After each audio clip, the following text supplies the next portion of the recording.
Hey, Phantom Hodges, how you doing?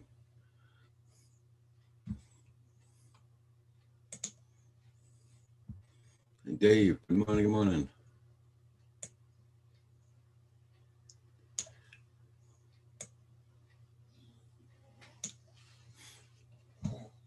Yeah, I'm early this morning because I got a doctor's appointment, and I started off the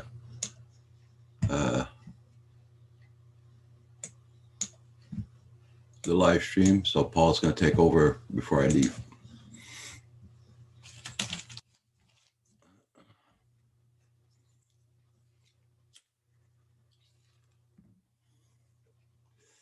Hope all is well this morning. Gonna finish setting up here.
Started this time yesterday and finished at 7 p.m. last night. Crazy day yesterday.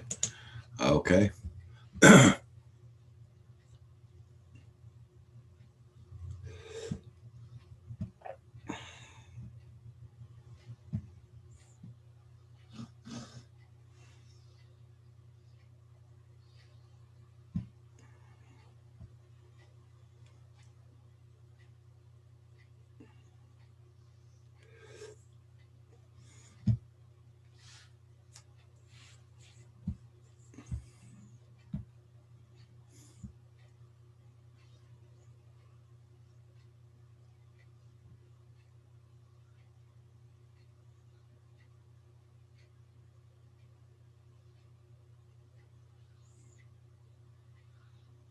Hey, Antonio, how you doing? Good morning.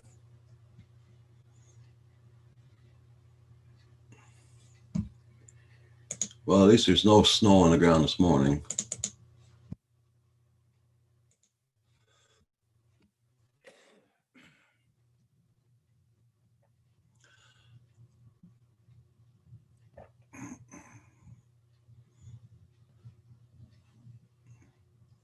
Just turned my heating off here in the house.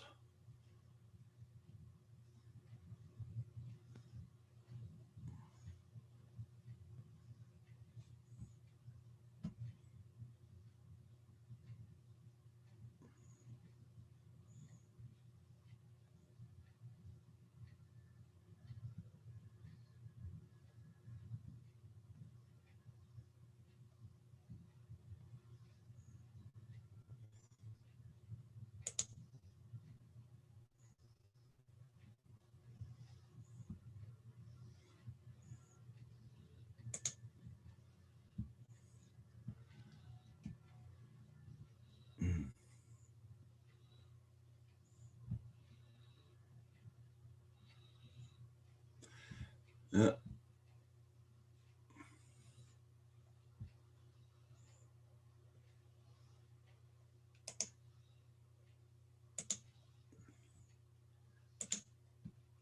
I'm way early this morning.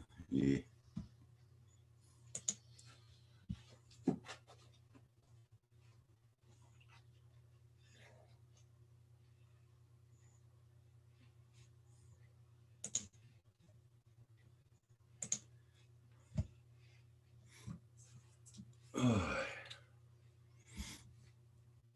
Hey, Jackson RC, good morning. Phantom Hodges, you already on the road? I mean, you're going towards your work already, or what?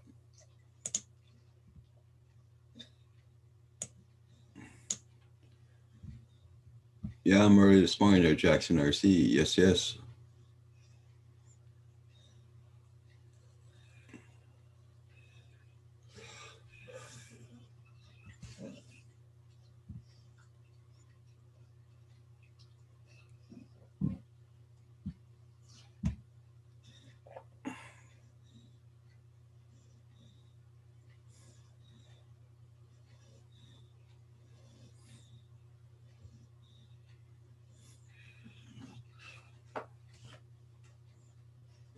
Sitting in the yard waiting. Okay.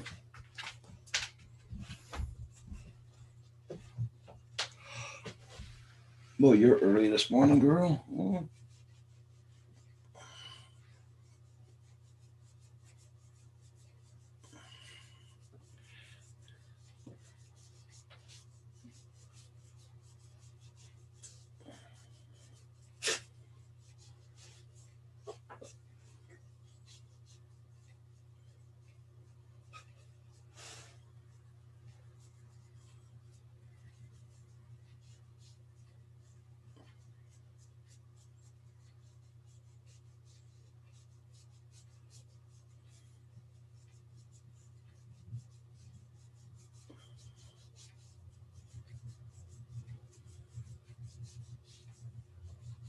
Okay, that's enough.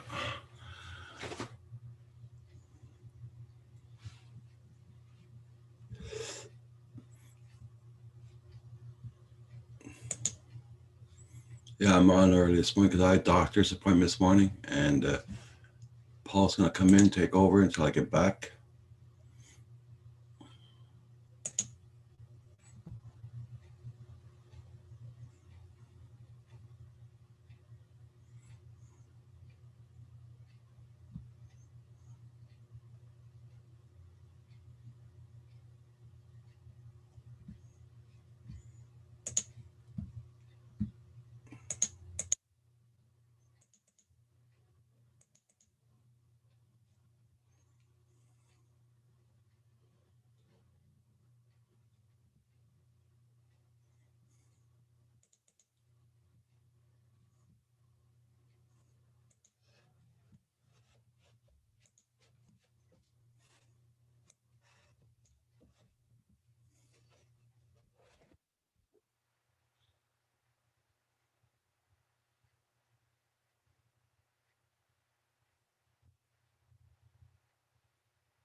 Hey, Ken, John Pilot. Hi. Okay, no problem.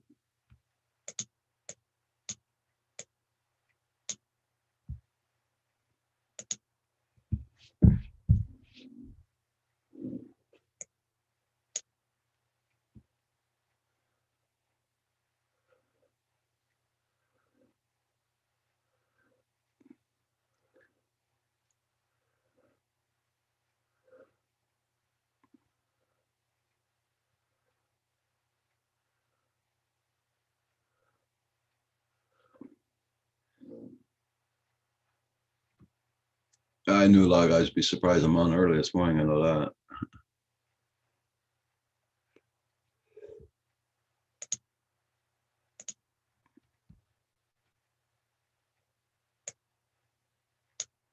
Port Clinton Duck, how you doing this morning? Good morning.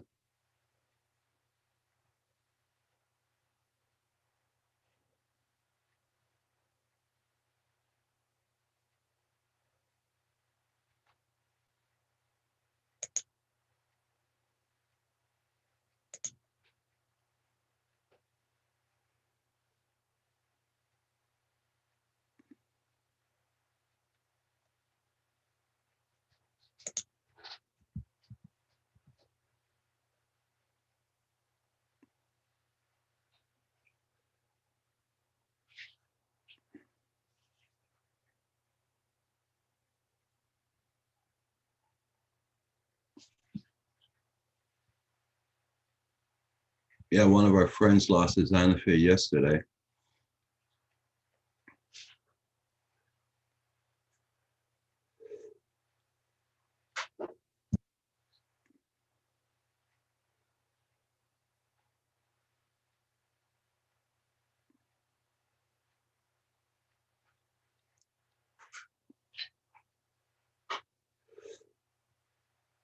Same thing here, Port Clinton duck.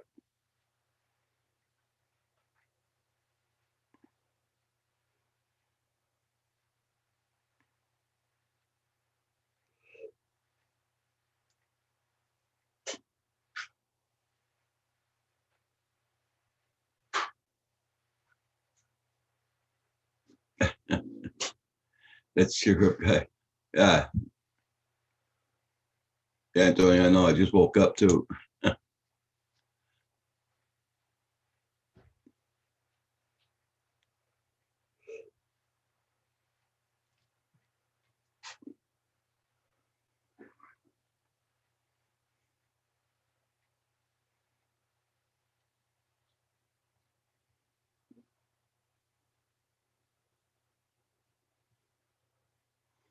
Oh, this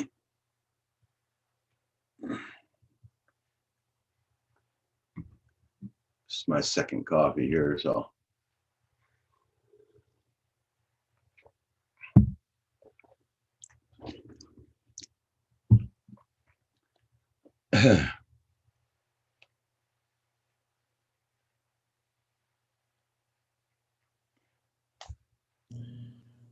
Hey, Hugh. Roger, what's up, buddy? You're up early. Yeah, I got a doctor's appointment today. Oh, right. Paul's taking over, right? Yeah. At 8:30 or something. Yeah. Okay.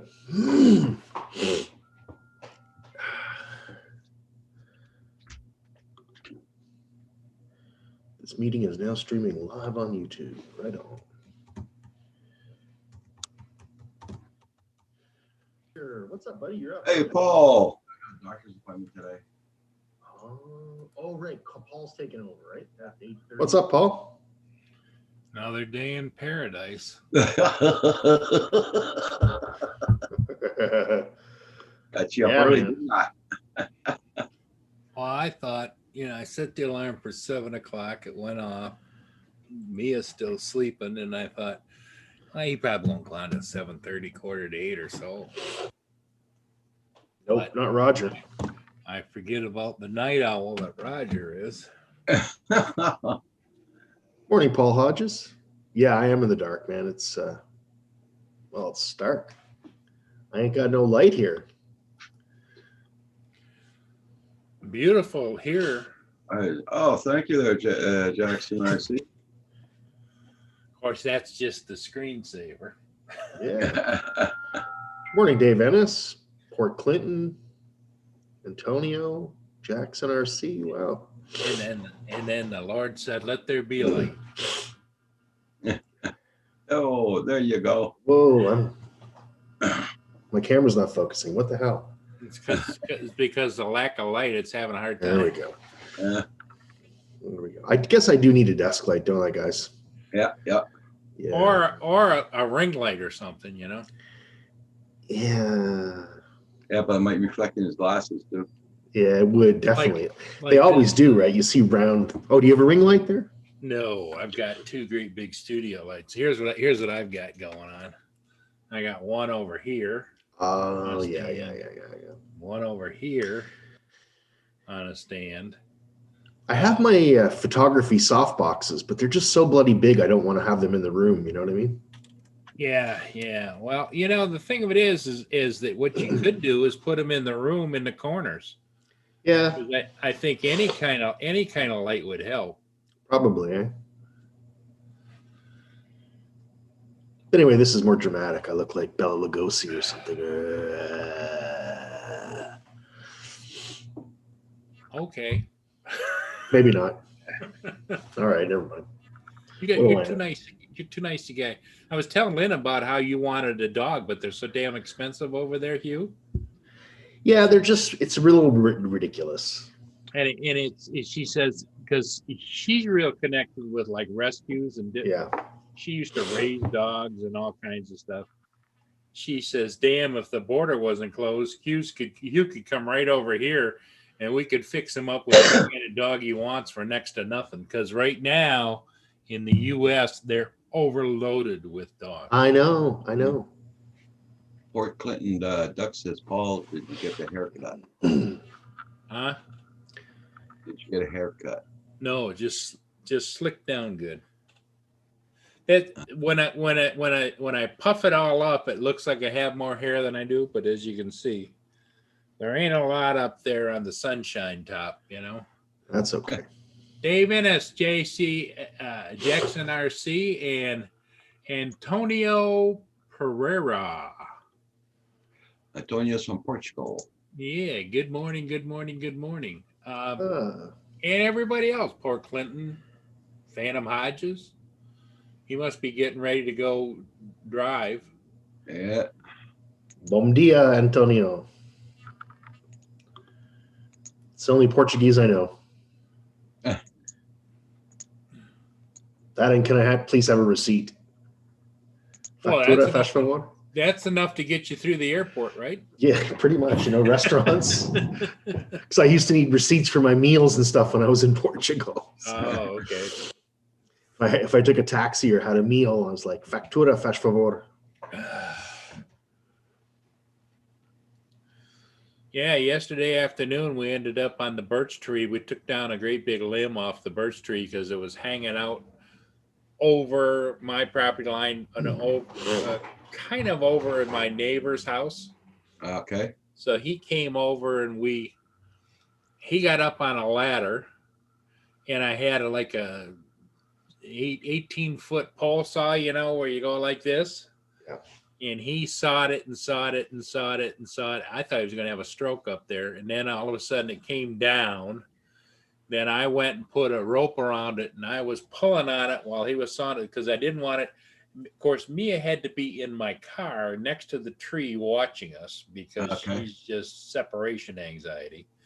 And so I didn't want it to go over. So I put a rope around it, was leaning on it, and we got it laid down. And then I got my chainsaw out that I had lent to somebody, and they had returned it with the chain off of it. And so I knew it probably needs a new chain or the chain sharpened or something, but it was just an electric one, And so I started cutting up. Boy, that birch is heavy and it is hard. Yeah, I didn't realize birch was a hardwood. Oh, it's hard, and it took me quite a bit just to. Yeah. The trunk of the limb was this big around that we took down, and of course it sloped down. And boy, I cut it up into about this length, like this long, Hugh. Yeah. This big around, and it was all I could do just to pick up one of those. It was heavy, hard. A little trivia on birch trees. Did you know they're one of the first trees to grow back after glaciers recede? Really? Yeah. Yeah. Well, birch and poplar. The thing of it is this birch tree, my dad planted it. And now it's getting older and it just needs a little trimming, right? Yep. So we trimmed her down. Did you see what Logan Carpenter? Yeah. Yeah. 54K views on that unboxing of the Mavic Mini. And he says the video people, I don't know who the video people are, said it was fake.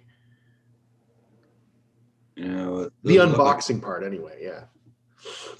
I don't know. But I mean, Sean says it's a real drone for sure. Yeah. Like he says that he's seen it, so yeah. I trust him. Well, the other thing is like I said, it looked to me like it was the people at that Best Buy did it, because in the first part of it, when the guy is kneeling down and opening up the cabinet to take it out, there's only one there, and there's a whole bunch of other drones, and you can see where they pushed back a Mavic Pro. Did you also note it? Like, I'm just looking at here. Let me share my screen for a second. Okay. Here's something I want you to notice. Look at the color of the box of the Mavic Mini or the Mavic Air. Look at the color of the box of the OM4. Now look at the color of the box of the Mini. It's not the same shade as all those other boxes. Yeah, but if you look back at the Flymore box, it's a different color than the OM4 in front of it. All those boxes are by vendors, I'm sure. And the other thing that I noticed too is if you advance that a little bit and go up to or go to the part where the guy is, no, go back just a little back, where it shows the whole case before he goes. Okay, right there. Yeah, I'm trying. Right there. And if you see that center position, that's where a drone goes.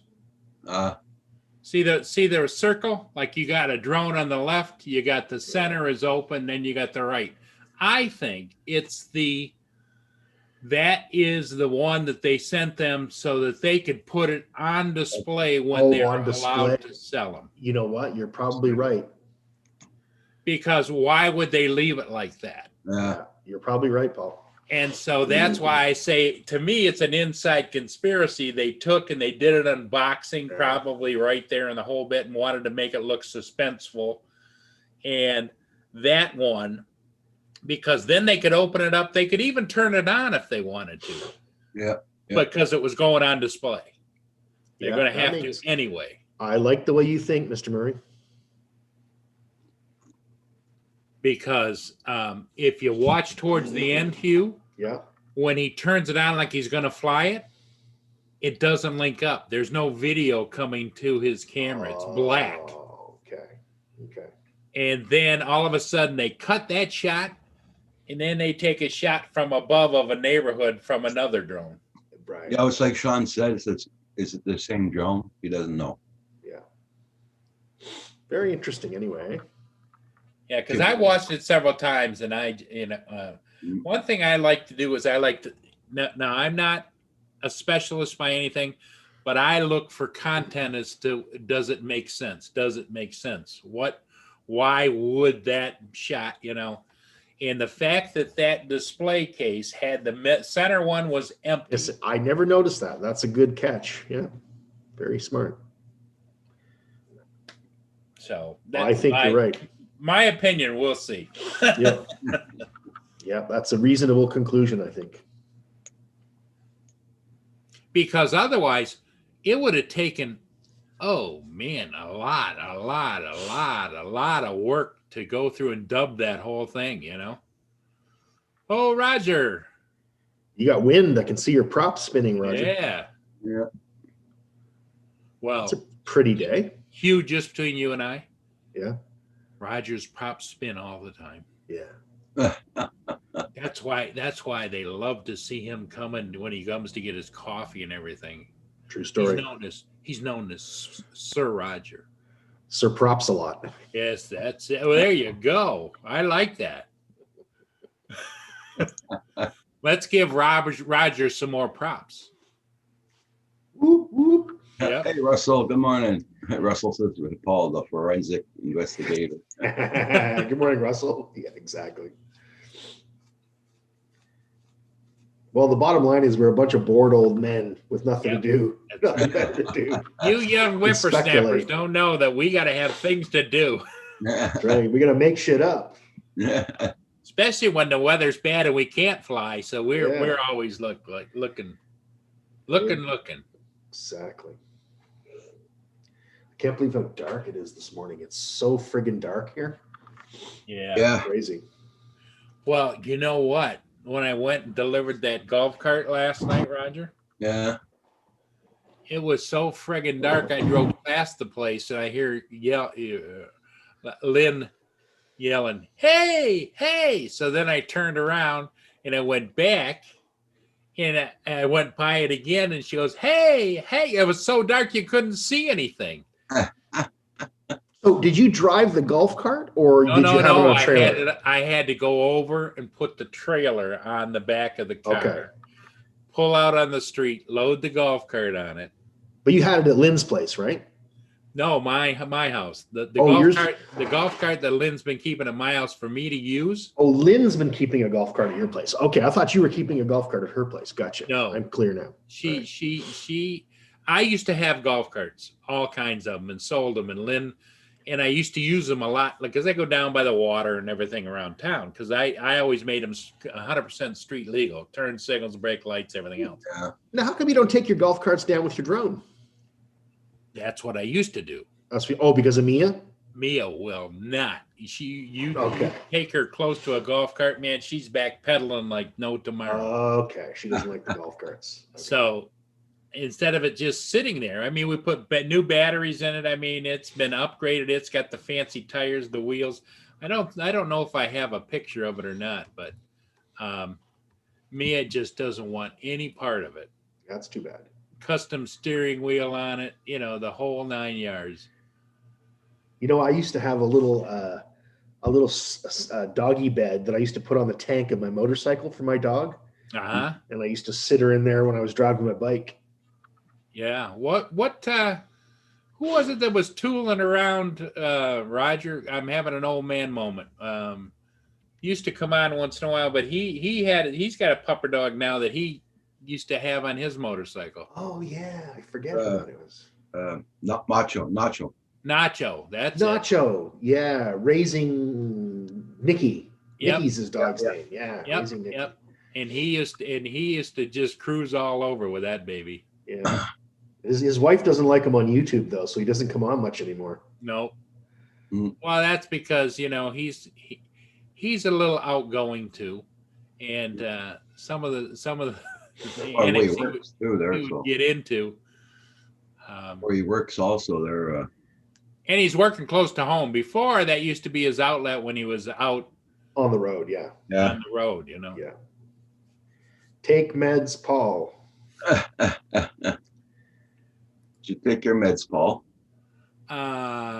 Tuesday morning. Tuesday. It's Tuesday. We even know what to say before you ask. Well, yeah, Check the box. See if you took them. yeah, I could do that. Of course, I don't like the change I have when I take them is because it makes me feel like this. Oh, muffin. Take your meds. Today's Tuesday. Okay. Yeah. So anyway, what I was saying is I got that all cleaned up, and then when they came to look at the golf cart, Lynn was here, and I was still cleaning up. Oh, excuse me. Bless you. Still cleaning up goodness. we cut all the smaller branches off, and of course they're little branches with a whole bunch of leaves, and I was stuffing them in the barrels because yesterday was regular yard waste pickup was on my trash day. So I missed that. And we have a program where you put the leaves within 3 or 4 feet of the curb. Yeah. Right. And they come along and suck them up with the big thing, but they can't suck up those little small lemmy things. So yeah. So I had to put them in the barrels and put the barrels on the other side of the garage like I normally do, and then I'll take it out next Monday again. So You know what you need is a hardworking tenant that would actually do all that shit for you. Wouldn't that be nice? I get nervous every time you say tenant, because I thought I had good tenant this time, but Yeah. So today's the day, though, right? Today's the today day. is 30 days. Yep. Today's 30 days. But all that means is that means my attorney drew the line in the sand. Yeah. He crossed it. They're not paying up but see, they also served him with the thing that just a notice to be out in 30 days. They didn't just give him a 7-day notice to quit or a 10-day notice to quit, which means you can pay up and stay. I don't know if he's smart enough to know that this is the out. I think he figured it out because I haven't seen or heard anything from him since. Okay. So now they go back to court tomorrow and file the paperwork, and then he's got like 7 days to vacate or they will put him out. Okay. Then the court bailiff comes out, supervises. I have to hire somebody to haul whatever's left out to the curb. Now you should get I hope you get your Osmo by then. If you don't, get a camera and get out there and videotape this, because this should be good video, man. You're like an episode of Cops. Yeah, drama. You know? Yep. Oh, you're starting to get a little light in the window now. Little bit. Yeah. A little bit. Hey, Hugh, my 2 bikes are coming today. What are you asking me, JDS? How the F should I know? Your bikes are fucking coming today, man. Don't ask me. I don't know. Are they coming today, JDS? You sound excited. That's good.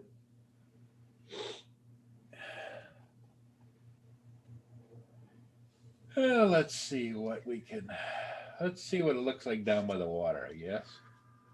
Mr. Rich. How you doing, Richard? Hey, good What's up? morning. Rich, your audio is still on YouTube. Oh, yeah, I just turned it off. Okay. I was just keeping up with the chit chat before I joined in. Yeah. How you doing this morning? I'm good. I'm a little tired. I shouldn't say that in the company of some fellows that are just a wee bit older than me, but have seemed to get found the spring mechanism to get them to jump out of bed so early in the morning. Well, I got an early appointment this morning. That's why. So. Oh, you're motivated. Yeah. Oh my. Yeah, I'm doing good. Trying to stay out of trouble. Okay. That varies from day to day. You all done with your trailer? Yes. Interesting issue with the trailer. Well, concern. So brand new trailer, you dish out like, I don't know, almost 40 grand, 35, 36,000. Yeah. And then, you do the financing and all that because, my name is Rich. I'm just not rich. And anyways, long story short, my wife's up there. I may have mentioned this. I'm not sure. So if I did, I apologize. We were closing the trailer a little while back, and she's cleaning off the roof a bit, just, and then she's down and just there's some spots where it was a little bit of moisture because it had rained the day before. So we're making sure it's nice and dry, right? Because you don't want to because we have this special cover that goes over it. It's designed for trailers and it breathes. It's got vents along the sides and it's guaranteed. So it's not supposed to create or trap moisture, but just protect your trailer, right? And it's recommended by the place where we purchased our trailer, and a lot of trailer places recommend it. So it's a good product. But anyways, long story short, we need to get that on the trailer. So that's why she's lighter than I am. So she's up there, and I'm helping her off to the sides, off with a ladder and whatnot. And we're getting this thing, stretched across, draped over, and she's making her way back. Well, before she did all that, she's down and cleaning off the front of the trailer, and she notices that these big, like as if you had a zit under your skin, how you had that little bump. Yeah. Well, there's a bunch of them over the bed area, and they're pointy, like they feel pointy and hard. And my wife takes some pictures of it, and I go, that's got to be screws. So what they did at the factory and I'm going to call them out on this is Jayco, is I think somebody in the trusses, they overshot some screws, at least 8 of them. So now when you stretch this membrane over, right? Yeah. Now you've got the membrane stretched over the pointy ends of these screws. Yeah. Now it hasn't broken through or anything. So the dealer said to me at first, they took them a while to get back to me because they had to check with Jayco, and they said that Jayco says it's been noted on my customer file. Pictures have been noted as well that I took and sent. If it becomes a problem, then we'll let you know. And I'm like, are you serious? That's like saying driving into a car dealership with a screw in your tire. Picking up a brand new car with a screw in the tire and salesman saying, don't worry about it, you'll be fine. When it blows, let us know. Yeah. So can you pull off the membrane and take like a Dremel and just Dremel down the points? If there's just a few of them? I can't do it. But I know that the dealer can, and so can Jayco. But Jayco's warranty policy, they're standing by it, and they're saying because it's not a warranty issue at this time, it's just a known possible issue. They're not going to do anything based on a what if, because it could not do anything. So they're rolling the dice. Yeah, so and this is what Jayco told me too. I emailed Jayco, and I even put some threatening words in there from a legal perspective.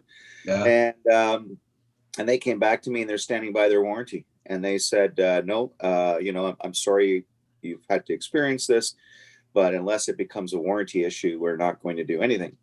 And to top things off, like I don't have a truck to tow my trailer because I just don't have a pickup truck big enough to do that, or even a pickup truck at all, at least not yet. And they're saying, well, it's your responsibility also to bring it back to the dealer if something does happen. Oh, I'm thinking, are you freaking serious? A brand new trailer, right? I paid about half because I managed to negotiate and pay about half the fee to have someone come out from the dealership that they use to set it up and put it all in place for me.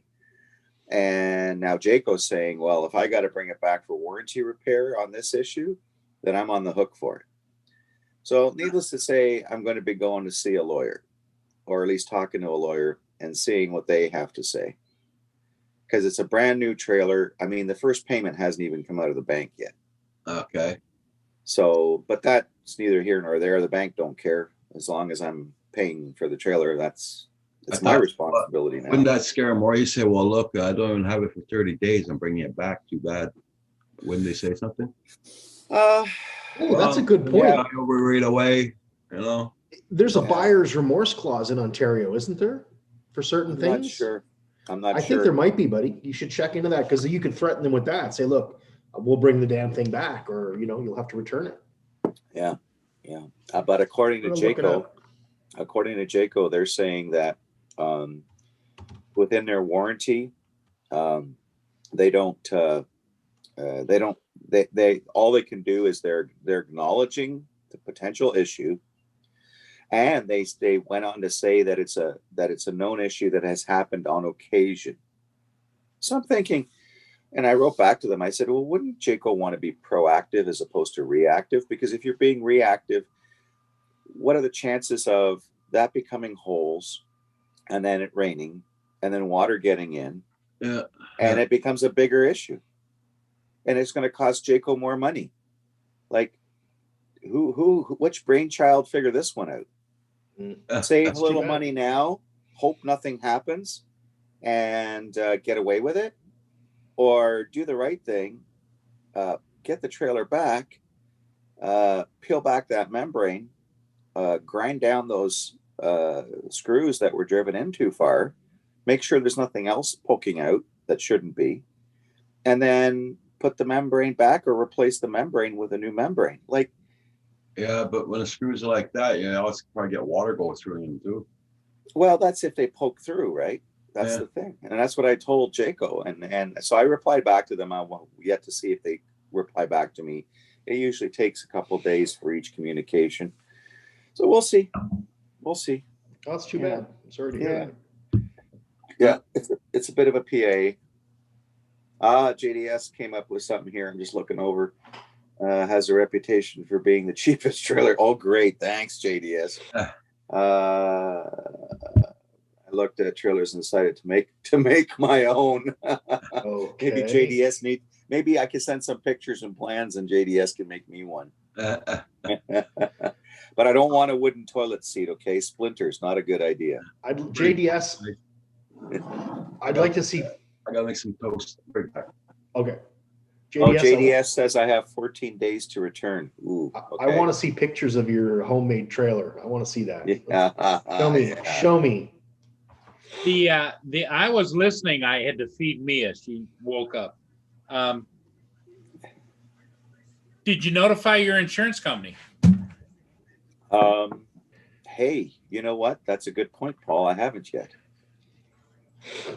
Have an adjuster come out because they'll do a whole thingamaboo on it, and then you've got it documented by your insurance company, and then they can decide whether they're going to make them to fix it or whatever. Yeah, that's a good point. That's a very good That's point. why you buy insurance, my friend. Yeah, no, I have it. And I just, and the thing is, it's like I flipped it from my old trailer to my new trailer. And I have had 0 claims on the policy with my old trailer. Right. So, yeah, it's a good point. I'm going to call my insurance adjuster or my insurance broker and talk to her Yep. today. That's thank you. That's an awesome point. Because your insurance company too has a lot of leverage with Jayco, because I'm sure they've got thousands of Jayco trailers insured.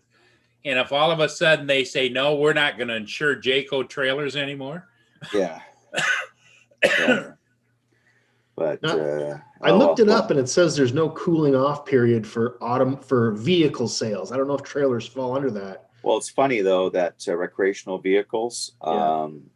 as far as my TD loan goes, it goes under their automotive branch. Okay. So So there's no cooling off period in Ontario for cars, apparently. So what does that mean? That means you like for some things in Ontario, you can within 10 days you can completely return it, no hassle, right? There's no Gotcha. issue, right? Apparently Gotcha. that's not the case with vehicles. I didn't know Yeah. that. Yeah, man, that sucks because I took delivery of it on the 15th of October. Yeah. So 2 weeks from that period, if we're including the weekends, which technically you shouldn't, it should be only business days, but if we include the weekends, then that would be I have until Thursday, Okay. which is and I Well, have nothing. The other thing too, Rich, is, did you talk to an attorney about it? Not yet. I was Because mentioning that I was going to talk to. Usually they'll do a consultation at no charge. I'll be back in a minute, guys. And you might get some hotshot young attorney or a major attorney's office say, yeah, we'd like to this case, because usually if you have, which you do have, a case against Jayco, part of the settlement is that Jayco pays all of their fees, and they'll just boost them fees right up. Oh yeah. So that's my next recourse. I think the first thing I'm gonna do is contact my insurance company. Yep. And tell them that I put in a concern / a claim with Jayco, and they're refusing it based on a technicality. Yep. And I have concerns because this could become an insurance issue. Insurance liability. Yep. An insurance liability. My only fear is my insurance company turns around and drops me like a hot potato too. Well, then they'd be in trouble too. Yeah, I guess. That's like if you had a car accident. After the accident, they dropped you because you had a car accident. Yeah. Yeah, exactly. So I'll have to kind of tread the waters there and see what happens. But yeah, insurance company is on my list today, and then based on what they say, then probably in parallel, I'll contact an attorney, a lawyer's office, and talk to a paralegal or somebody. Which talk to them and see where you stand as far as legally. Yeah. I'll have to Google some locally that maybe deal with stuff similar to this, like manufacturer warranty issues or something like that. Yeah. Little corporate law type of thing. Yeah. And then I mean, I'm sure nobody's really pushed Jayco's buttons on stuff like this before, because otherwise Jayco would have a different tune, right? Well, and the thing of it is what's normal for business like that to do is if they can slough off the people at the bottom, and if people just say, oh, okay, then they're ahead of the game. Yeah. But if you get somebody that's serious, then they go, oh, okay, well, we need to take care of this. We need to make sure this is done right, Yeah. And Jayco's saying, well, we normally, your warranty doesn't cover, bringing the vehicle to a dealer. Well, I told them straight up, I said the vehicle was delivered by the dealership, which I had paid for that service. Right. I made an arrangement with the dealer for that service. It was completely set up on site because I don't have a vehicle in which to tow it. Right. And to do that whole towing thing, anyways, here in Canada, the average price can be anywhere between like $1,200 to $2,000, depending on the distance they got to go to pull the trailer, to set it up, setting up and leveling and all that stuff in its site is basically a default type of scenario. Right. They probably have their fixed costs there. It's the time and travel that varies depending on how far they got to travel. So that price will change. JDS says, I will go with you, Richard, with with Raji, and we'll make them an offer they can't refuse. Yeah, I could just see Roger like, okay, this is my friend. You don't mess with my friends. I'm gonna put a horse ahead in your bed. That's right. Oh, Here's an man. idea. Just go to the Better Business Bureau and lodge a complaint with them too. You know what? The Better Business Bureau, you might as well just take a damp rag and throw it on a bushfire. Oh, yeah. No. Yeah, the Better Business Bureau sucks. It's all it is something for other people to go to, consumers to go to and say, oh yeah, there were some concerns. And there's a lot of things in the Better Business Bureau. I looked up for Jayco, as I found out afterwards, thanks JDS. But you know, they take out the comments.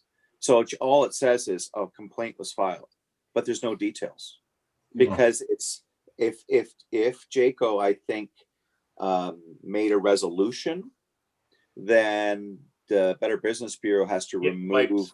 Yep.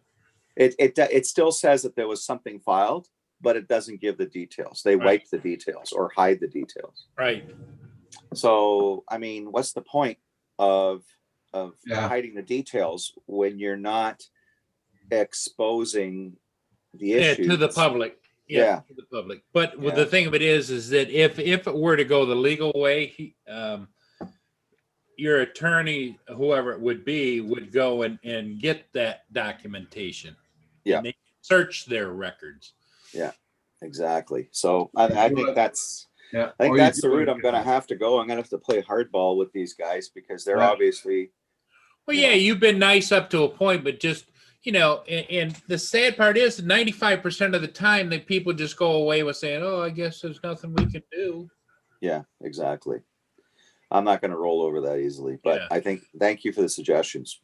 Insurance company, great suggestion. And the lawyer was my next thought, you know, and see if I get somebody that will work with me. With you, not against you. Yeah. Well, you know, if they want to mix, if they feel there's some money in this, and it's a relatively easy win, because they've done similar things like this before, then they know. They said those are the two people that I know would know how to push buttons in your favor. Your insurance company and a good JDS. Just fill it with crap and return it.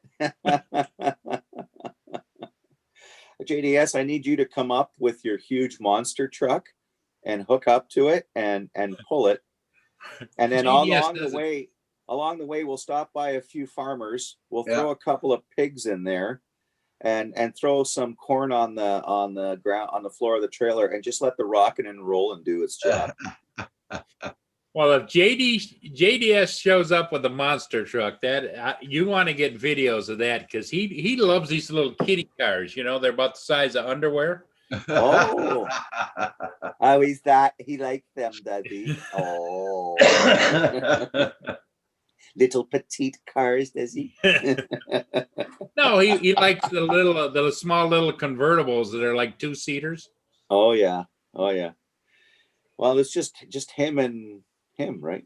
Or him and his significant, or something like that. I don't know. Yeah. See, he says we'll bring the Geo. We'll bring the Geo. Yeah, that's gonna pull it. You've got propane tanks bigger than that Geo. Hey, Stingray. Probably. Stack two side by side, they'd probably be bigger than the Geo. Yeah. Exactly. Stingray Aerial Solutions. How you doing this morning? Hey, good morning, everybody in the chat. That video of the unboxing of that Mavic 2 Air, Mavic Mini 2. Yeah, there was some guy chirping about. I was chatting with with a fellow that runs Droning on Geek Savannah, a few of the other folks that they obviously saw this video. A lot of people saw this video. Yeah. It's funny. He's gone from like 30 subscribers to it's jumped. I'd have to look to see And how he's many got some subscribers. views on it. Well, yeah, and you know what? And I told him, I said to him, hey man, if this is all good and real, then kudos to you for being so lucky. Ride the wave. I told him ride the wave because and keep shooting some content because you're under no NDA. Yeah. Right. You're just a consumer. Yeah. And if this is totally legit and Best Buy has screwed up and some employee, some young kid who looked at the box and went, oh yeah, okay, this is the Mavic, this goes with this, and didn't pay attention to the writing, right, on the box, and just put it in the shelf thinking it was one of these things is like the other type thing. Yeah. And then who's to say that, I don't know, even know how that would have rang in on the cash register. I would imagine they have that. Or he's doing a PR for the Best Buy. I don't see Best Buy doing that because Best Buy themselves would be under a retailer agreement with DJI. Okay. And they could be, and I'm sure DJI has some lawyers have drawn up some strict guidelines. Well, the only thing is, Rich, is what could be, in my theory, is this was cooked up by some of the crew members at that store, and they were supposed to put it in display. It was a display model sent to the store. Yeah. And they turned around and did this whole thing because at the very end, when it shows it on the ground and he's going to take it off, the screen is black. Yeah. And so then all of a sudden they cut to an aerial view taken from another drone. Because you can turn them on, but as soon as you turn them on, they want you to register it. And if you don't register it, then they took it back, and it's sitting there waiting to be put on display because the center display ring was empty. That's right. Good point. So yeah, it could be. But the thing is that what they also did, which was against DJI policy, was basically show and confirm a lot of the specs of the drone. Yeah. Because the whole process of anticipated sales is you drum up the expectations of the customers, you get everybody excited about some features, and then you give them little bits and pieces to build up that anticipation so that when the results are published, everybody's like, wow, cool, awesome, I got to run out and get one. Or pre-order, right? So this is sort of taking the pin and slowly leaking the air out of the balloon. Right. You know what I mean? So I can't imagine DJI being behind this in conjunction with Best Buy, and I can't see because it goes against what they've done before with Best Buy. Sure. Yep. Right. So I think it is the real one. I don't think it was dubbed and manufactured in the video. Yeah. I think it's the real one, but I think that in my mind, these young people today, Rich, they always want to have that one that goes viral. Yeah. I want to do something. It's like TikTok. That's the reason they do TikTok. Yeah. And so I think these young people there cooked it up. Whether the guy that was doing it actually works there or is a brother of somebody that works there or some connection. Because like you say, they take it to the counter and they never show them ringing it up. Yeah. And they videotape him going out of the store. They don't show him getting out of the store and going into a car, just walking out of the store is all they do with it. Yeah. And I think that it was all produced to make it look like they bought one because that adds to the mystique, like everybody wants to watch. Yeah. And it actually is the display model that was sent to them, and it's there. Yeah. And Best Buy Central Warehouse probably has these sitting in their warehouse right now, all wrapped up, ready to be distributed. Yep. And the stores receive, like you said, the display models. So that when that date comes, they just pop it right into the ring and there they go, Yeah. So what would have stopped if somebody accidentally stocked this? What would have stopped them to put two in the display because there was room for two? Right. Yeah. Right. And they only had one, and then there was a gap behind it, and I think a Mavic Air 2. The two rings, there's looks like a regular Mini in one, and looks like a Mavic 2 Pro was in the other one. And the center ring is empty. and they got little pedestals that they're sitting on in there. Yeah. And so my thought is this was the store one that was sent to them and supposed to stay locked up until Yeah. they got a call or a notification and say, okay, put it on display. And then you'll receive your initial stock, within a day, Yeah, exactly. Yeah. Hey, Blind Neil, how you doing this morning? Blind Neil says he uses TikTok. His people have an attention span of less than a minute. What was that, Blind Neil? What did you say? Well, the crazy one, I don't know if you guys seen it, is the advertisement for TikTok where the kids come home and the old man's on the broom up in the air trying to play like he's flying, playing Quidditch, remember? Oh, jeez. Oh, jeez. And the kids are like, Dad, what are you doing? I'm doing TikTok, he says. You're back. Yeah, I'm back. And we're starting, instead of the silhouette of the great Light, Viking, we now see more of a profile now as that sun's coming out. Look at that. You get full color. Ooh. Nice. Yeah, I couldn't bear it. Switching topics real quick to tattoos, man. That's a gorgeous tattoo, but I don't have one on my body because I hate needles. I have a thing that, I don't know, call me a wuss with needles, but man, every time I go get my blood taken, it's like, oh geez, I gotta look. It's not like I faint, but I just gotta look the other way, and I'm squirming a little. It's like, I don't like this. I don't like it. Yeah, I look at them when they're there with the needle going like this in your vein, and it's trying to find your vein. Oh, Roger.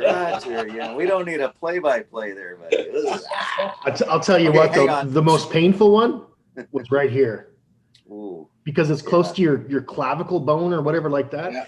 I had tears running down my eyes when they were doing that. Plus, it's all shaded in, so it's like solid the question color. I would have Oh my for you, when God. you were there tearing up while they were doing it because of the pain, did it ever cross your mind to say, maybe I shouldn't be doing this? No.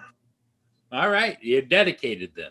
That's right. Because you always hear the story about somebody say, well, I was drunk when I got it and I shouldn't have done it, Yeah, No, I that's actually, a dangerous time. Yeah. I was in my 30s when I got my first tattoo. I waited a long time. I thought about it for like 10 years about what I was do I want a tattoo? And I made an adult decision.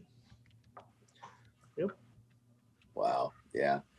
So my it son. wasn't a spontaneous, oh, let's go get a tattoo. No. I've got like what they call a half sleeve. Like I've got my whole arm done down to my elbows. I'd like to have them all done, but it's just, they're very expensive, right? You know what cracks me up is criminals go out and get tattoos, and it's like makes it very easy to identify them. Yeah. Yep, absolutely. They put them in a lineup, and the guy says, "Okay, everybody, take your shirt off." Oh, there he is. That's the guy. That's the guy. Yeah. Oh, That's Roger sharing here now. Take it Hopefully not his outside. tattoos. No Roger tattoos. got a tattoo? Roger. Do you have a No tattoo? Oh, tattoos. it's the weather. Okay. Oh, look at how nice Oh. that's turning out. Look at that. Little windy, but not bad. Oh yeah, look at the clouds moving. Wow. Look at that dynamic range. Take that mini out. Take that mini out. I could just see it. Yeah. I tell you what, boys, this Mavic Mini 2, if it's got OcuSync and 4K, I'm actually tempted. There you go. I'm actually thinking- tempted. Yeah. I just cringing at what the price might be. Yeah. Right. $500 probably, right? Well, Canadian dollars. Maybe $599. And then, well, that's just for the drone, right? That's not the Flymore combo. Yeah. Yeah. But it's going to be cheaper than the the. Flymore probably is $800, and the drone itself is like you say $599 or. Yeah. It'll be almost half the price of the Mavic Air 2, I think. Yeah. The other interesting thing, though, about going back to that video, not that I want to stay on it, did you notice that the controller they were using was not the same one for the Mavic 2 series, or even the Mavic Air 2, because there's no screen on it? Oh, Yeah, Just- it's the same just controller as straight another there Flat too. black, and with OcuSync and everything, Yeah. the other stuff, I It thought. looked didn't it look exactly like the same, like when I compared it to my controller for the Mavic Air 2. Yeah, Yeah. but it has a pause button on it. Yes, they've changed the button on it, because before you used to have return to home on Yeah. that button only. Yeah. Now you have a pause return to home Yeah, on that button. Right. That almost makes me want to look at the controller again. Yeah, it does. It I gotta does take a look. It has a return to home and a pause button at the same place. Yeah. Now I got to take a look, right? Jeez. Sorry, DJI. I know I'm under an NDA. No, I'm just teasing. Yeah. See, this one just has. Whoops. There we go. It just has the. There we go. Return to home button. It just has the return to home. It doesn't have the red pause there. what's that for? The Mavic Mini? No, that's for the for the Mavic Mini, the controller for the Mavic Mini, they put a little red pause symbol where the return to home is, so you can Right. pause your return to home or pause the drone in flight. Or I think you double tap and return. Yeah. But what excites me though Yeah. about it I is like the now my pause button. smart. Yeah. What excites me about it though is the fact that, as you know, we all have, and depending on what mobile device you have or tablet, sometimes on a really bright sunny day, you struggle to see your tablet unless you have a shade on it. And to me, that's all added stuff that just makes it clunky. I like to be quick, portable, get out there, be able to set up and go without a lot of fuss, right? And not having to bring as much gear or rely on as much gear. So that's why initially, back when I had my Pro, my Mavic Pro 2, I also got the smart controller. And then DJI said, hey, we're going to make more products available for the smart controller. And they've been slowly doing that. And they're even in one of their mission statements is that all products moving forward are going to have the AirSense technology, and they're going to possibly look at incorporating OcuSync into the new products. I wonder if the Mavic Mini 2 will right have back. the AirSync, Yes, AirSense. Yeah, Well, it does. Yeah. it does. I think it does.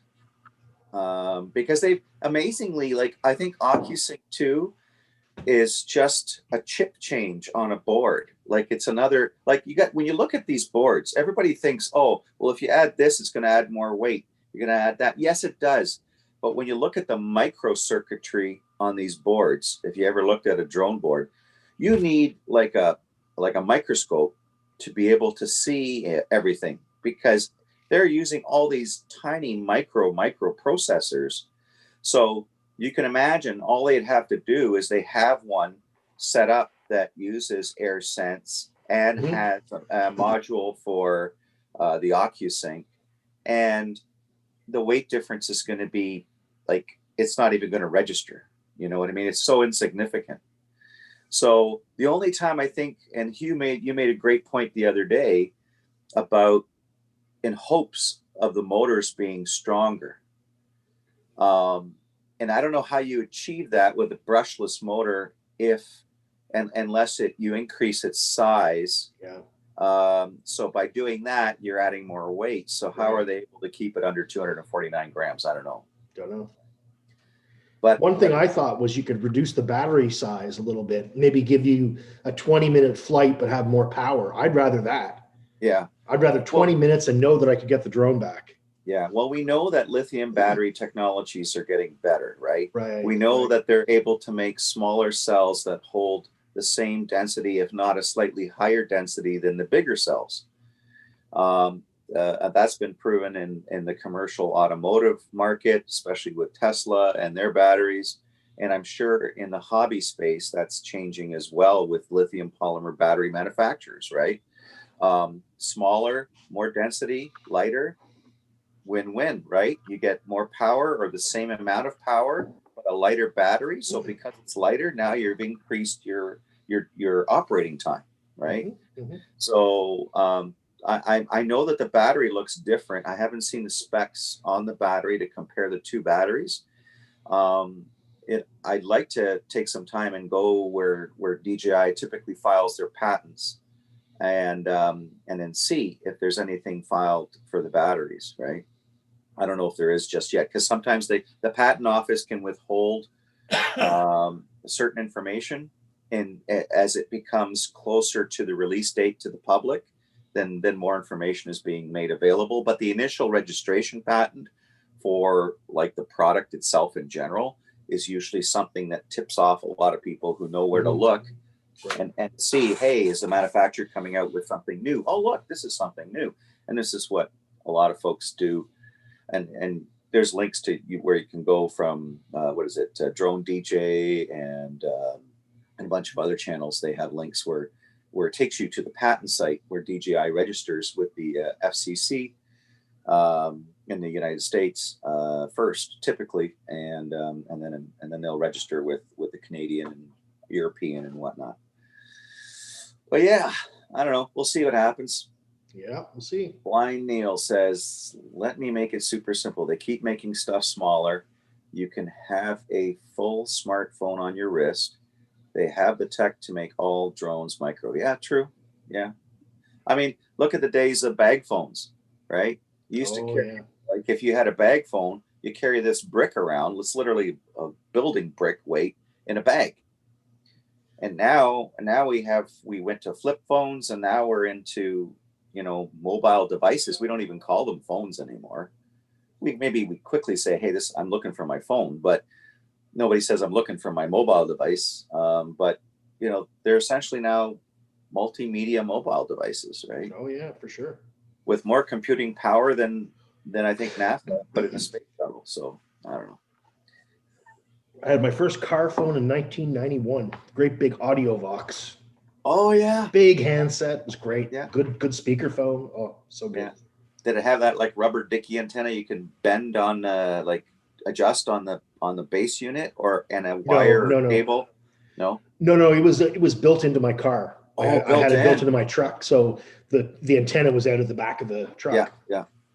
I had a portable unit, and then I had this magnet antenna that I would attach, and then and then you'd have a base that was also magnetic, so they would join together, either at the window, you put it at the corner of your window at the front of the vehicle, or depending on your headliner, you can put it on the roof. But some headliners were just too thick. So yeah, it's true, Blind Neil. They're getting smaller, man. They have the technology to do a lot of things, but I guess it all depends on cost, right? At the end of the day, how inexpensive can we make this and still turn a profit? All right. I'm sure DJI turns a pretty good profit. I would hope so. Yeah. There's the picture of the front of the controller that he's showing in that video. Yeah, there's the pause button beside the return to home. It's got a home with the double pause right there. Yeah.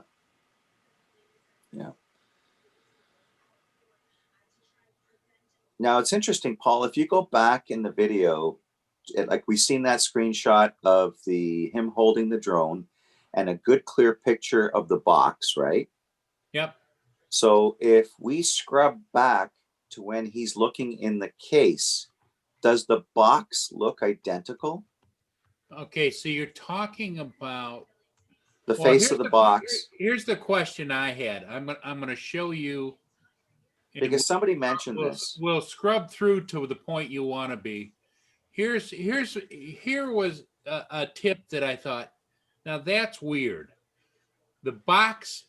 When do you ever see that on the bottom of a box?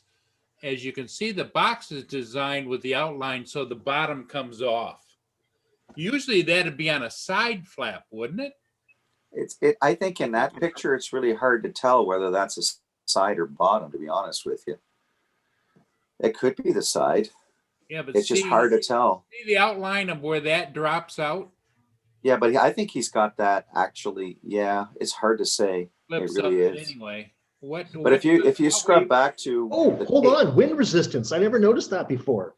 8.5 to 10.5 meters per second. Wind resistance. how fast is that? I don't know. I'm going to do a little calculation here. Yeah, and also then check the specs of the original Mavic Mini to see what its wind resistance is. And if the wind resistance is greater, wow, then there's a win there. They've done something. 23 miles per hour. Okay. So And what is the 25 wind? meters. Wasn't the other one 17 to 18? I don't know. The Mini? I think it was. We'd have to look it up. I'll look it up. All right. Hugh is doing the research There today. you go. Hang on to your hats, folks. We're going to get some data. Mavic Mini wind resistance. Where are you? Mavic Mini 20 to 25. Where's the specs?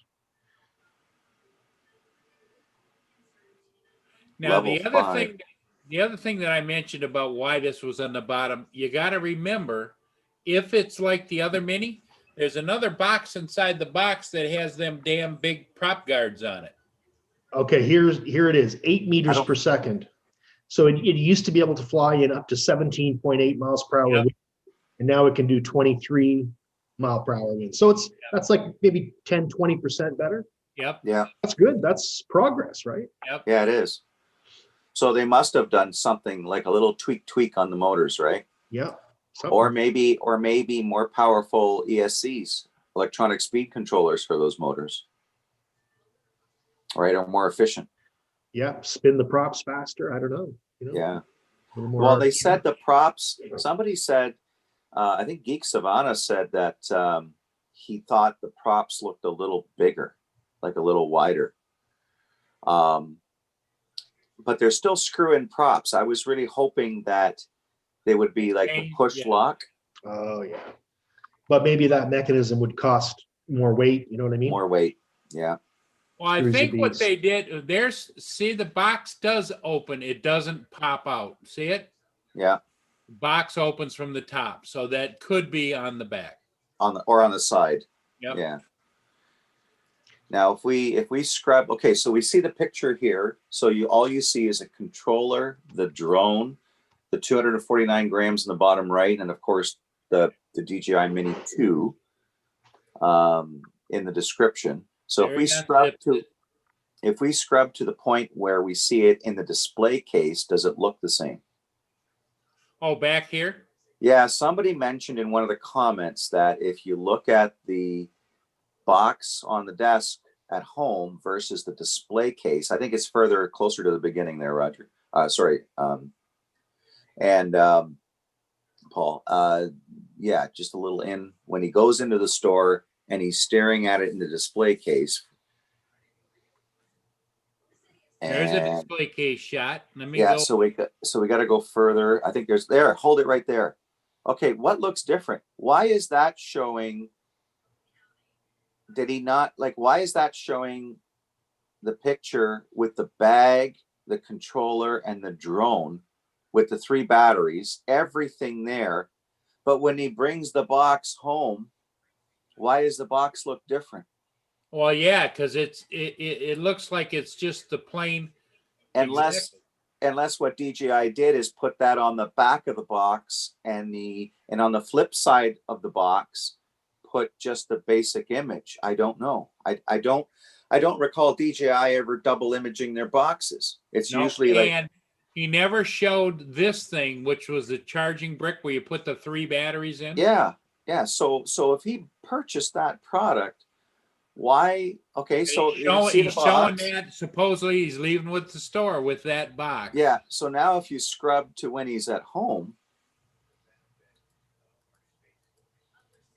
something's there. There it is. Why does the box look different? Unless DJI put double graphics, unless on one side they put what comes in a box as a picture, and the other side, but wouldn't that be misleading? I would think so. Because you would think that you just want one graphic image that's always facing out, and you want it to be consistent to show it's the Flymark combo. Or Rich, what the deal is they do have the one that he showed there in stock, locked up, Yeah. And they have this one in stock locked up because they don't need the Flymore kit in order to display it. So therefore, they would allow him to open this one because they were going to open it anyway. Yeah. Which is still confusing because it's a red flag right here for me when I see him coming out of the store with one box with a graphic image that's different than the box that ends up being on his table. Yep. To me, this isn't the Flymore kit. This is just the standard kit, The right? standard stock one, which is what they would put on display. Yeah. So we got a few theories running here. Well, what I do like about it is see how it's got the prop guard thing that's vinyl. Yeah. And that never came with the Mini, Nope. the original Mini. And the problem was the props are always spinning around and everything else. Yeah. So I can see where a few people are calling out this as a fake because the box changed. But Paul, I think you're right. I think what they had in the display case was the optional Flymore kit. But what he walked out of the store with was the actual display model. Yep. Yeah. See, look at those props look a little bigger too, a little beefier. Yeah, a little wider. Builder 710. Good morning. How you doing? Yeah. Blind Neil. See, there's the. I don't know, Blind Neil. I would argue with you, man. I don't think it's a poorly done commercial. I think for the number of views this guy's getting and the number of hits and questions, I think for someone who's quote unquote an amateur, it's like finding that golden Easter egg in the basket because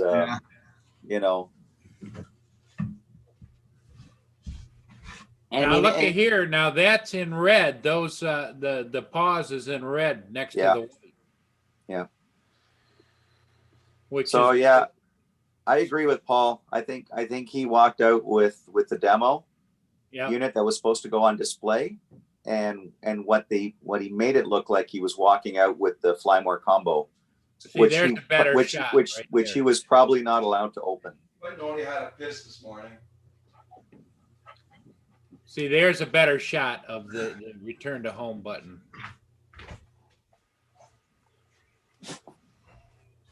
Yeah. Hey guys, I'm gonna let you guys go. Paul, I'm gonna put you host. Okay, buddy. And I gotta get going. Yeah. Have a good one, Roger. 20, Roger. Safe travels, Roger. Yeah. Hey, Roger, don't be making all them nurses swoon and stuff now, okay? I'm just gonna close my camera down and my microphone, and you never know, Kim might pop in. So yeah, okay. Okay, he's already awake. Unless would it be a classic, Roger? If you could arrange it, get Roxy up there in the fur-lined chair and let her come on with us. Oh God! And just put some dark glasses on her. The chair. Oh yeah, true. Good point. Okay, guys. Drive safe, Roger. See you later. Bye bye. See you later, buddy. See you later.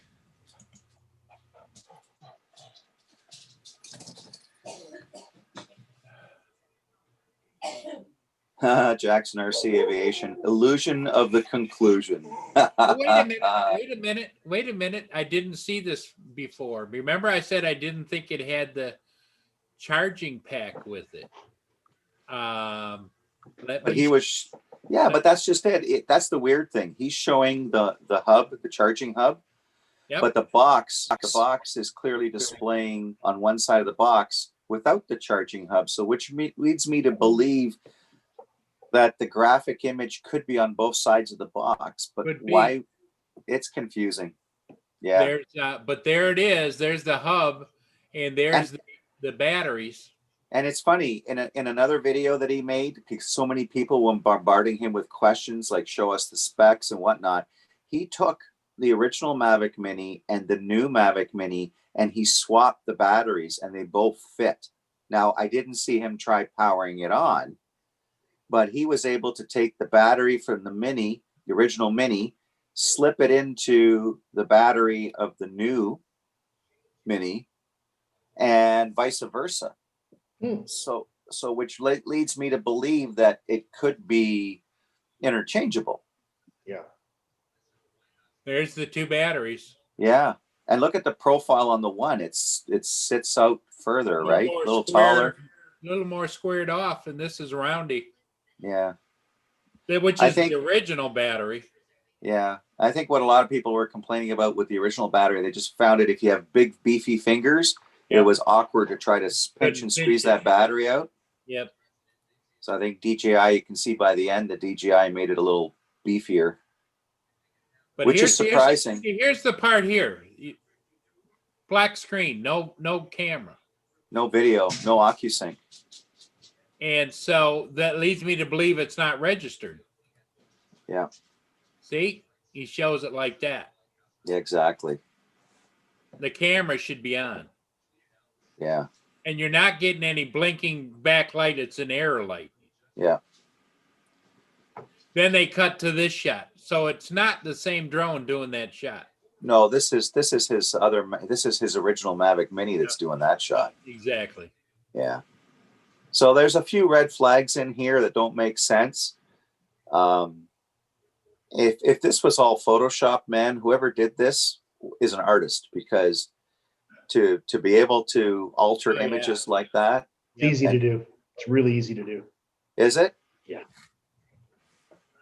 I'm just trying to wrap my head around it, right? Like, but there's some things that just don't add up here. Like, for example, the box in the store versus the box that he had, and then he starts to pull out the multi-charger, the hub, the charging hub, and there's no picture of the charging hub on the box that he brought home.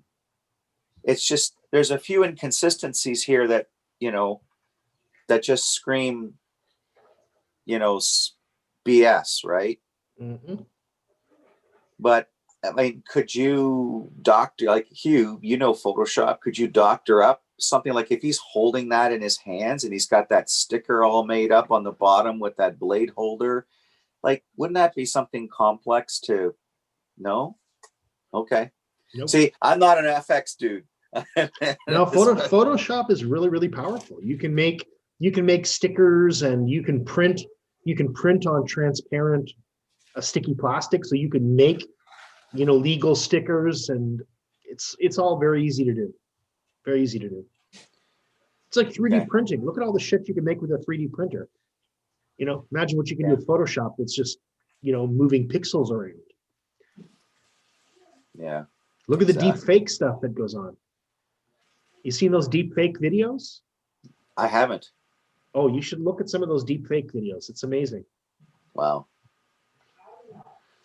Yeah. So who knows? This guy could have just pulled off the biggest, attention grabber of the year. Certainly getting everybody excited in the drone community. We can only hope that that some of those specs that we've seen and maybe that is leading us to believe that maybe some of this is actually will come to pass, but who knows? Yeah. Now, what's the official release date for the Mini? Does anyone know? The new Mini? They haven't announced it. They're saying sometime in November, right? Somebody said November 5th, but wouldn't they announce that release date? Wouldn't that be Yeah, something normally that they hype up? have. Yeah, normally what they I'm have saying? a hype. Yeah. They've had hypes for all their other drones, like their launch dates, One would think, right? because that's how you drive pre-orders with DJI, That's right. and that's how you would drive pre-orders with your third-party authorized resellers. That's why I just can't imagine seeing a Mavic Mini pop into existence on November 5th. They haven't built up to it. They haven't advertised it. They haven't, no, I mean, come on. It just doesn't make sense. If But they it would drop it make on November sense. 5th, I'm going to be blown away. But it would make sense if they could do it before Christmas. Sure, it would be nice. Yeah, it'd be Yeah. great. But Yeah, why wouldn't JDS. they be talking about it? Yeah, JDS says I'm back. Where's Raji? Yeah, he had to step out for a personal appointment. I think he's gone to see the docs. So yeah, he'll be back in a little bit later. Paul's manning the ship, so you better behave. Oh yeah. You be good boy.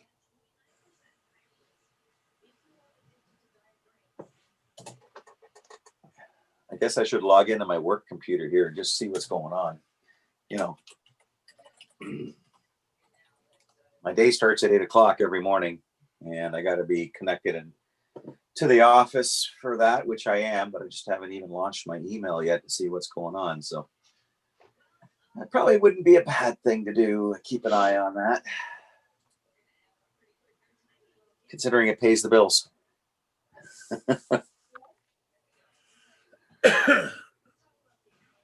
What's up, Kim? Good morning, bud.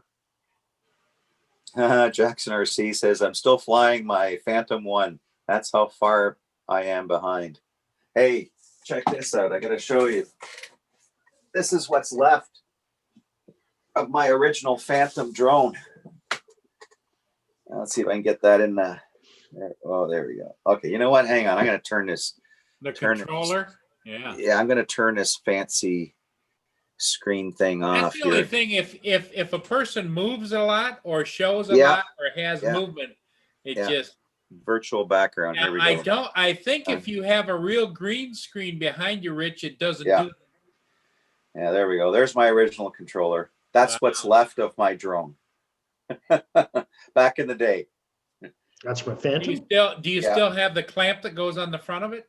No, this is it. But it works as far as I know. But my drone flew away, never to come back. You never heard or saw from it again, huh? Nope. No, and I had my I don't even think I thought about it then, but to put my take a Sharpie and write down my phone number or your name on there. Yeah. But this is to remind me that stuff happens. Well, you never know, Rich. You may get a postcard one day from your drone and saying, "Having fun in Hawaii, thank you." Yeah. Well, yeah, one day at our flying club, when we had a flying club here in Kitchener-Waterloo, and the corn stalks were at least like 8 to 10 feet high around the takeoff area, because it was an RC heli club, right? So we don't need to, take off and land like an aircraft. We just go up and fly. Yep. And I was there with my drone. It was a little overcast, but I did the whole thing. I checked for SATs. It beeped. It told me, hey, I've got so many SATs. Everything checked out. Did all my calibrations because I knew that, it was a little overcast. So, I might as well be safe. And sorry, everything charged up, everything green, good to go, the correct flashing lights. And I'm off by about 150 meters in one direction at about 2 o'clock. And next thing you know, I pull the stick back for it to come back. It does this. It just does this. And I'm like, what? And I tried again. It does this. I'm like, what? And then I figured, well, because I had programmed in, set the fail safe, right? So if I turn off the controller, right, and then wait a few moments and turn it back on, it should reconnect the signal. It should just sit there for a bit, reconnect the signal, and then go. Nope. It did reconnect the signal, but it did the same thing. When I pull the stick back, it just goes like this. I'm like, what the heck? And then it slowly starts drifting and just happily drifting away further and further and further. Did you try and reduce the power to force a landing? I couldn't do that. It wouldn't respond. Wouldn't respond to any controls. The only thing I got from it was a little twitch when I tried to pull it back and return it. And that was it. I couldn't reduce the power. I couldn't increase the height. I couldn't decrease the height. And I couldn't pitch it left or right. Did you do the fail safe sticks in and down, chop the power? I may have tried that. I don't know. I don't recall. It's been too long. I mean, that's the ultimate fail safe. At least you get the bird back, Yeah. But it just kept drifting away. And, I walked that cornfield for like 2 or 3 hours looking at the stalks to see if it got hung up in the stalks and whatnot. And I told the farmer, I said, hey, if you guys are, cutting down the corn, or if you're going through the cornfield, I'll offer a bit of a reward if you find it. I was more upset about the GoPro camera that was attached to the bottom of it that my daughter gave me as a gift than I was about the drone. Right. But yeah, both are gone to this day.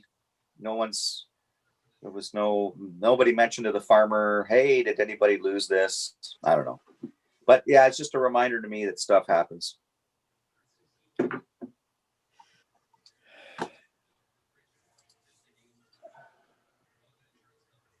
3:30 to 4. Okay. JDS. JDS. Welcome to. Oh my gosh. That's why we don't let JDS take over, right? Precisely. Yes. Yep. It would be the porn hub. It'd be a cold day in 80s. yeah. JDS, I lost you there. GPS will show you where it is. GPS on what? These guys? Yeah, there's nothing on there. No. And I don't recall there being a phone app for it. So yeah. I don't know. Unless you're saying you stuck a separate GPS module on there or some sort of some sort of little portable thing you can. I find the rule of thumb where you think it landed usually another 50 to 100 feet. Yeah, I tried that for ball, Kim. I went that radius and even further, and I think she just drifted away quite a distance before it finally started losing power and then came down. And the sad part of it is cornfields can go like this too, so that stalks are going just a little bit like that, and it could have just drifted away far enough, or even left the field before it ran into something else. Yeah, exactly. So yeah. Oh well. See, that also was back in the day, Rich, where you just couldn't put another camera drone up and go look, or follow or something. Yeah, exactly. I mean, heck, those things works like everything in relationship to the date and time is, the price is X, right? So, what you paid for that today, yet that at that day, you get something far more technologically advanced like a Mavic Mini, you know what I mean? Yeah. Well, I laugh. I used to know a guy, when I used to fly the Inspires, I knew a guy that had a net that he could attach to the legs. And when it took off the arms, and when it took off, the net hung down, and he could go like a fly swatter and catch other drones because they get tangled up in that net, and he'd just bring them back, Oh, jeez. That's interesting.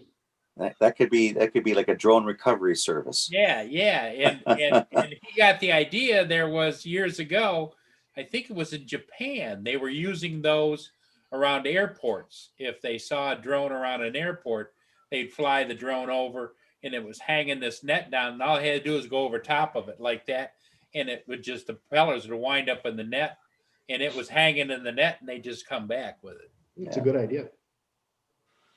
Yeah. Exactly. Or they have those net launchers that you can get, Oh yeah, I've seen those. Those are cool. Yeah, you're just on the ground and you're like, there it is.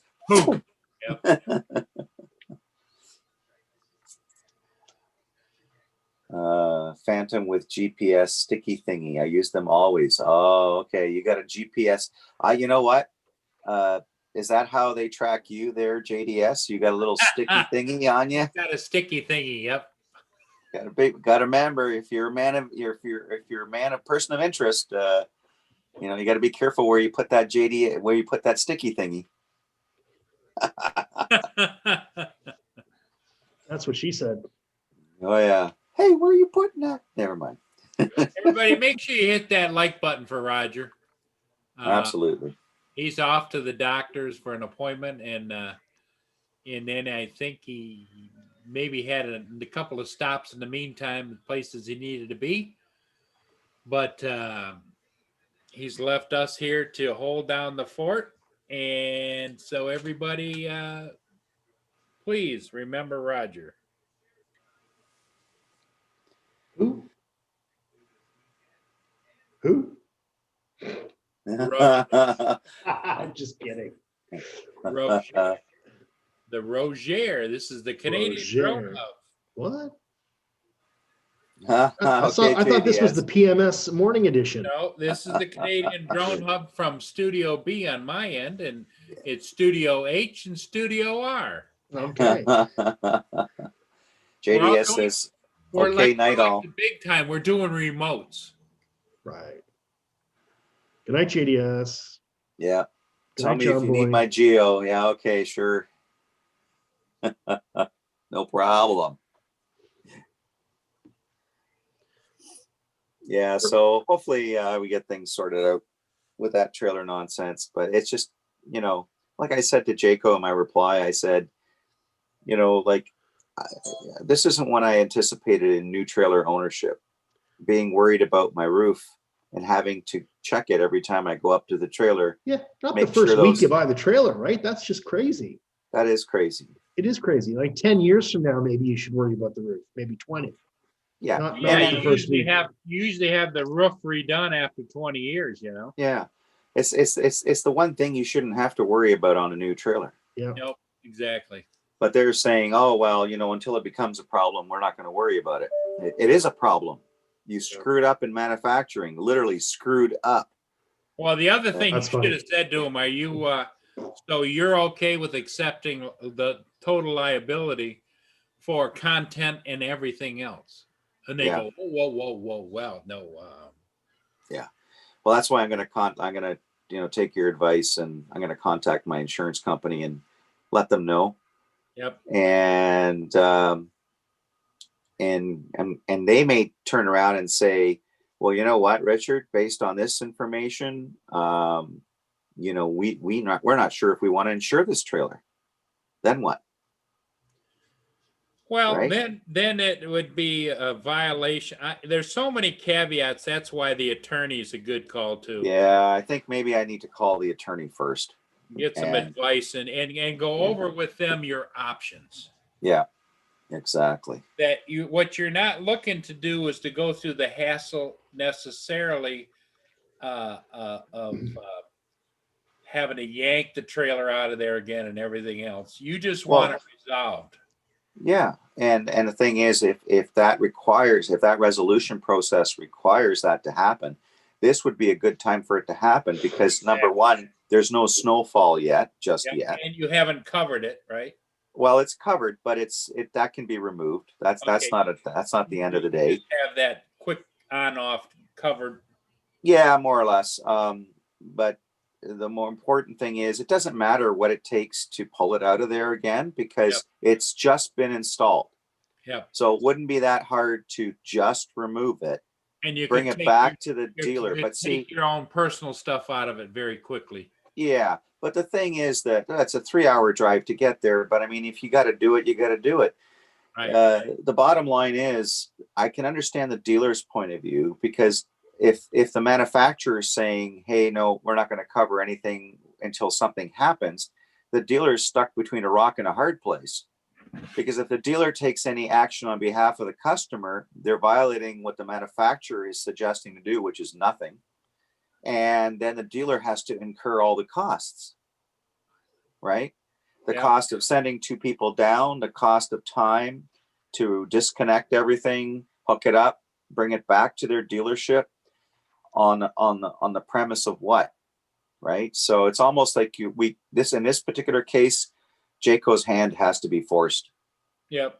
Yeah. Right, to do the right thing. I think exactly you're right because you're not talking just about your trailer, but you are. But Yeah. Jayco should be looking at the bigger picture about their reputation. Yeah, well, according to JDS, apparently their reputation isn't so hot. So, and unfortunately, after the fact, I did do a bit of Googling, and yeah, you have to sift through things like you do anything else. But I was surprised to see how many people had some not so great things to say about Jayco. And I'm almost now somewhat, I mean, I love the trailer. I love the layout. I love everything about it, except for this issue that I'm dealing with. And now I'm almost regretting the purchase. So yeah, Well, I think if you're starting to feel that way, that's where your lawyer forces the return. Yeah, I think I'm at that stage. As much as I hate to give it up because I really love the layout. The layout sold me. Everything about it sold me. But well, and what's got to go through your mind, Rich, is the fact that if this is a problem, what else is there I'm not seeing yet? Yeah, like it was this built on a Friday afternoon when everybody, finished having their burgers and barbecue, and they just wanted to go home, right? Wanted to So, go home. Yep. who knows? Who knows? Anyways, yeah. So yeah, I think you're right. I think I'm going to start looking up some lawyers to call and make a Yep. few phone calls. Yep. They'll give you a free consultation. Yeah, exactly. Yeah, I'll just have to Google consumer lawyers, I think. Yep. Yep. Right, something like that. Yep. Yeah, tell you, sometimes you pray for dull, and you don't get dull. I don't get it. Like, Well, that's a young whippersnapper game. They like that young excitement. Us, you and I, Rich and Hugh, you guys aren't as old as I am, but you get to a point where you just want a little comfort in your life. You're not looking Yeah. for confrontation. You're looking for comfort in life. Yes, sir. I agree. I agree. I'll be I'm right just back. replying. Yeah. My squirrels keep pounding on the door looking for more. Oh, Oh boy. he's giving his nuts up for the squirrels again. Hang on a second. Did I say that right? I don't know. I've gone a little bit nutty.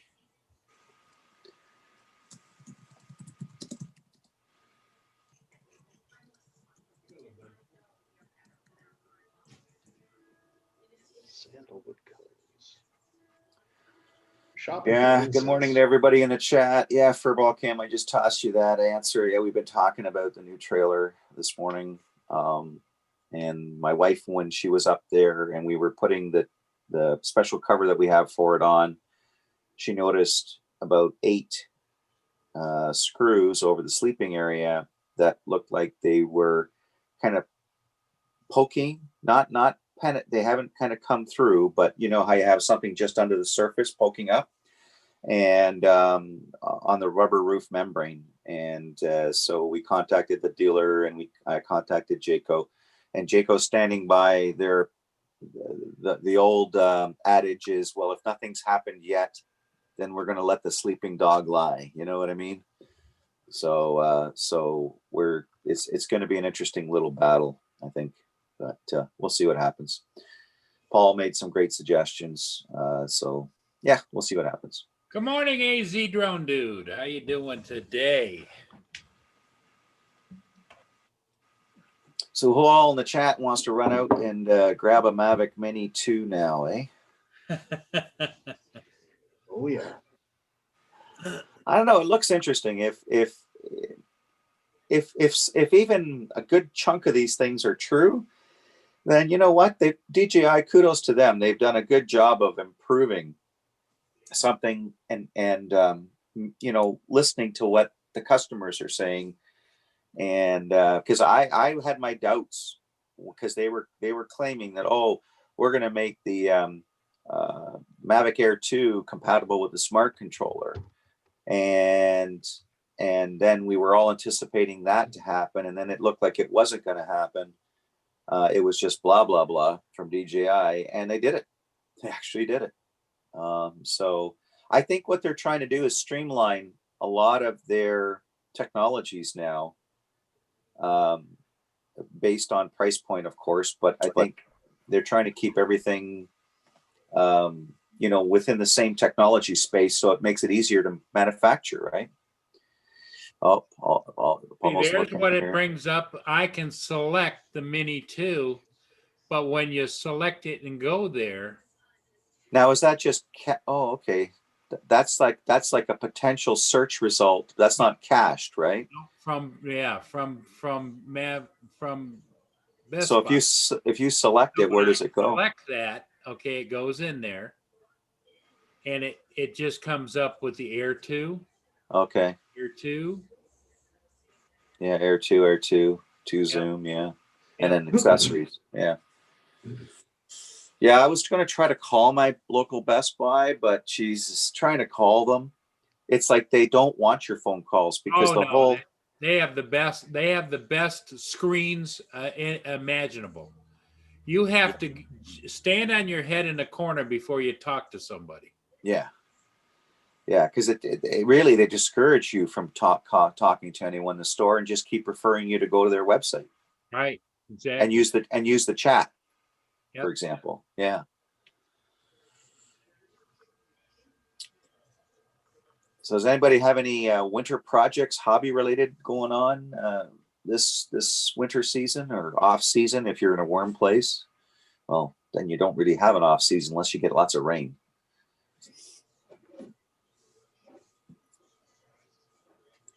I've got a looking few. forward to try my new snowblower. Oh, hey. Yeah, my cordless electric snowblower. Oh, is that like that little brush broom thing that you push along? No. It's actually a big snowblower Oh, wow. with a big, huge battery, like about that big. Oh my gosh. Yeah. Awesome. So I'm kind of excited to see how that works. Yeah. It'd be interesting to see how well it performs, especially in like lower temperatures, right? Because usually if it's a lithium ion battery, Oh, your battery. oh, here we go. This is lifting weights time. Oh, Holy jumping. 60 volts. Look at the monster. That is a monster battery, man. That's crazy. it's a pretty big size.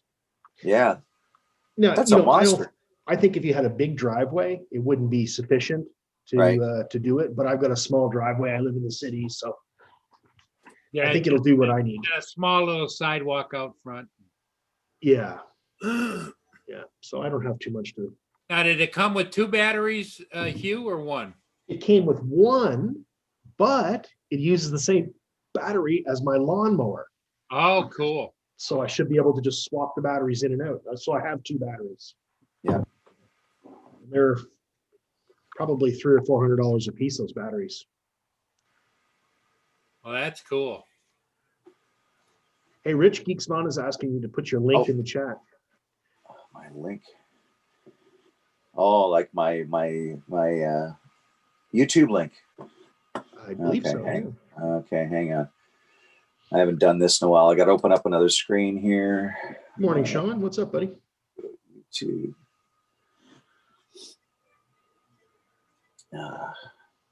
Yeah, technology and me. I'm still getting around my head wrapped around all this. Thought you were a techie. Well, yeah, server techie, but Oh, there You you know. go. You're a techie, man. yeah.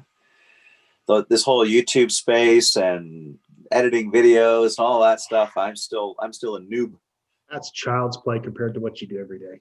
Yeah. And it's what's scary is there's people half my age that are doing that and more. Oh, I know. Kids are amazing. Kids are amazing.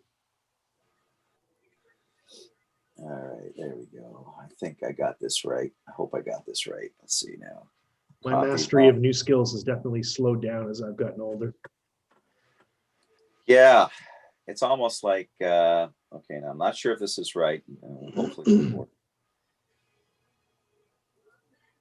I don't even know if that's. If I click on it, let's see where it takes me. And did it do it? Oh, it's still loading.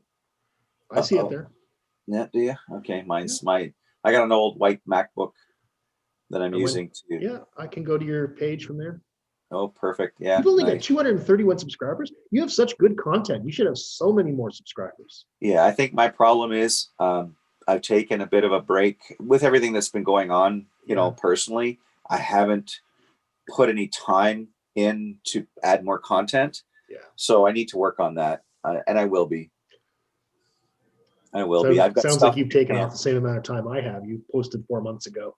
I'm Yeah, at 4 and months too. Yeah, and that's bad. Like that wasn't my intention, but with everything going on work wise and Yeah. this whole trailer stuff, everything that's been going on, it's like for sure.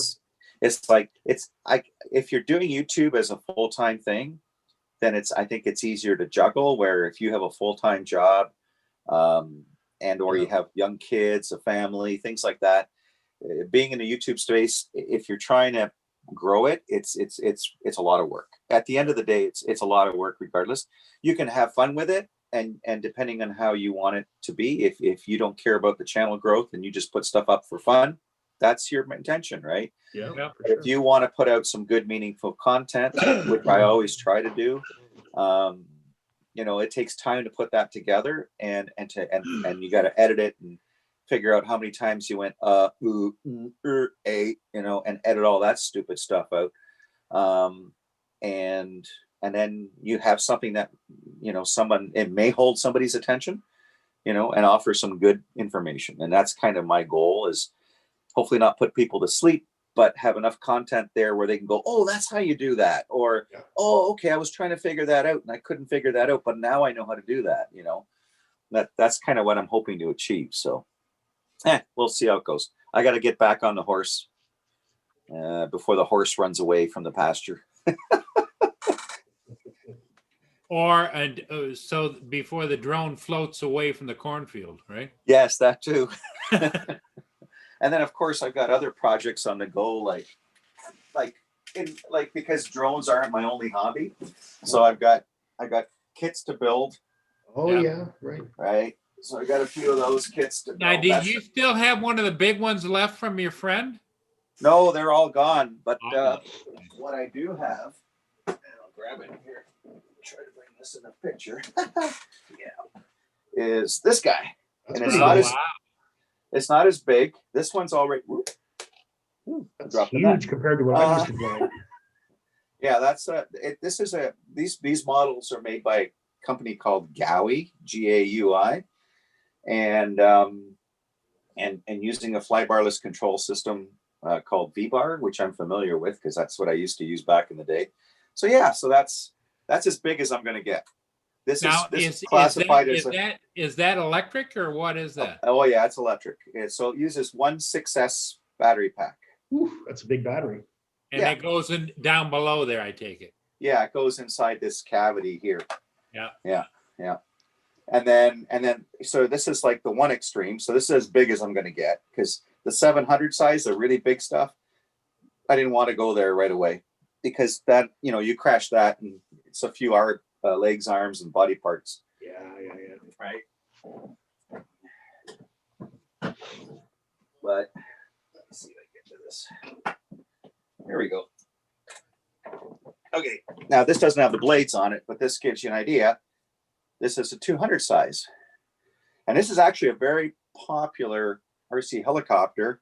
It's being, obviously everything's made in China. This is imported into the United States by OMP Hobby. And you can get one of these with the controller. Now it doesn't come with a controller like this, but Right. it comes with a controller.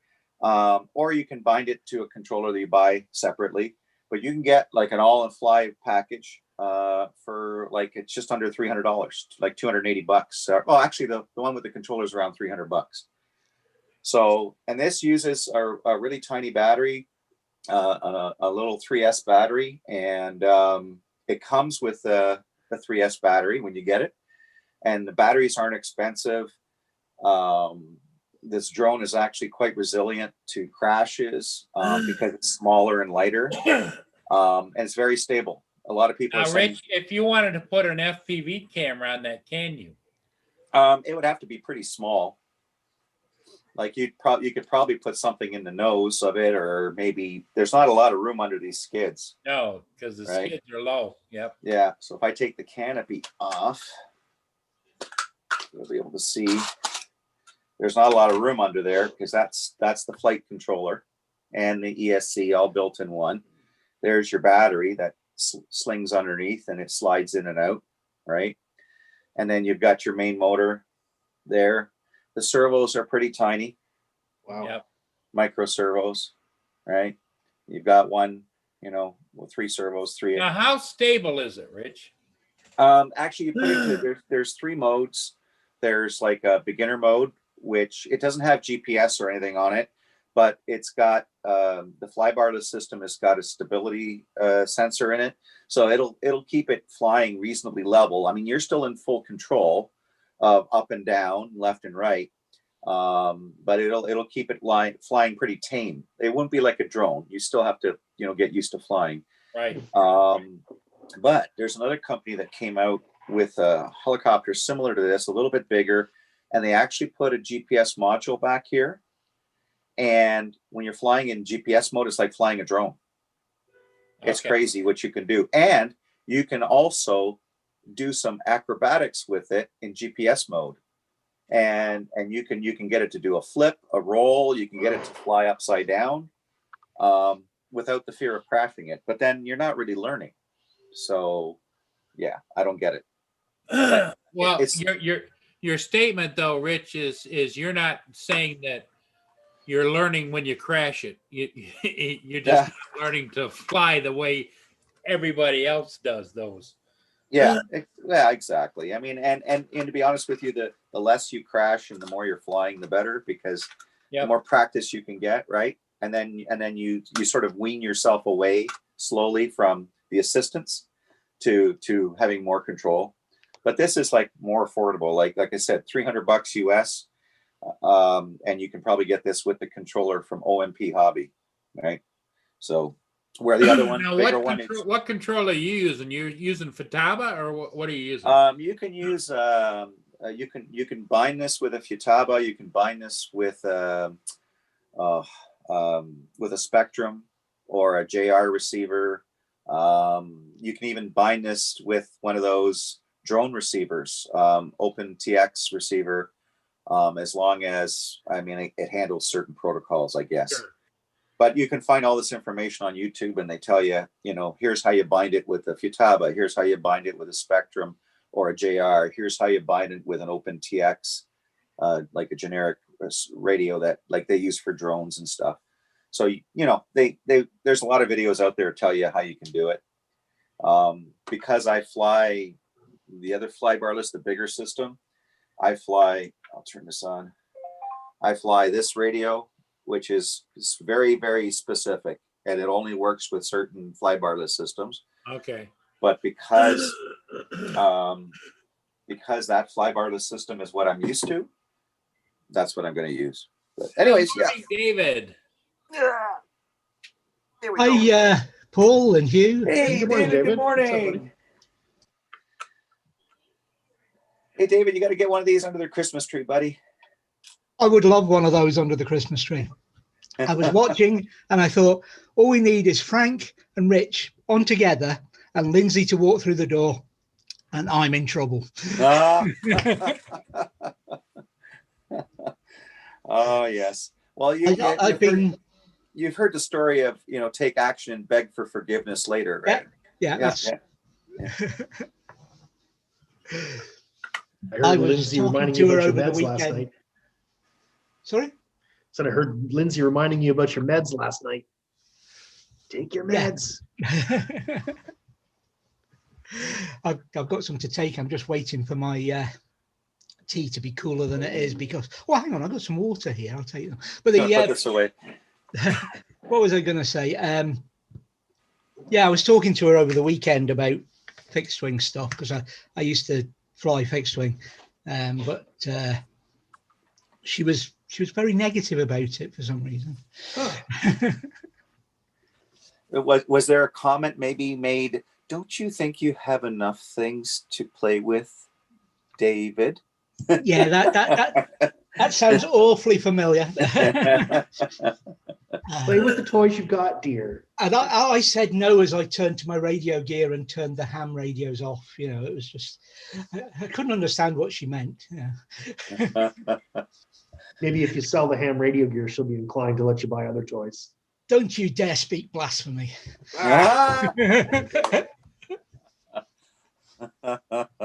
That's funny.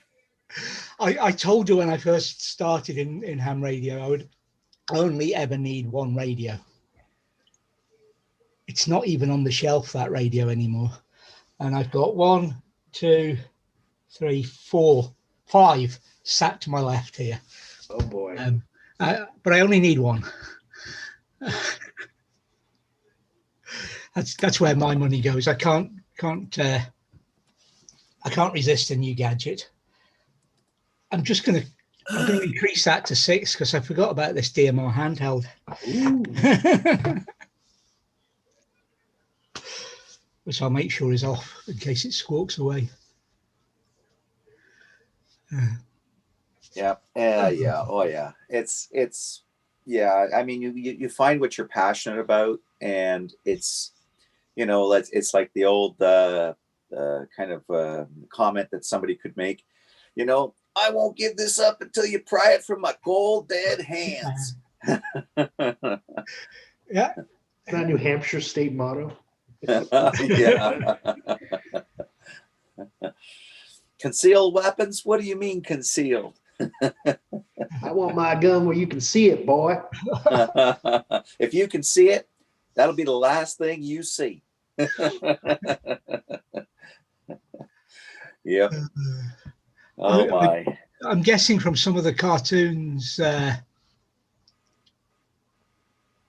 Oh, right. Yeah. Yes, that's coming up soon. Where was it going? I guess it's just come up in the presidential debate because there's been some cartoons knocking about gun control I've seen. Oh, really? Yeah. Oh.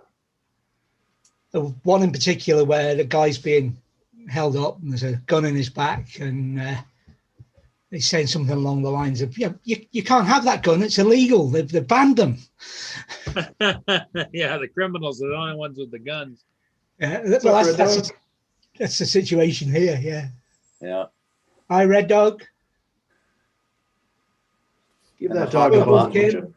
Cory Mano, AC Drone Dude. I forgot to say hello to There's everybody. your Red Dog. Let's switch over to live chat. I might see more going on in there. Right back.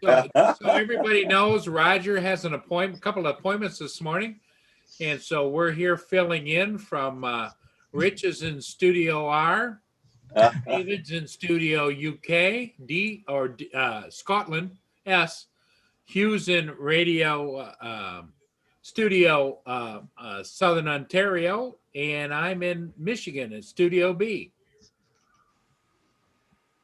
How come you're There you go. Studio B? and there'll be a quiz at the end. David, I'm in Studio B just because. Because, yeah. Yeah, Paul has the baton, so if you don't behave, he's going to beat you with it. Oh, dear. Oh my. I So go ahead. carry on. I was just going to say something about new toys. That's all. Oh, go ahead, David. I'm all Well, ears. My problem with new toys is at the moment is I've just had the drone. I've just had the Air 2, which I wasn't going to get. You know, I was waiting. I wasn't going to get one till next year when the rules come out, and then they went and put a damn zoom on it, and that was it. I had to have it. And are you loving it still, David? Oh yes, yeah. It.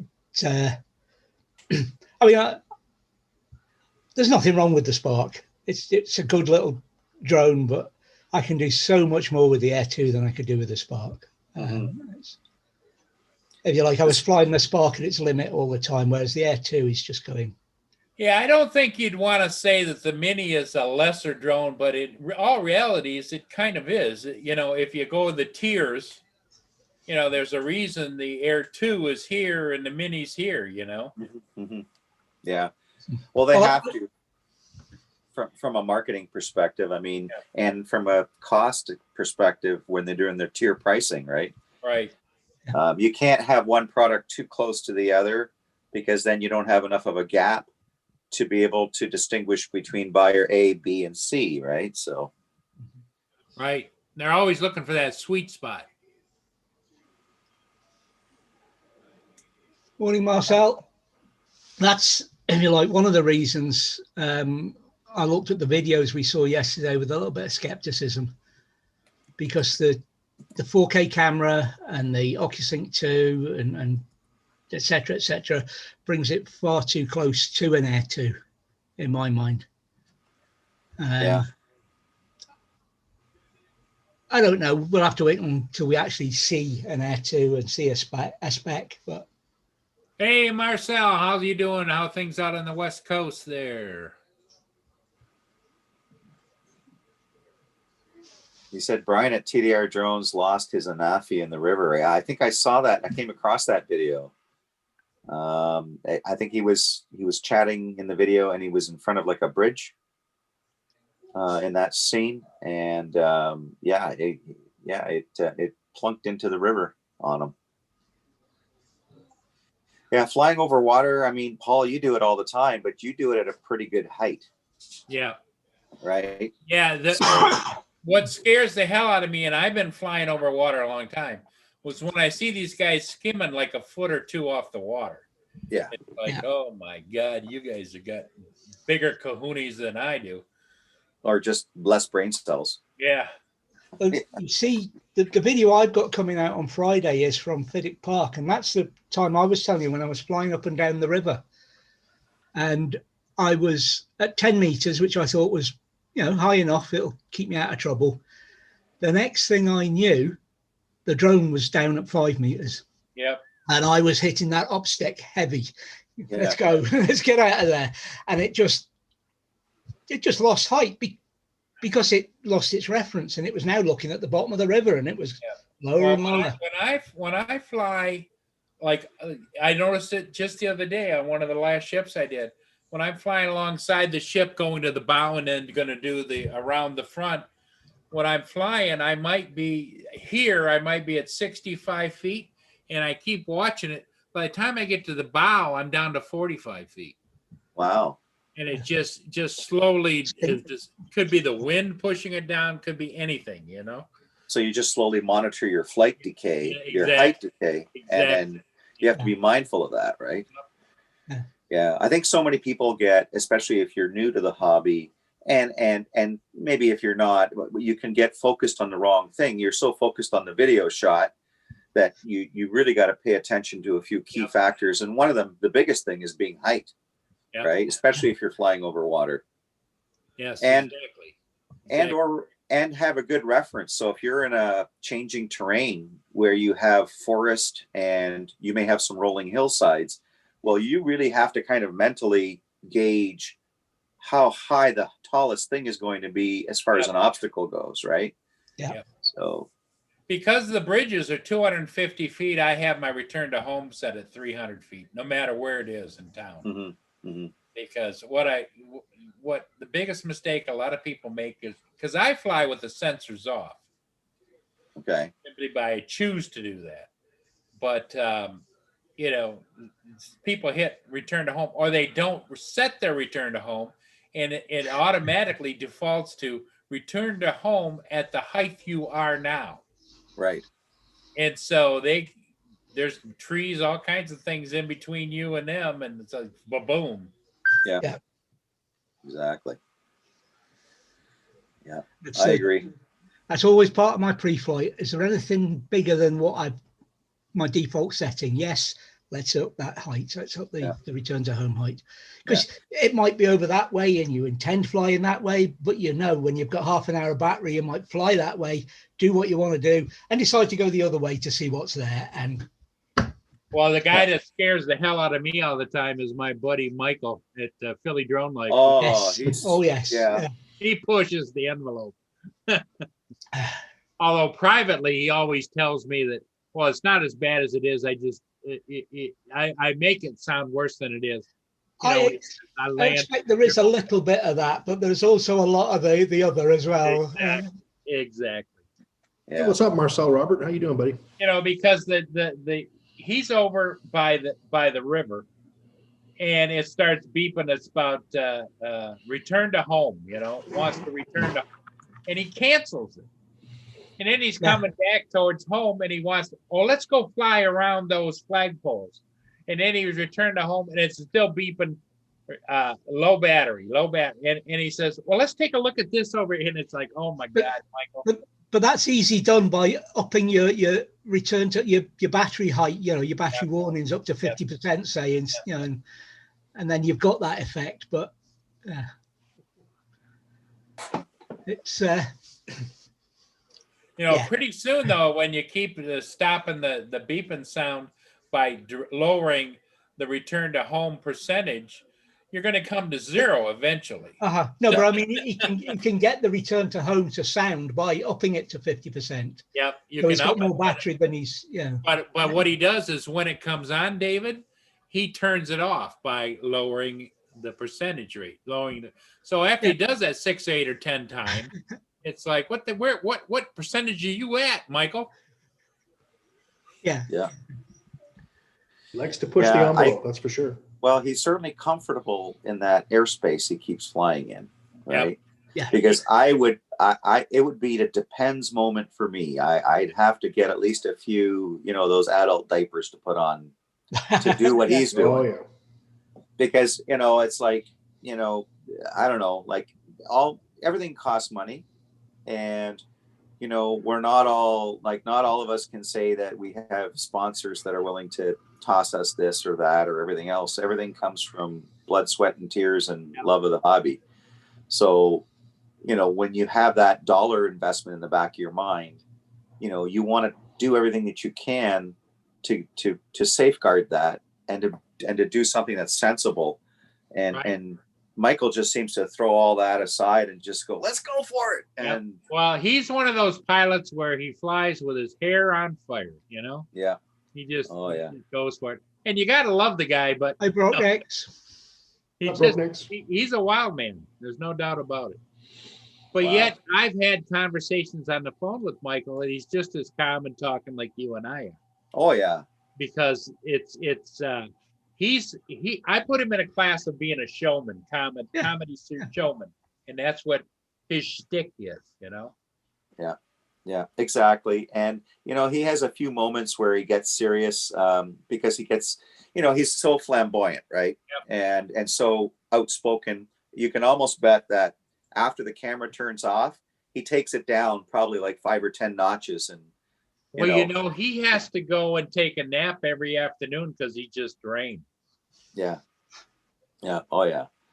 And he's he's one of those characters. He's like that stone in the shoe, but because he's so out there and he can be so funny, a little rude at times, but it's just like it's like watching that next scene in a movie. You just got to see what happens next, right?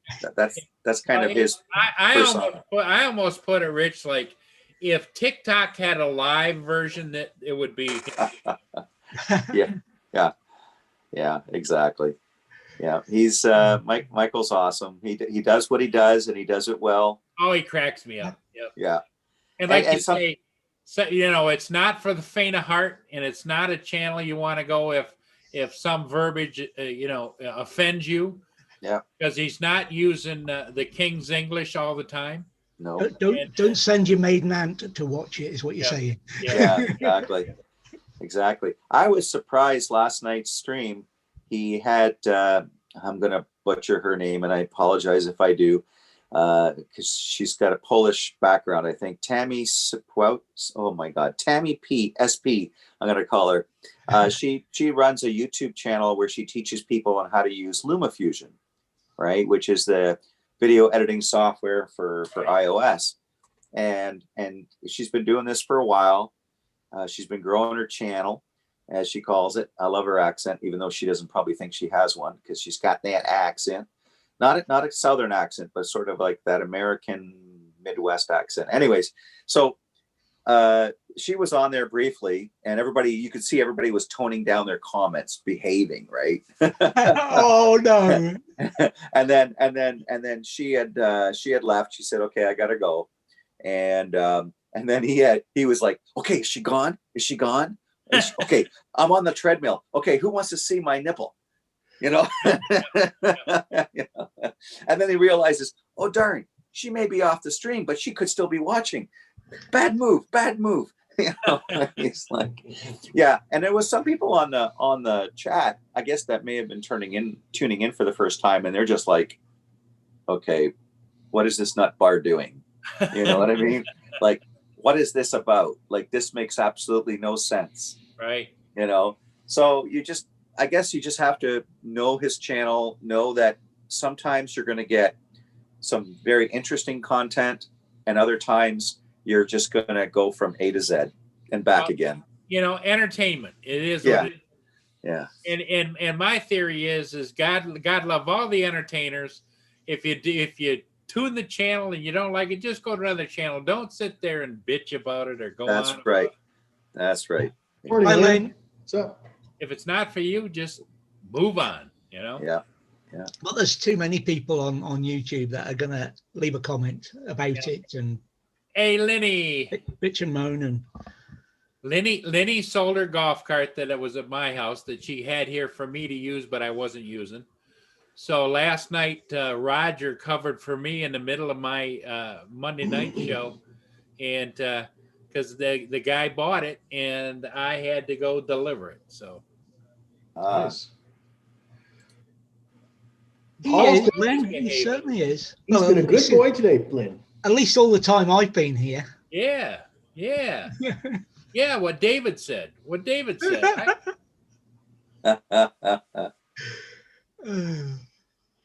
Yeah, we could tell the weather's getting grayer, the days are getting shorter, and the temperatures are definitely getting lower. Well, it's Oh, yeah. Slowly and slowly. It's kind of like me in life, you know. We're at the sunset, you know. Things. We left the house on Thursday night. It rained Friday, Saturday, Sunday, Monday. We got Ouch. up this morning, having come home yesterday. Right, The son. sun's shining. Yep. How does it know? Yeah. Yeah. Good times. Well, that's Mother Nature. Nature just protecting you, David, from your Telling me I'm not getting to fly at the weekend. Yeah. protecting you from yourself, David. That's what you got to look at. True, Dave. Man. Very true. Oh my. Marcel even attests that I've been a good boy this morning, right, Hugh? Yes, sir. Yep. What's this? Brocknex is saying, well, I'm selling off all my DJI stuff now. Oh, okay. Oh, geez. Well, I sold my my Mavic That's one 2 of Paul's Pro. hobbies. Yeah, I sold my Mavic 2 Pro to a fellow out west who was just starting up with a drone kind of business. Interestingly enough, he was a air traffic controller. Ah, Obviously, maybe not working as much these days. So he's got connected with a group where they actually do some land surveying and they actually do some work with some drones. And they were suggesting, you know, at the least drone that he should be looking at would be like a Mavic 2 Pro. So when he saw my opportunity, he jumped on it, and it's in his hands. He's quite happy with it. But yeah, so all I've got left for drones is really the Mavic Air 2 for now, and I might be tempted to pull the trigger on the Mini if the features, if I can use it with the smart controller too, which I should be able to.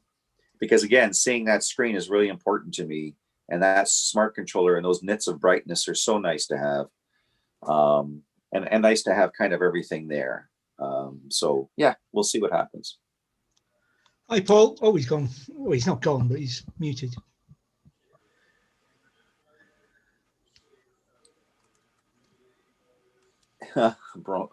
Brockneck says edutainment. I've learned a lot from Mickey. Yeah, I learned what not to do.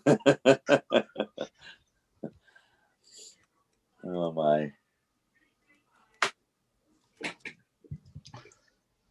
Well, about 10 minutes, I'm going to have to slide out to a work-related meeting.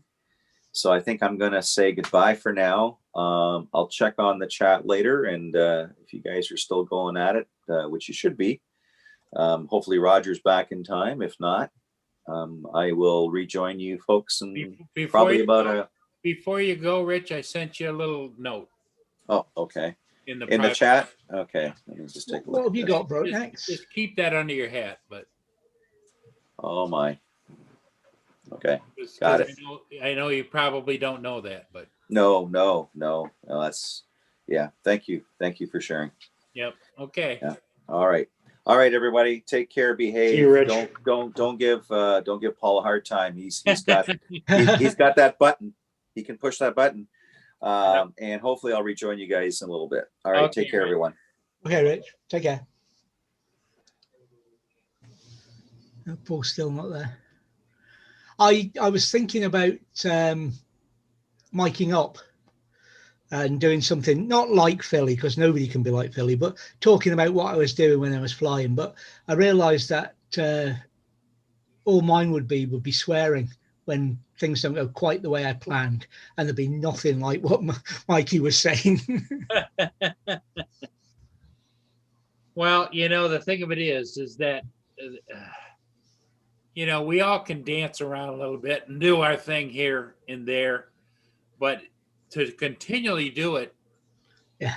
It's like Andrew says, when you do constant live streaming, it can be very tiring. If you've got a family or other things that you need to be doing, pretty soon it just consumes all of your energy.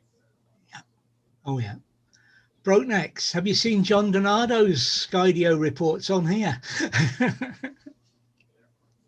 Good morning, guys. What's up, Paul? I got to figure out this setup here because I went and got my big screen TV and put up here from the trailer. Yeah. Now my camera is down here instead of up there, and I figure up there it's going to be too high. So I got to figure out something else here somehow. But we can certainly see you've got a Timmy's, Paul. Yeah, definitely. Can't miss that. I just got to figure out where to put this camera. Well, if you had a small little, like a desk tripod or something, you could just stick it on there. Yeah, got that. Or I can put it on. I got a smaller monitor there. Or even in the meantime, go get yourself a roll of paper towel and set it on the top of that. Just hang on here. I'm going to try something here. Okay. That's better. How about over there, that side? Yeah, that's better. Yeah, I'm going to have to cover that crap up later. That's all my stuff from my model railroad over there. I got a shelf with all grain stuff. My stuff from the model railway is hidden round the corner there. Oh, can't stay too long. I had plenty of boys' toys. Yeah. How was the kiddies today, Paul? Oh, good. Well, I had to call the office this morning because I don't know if I told you about this Karen. She got this one kid just being a pain in the butt. He was about 2 blocks from the stop this morning when I went by.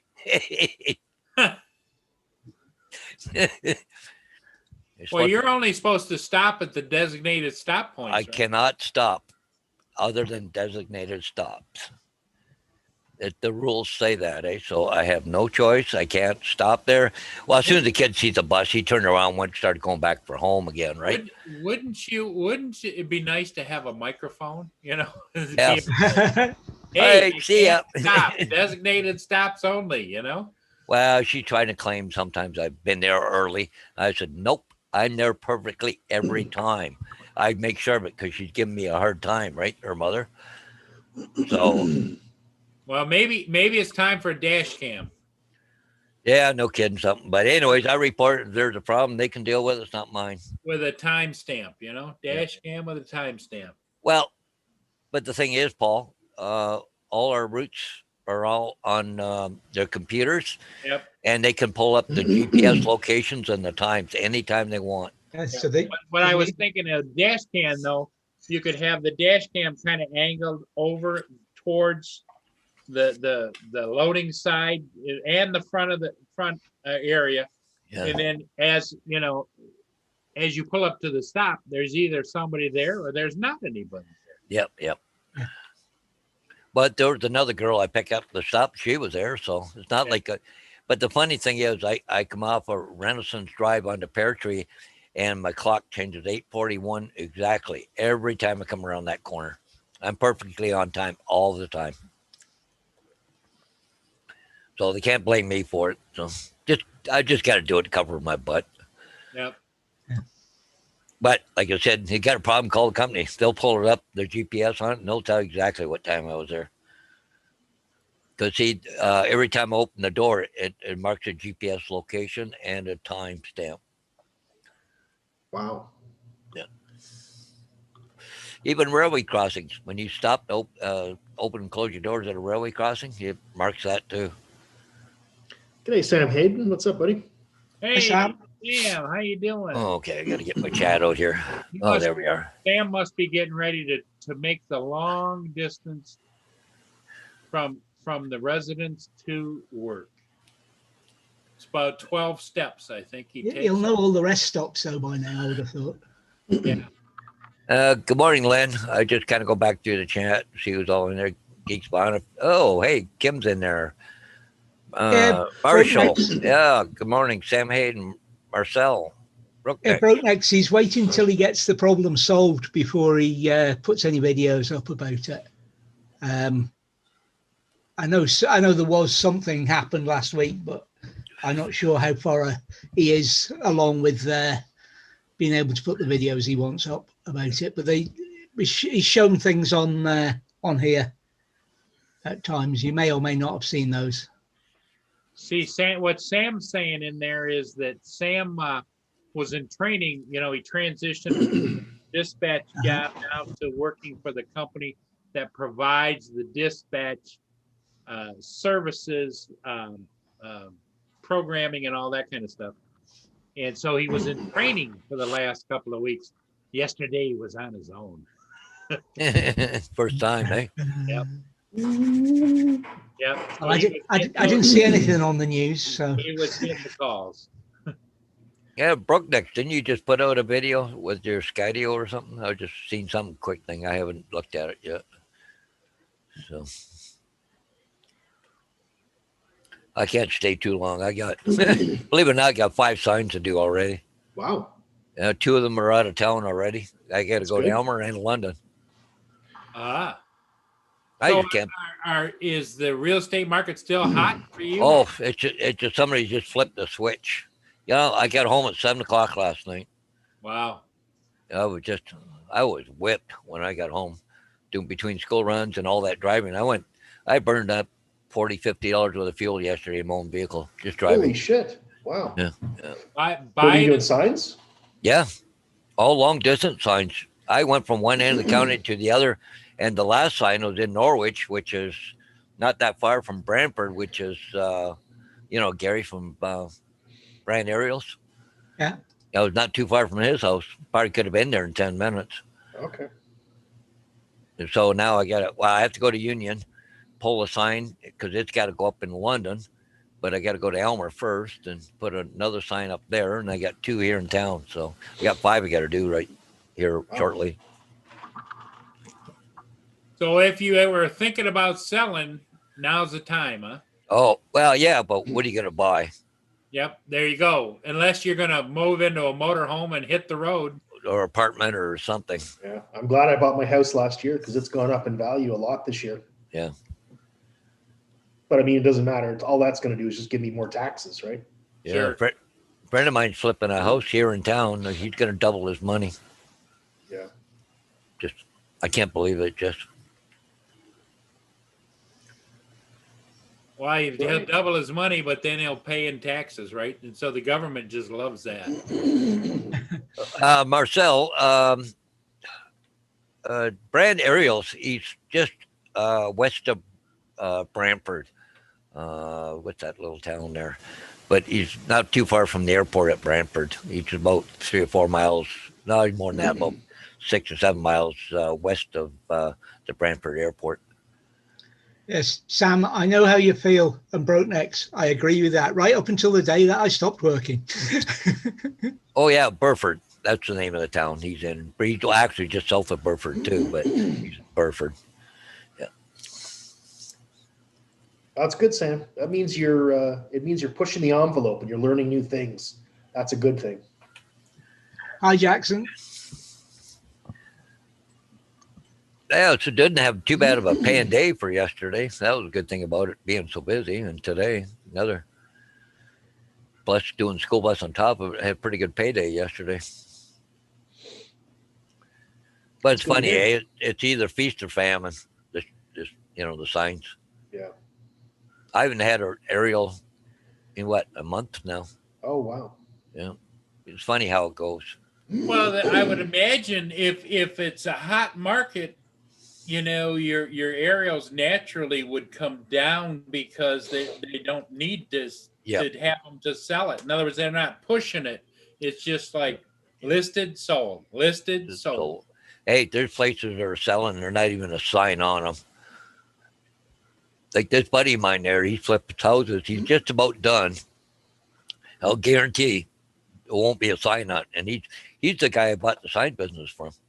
Ah, And I'll guarantee there will not be a sign on it because they've already had people going through already, waiting. They're bugging them. Come on, get it done. We want it.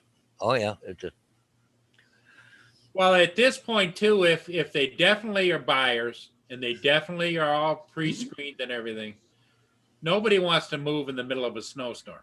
no. I think that's what it is. It's a big push right now, right before Christmas. The holidays, yep. Yeah. Nice one, Sam.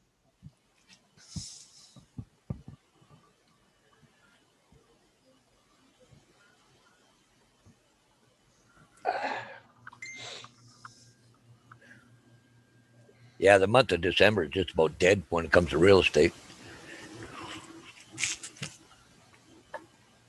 Right back, they're calling for more peanuts outside. They're knocking on my window. Peanuts. Hello, hello. Peanuts, hello.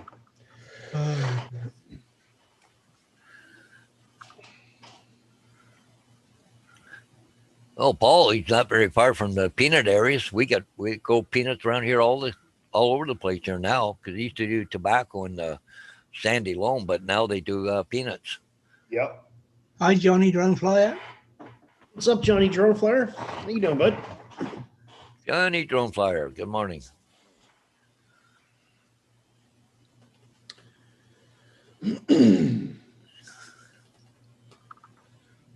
Well, there you go, Sam. You get to have a day off already coming up. Should be an interesting day. Oh, that's only the beginning of it. I know. Because no matter what happens, it's going to be an interesting after effects. Oh, I know. they won't know the election for a couple weeks after that. Unless, Trump does a landslide. I don't know. That watching that latest video of Biden doing an interview there at Pennsylvania. Oh, my. Yeah. I think he was having a stroke during the middle of it.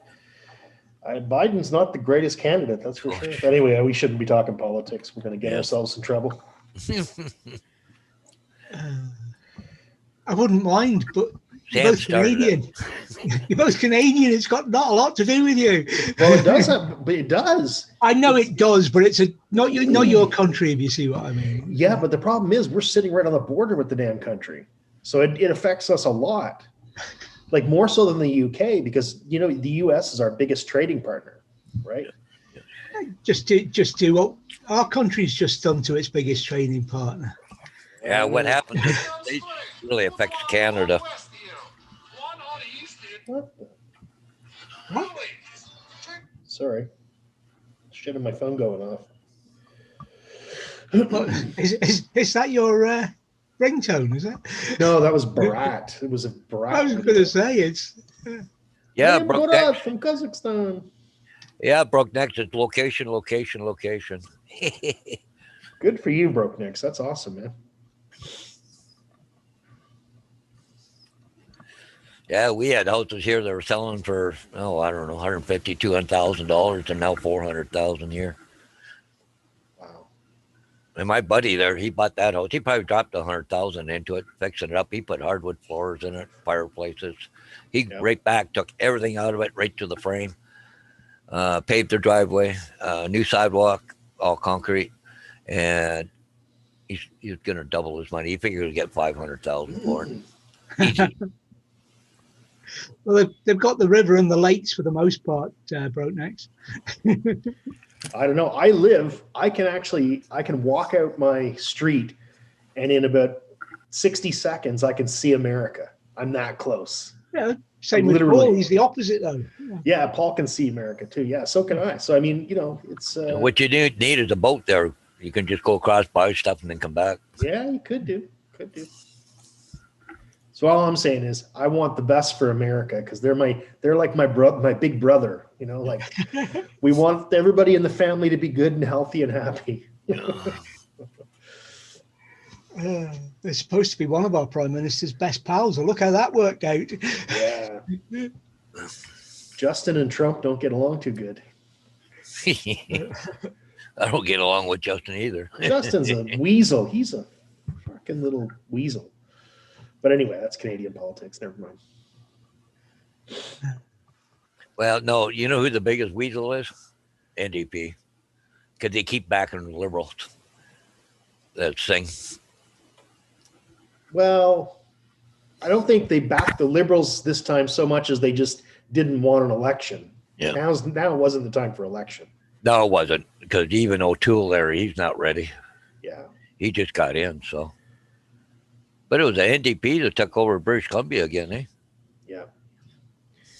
Broke necks. More like your drunk, crazy woman loving uncle. Yeah, exactly. That's okay. It's all family. And every It takes family's all got one of kinds. those. Oh, yes, indeed. Oh, wait a second. Is that number 2? Or is that your first one? Oh, That's that the looks first good. one. Okay, just checking. Now I'm hungry. Yeah, I haven't really had much for breakfast either yet. It's breakfast bowl time. Breakfast. There's my breakfast right here. Hey, David is after lunchtime over there. Yep. We ain't got no Bob Evans up here in Canada, Paul. I wonder if. I think y'all should FedEx me a couple of them. Know what I'm saying? Little Well, I could hook inter-country you up with a relations. store pickup over here, but I don't know how you get there. I'll take my I'll ride my snowblower, my cordless electric snowblower. There you go. All right, Sam, take care, buddy. You have a good day. See you, Sam. Knock him dead, kid. Take care, Sam. Have a good one. You got this. You got this. That's all I'm saying.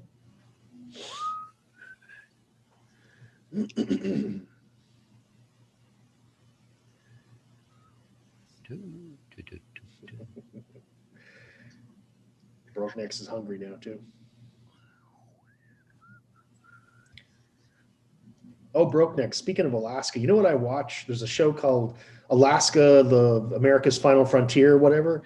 The Kilcher Family. Do you ever watch that show? I love it. Just love it. And the singer Jewel, it's actually her family. It's Jewel Kilcher's family. Anyway, I was watching that this morning.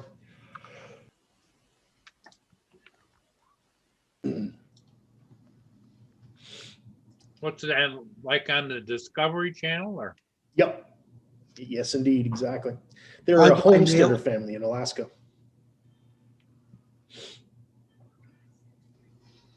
In fact, their grandfather came over from Switzerland in the 20s and made a color documentary film about homesteading, and it's in the what are your archives called? It's in the Smithsonian. It's the only documentary of American homesteading. Wow. Yeah. Paul, I got sent this while you were away, and it seems as though it's suitable for here. So I'll just. Oh, Brokeneck says it's all fake. Oh no. Oh no. My dreams are dashed. That's what Paul Squirrels will really say.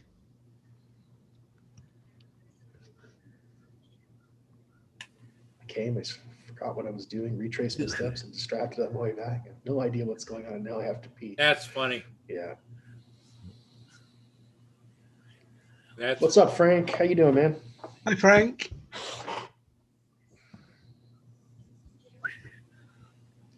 So Jackson RC, don't you have a load yet this morning, or what's going on? You see you're still on there. You usually got a load and you're on your way. He dumped his load in the McDonald's bathroom. Maybe. Yeah. Just kidding.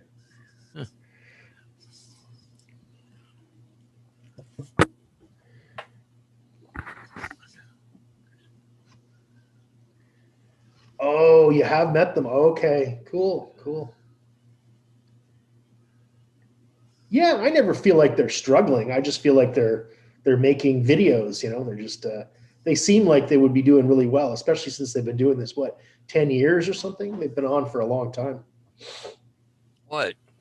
I've watched a lot of those kind of shows and stuff, and like, they got to have a lot of stuff there to, like the homestead, like axes, chainsaws, tools, place Yeah, to yeah. go, Yeah. food, ATV, dogs, sleds. And I'm just going, holy crap, that's a lot of money, that Oh stuff. yeah, for sure. And, they're riding around all this stuff and boats and everything else. Well, fuel up in the middle of BFN, holy crap, it's Yeah. expensive. Like, where are they getting all the money for that crap? They The got a brand Discovery new Channel, skidoo man. this year, and like, holy mackerel, they're looking at $14,000 for one of their Yeah. skidoos. Yeah. Hey, Tank, Roger is off to what, a doctor's appointment or something this morning? Yep. So Paul is sitting in for Roger. We all are sitting in remotely for Roger.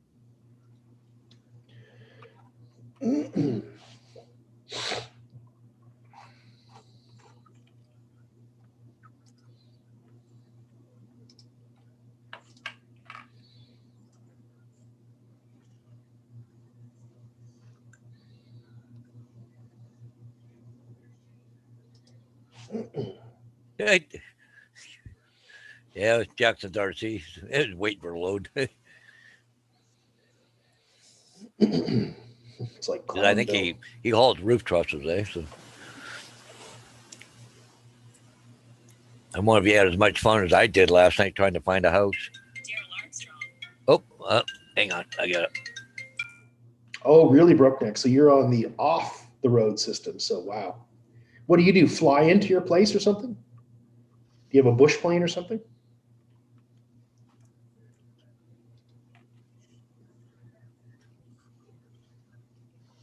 I actually have friends up north that live off the road system in Canada. They basically, all of them are all bush pilots because they all have to fly planes if they want to get anywhere. We got a big swath of northern country up in Canada, as you know. Yeah. In fact, most of the country's empty.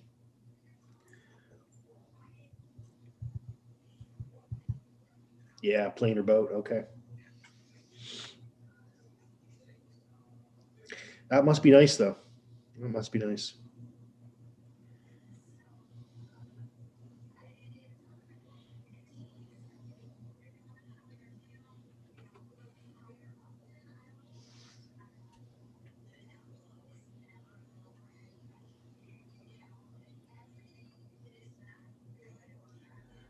I'll be right back. I'm going to fill this cup up with a new set of tea. He is licking out my breakfast bowl. Uh-oh. Yeah, real estate agents.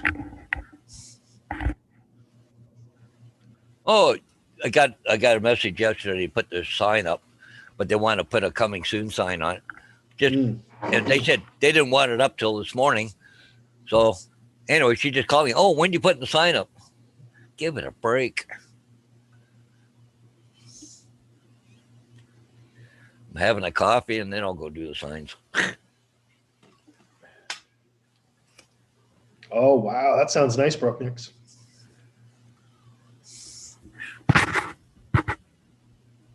Okay. See you, Marcel. Take care, buddy. Marcel, I thought we were friends. You thought wrong, old man. There you go, you young whippersnappers, you. Boy, this thing keeps your neck warm too. It's Oh, like, I you can use it as a for mask? Yep. While I'm going to stores and stuff, right? Well, that's kind of handy, Paul. I like that. Yep. Well, it's cold out there in the mornings out doing the school bus, so I put this on, and if I have to go run into a store, I can always just put it up. Yeah. Give me all your cash. Yep. Only $5.99 a Canadian Tire. Nice. I wonder if Amazon's got any good masks. I should check that out. I finally found some cheap incense. Well, not cheap, but reasonably priced incense today. Okay, reusable mask. What do we got? But I can't use this thing on the school bus because you got to use their provided mask.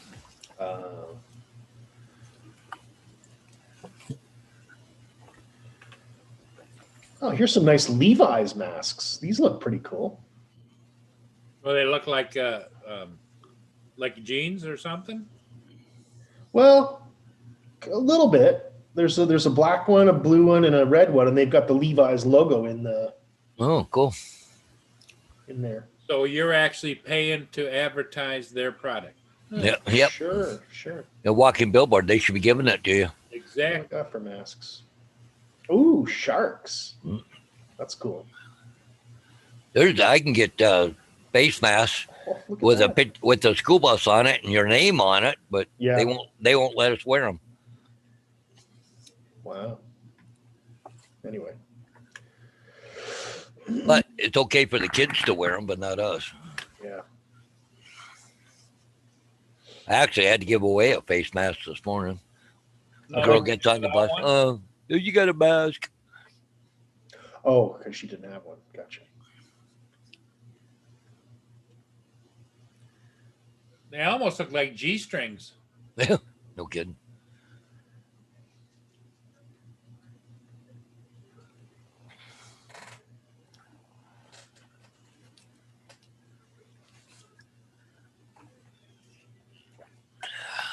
Oh, large. I think like Vistaprint and those places, if you send them a good picture of the bottom from your eyes down, down to here, Yeah. they will print that on the mask so that when you put it on, it just looks like your regular face. Is that right? Yeah. Oh, that'd be cool. So I can get my beard printed on a mask? Yep. That'd be weird. That'd be very weird. Ugh. Right, David? I've Yep. been trying to get my missus to get me one of those masks. Oh, They yeah. don't make masks for people with big beards, right? No, but Get the filter underneath here. they get where Lindsay works in the food factory. They've got what they call snoods, which are like bags to put your beard in, and Ooh, they've nice. got, they'll come up and go over your nose and do the job of a thing. So I've been trying to find out where they get them from and see if I can get one. Yep. Jackson RC, you're correct. No kidding, eh?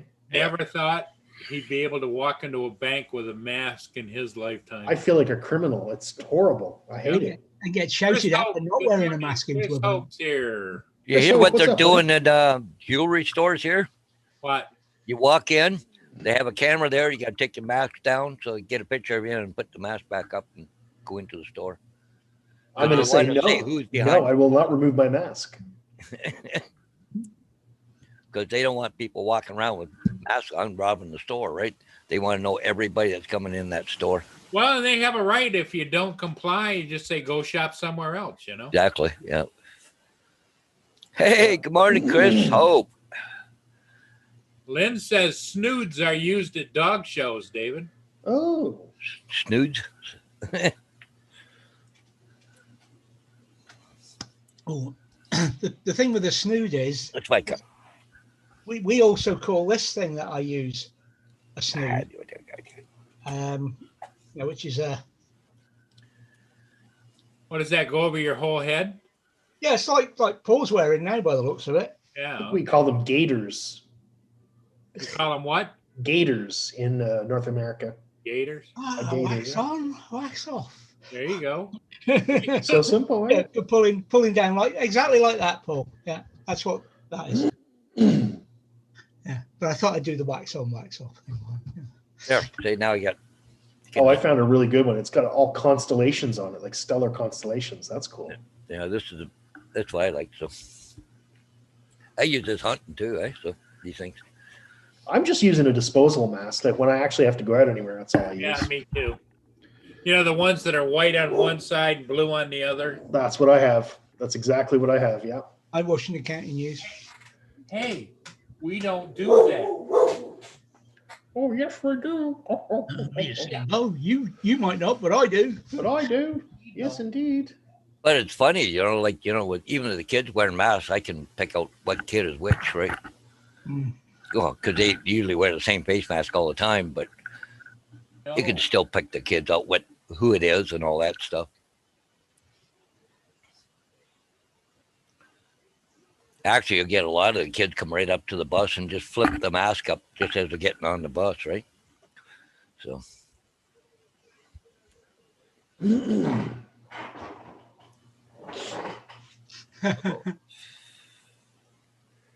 David turned into Chommy Chong for a for a second. second. Okay. Oh, with the bent that up the head. Yeah, around it. I used to buy their comedy albums. Cheech and Chong's Greatest Hit. Yeah. Oh yeah. Well, I had that album. So good. I Do couldn't understand why they wouldn't let me play them at school. Though. you remember Basketball Jones? Basketball Jones.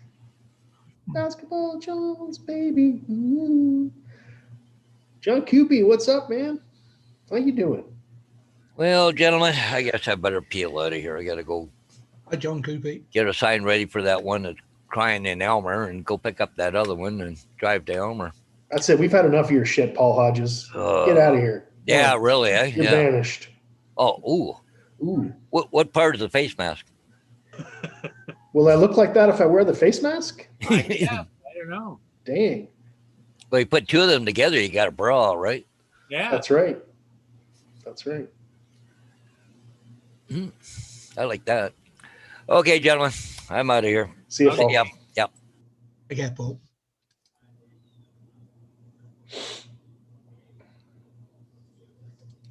Off like a shot.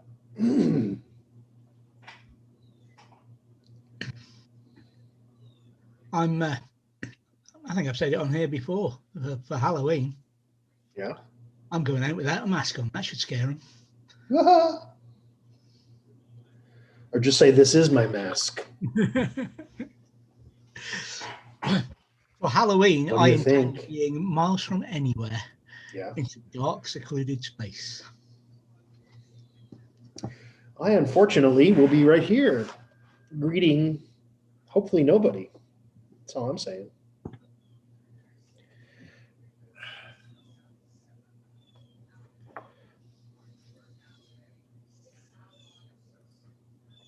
Thankfully, the house across the way Good morning, John Coopy. has run out of space. Corey Mono is here. Roger is off to the doctors, I believe, and maybe a couple of other stops. Hi, Dave Ennis. And if he gets back in time, he'll rejoin us. Otherwise, you're stuck with Hugh and David and I this morning. We're kind of holding the fort down for Roger. You lucky bastards. Yeah.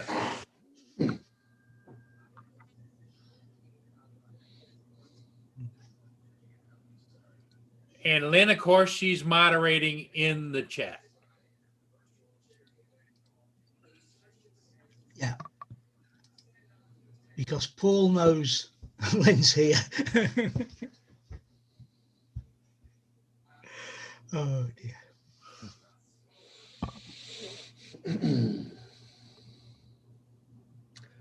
So less than a week and my son's out of here. Oh, the countdown. So this coming weekend, he shows up with the girlfriend and they move his stuff. Yep. Oh, did you call about dropping the? Oh, no, I haven't yet. Oh, okay. I was just curious if it would save you money. I don't know. Yeah, we'll see. We'll see. Hi, Russell. Thank you, Russell. We'd try. Cheers, man. We're not Roger, but we try. Roger that. Oh. I know. Low hanging fruit, David. Low hanging fruit. I just plucked that one off the vine. So, David, what's the game plan for you for today over there? Your day is pretty much almost over, right? No. You're into the afternoon already. Morning's gone. 2 p.m. Yep. See that well-integrated show there where I waited till just before you asked me the question before taking a big bite off my ice cream. Well, we don't Perfect want to timing. have you eat your ice cream because that makes a mess.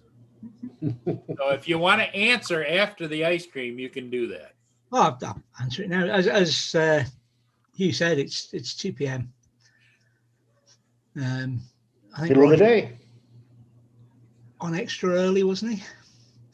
Oh God, yeah. Roger was on at like Nice. 7 o'clock this morning, or 6:45 or something. 40, saw 40 the, I think The 640. thing come up, and I thought, I can't go on now. I've got too many things I've got to get done.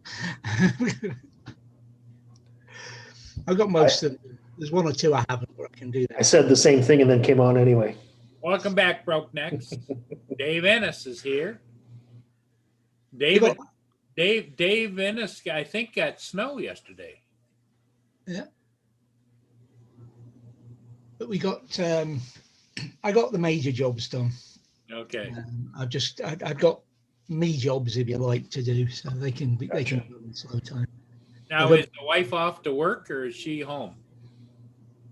She's off to work. Yeah. Oh, nice tab I saw on your browser. Sexy mask for sale. Yep. But yeah, she's working normal this week.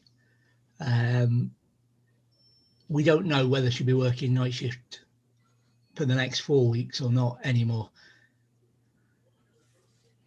Broke necks. Your beard looks like you spilled some ice cream on your face, David. Yeah, it'll all rub off, and then my hair will be dark again soon. Yeah.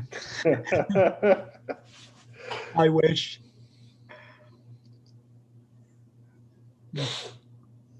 Mm. Yeah, John's still, he's down there he lives east of Kansas City area and west of St. Louis. So he's down a little bit further south than where I am. Well, he's southwest, but I mean, as far as latitude, and he still has a possibility of getting a little warmer weather.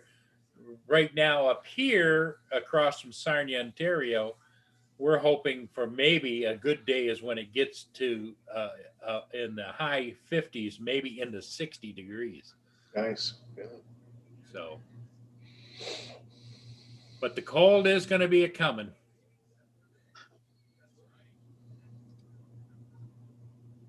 Oh, you can bet on it. And everybody, make sure you hit that like button for Roger. Roger's here, but he's not here. He had to go for a doctor's appointment and then on to picking up a couple things while he was in the area, and then he'll be back.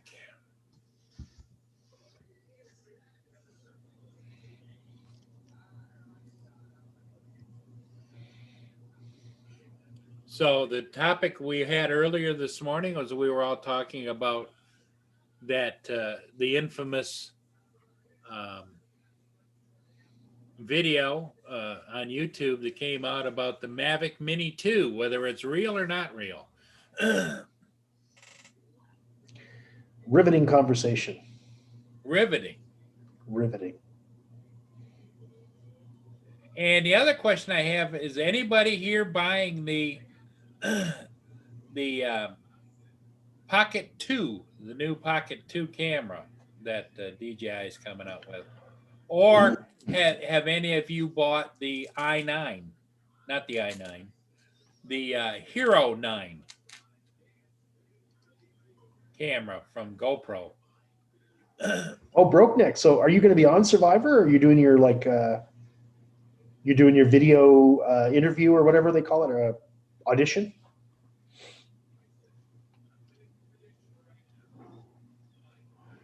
Oh, Broke Neck. So you're going to be one of those naked guys running around on the island. Yeah, I love Survivor. Great show. Yeah, Lynn does too. Lynn likes that. She likes a couple of different shows that.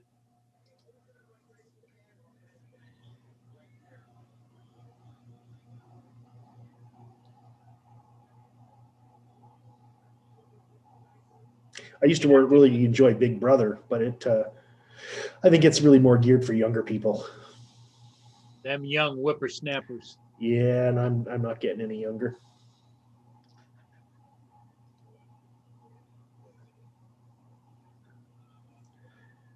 There we go, Paul. Russell answered you. My Pete. Okay, there you go. Pocket 2 Nice. arrives on November the 6th.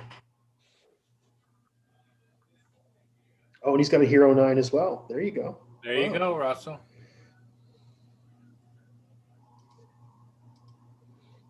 So are you kind of comparing them or using them for different situations?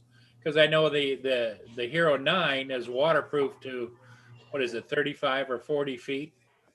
And you can buy that little, looks like a buoy, clear buoy that you put the pocket in to make it waterproof. Oh yeah. Yeah, it looks like a crystal clear ice cream cone, and it screws Oh, put it down in there, okay. and then you control the camera using your other device rather than with your thumb. Right. Sorry, I disappeared off there to have another look round Russell, my website. I get it. I get it, Russell. And no news on there. You know, All their other new toys are on there, the new cameras and gimbals and what have you. But nothing about a Mini 2 as yet. So as it's the 27th, I don't think we'll be seeing one on the 5th of November. It's too soon. You'd think they'd like some time in a advertising run up and pushing it. And One would think so.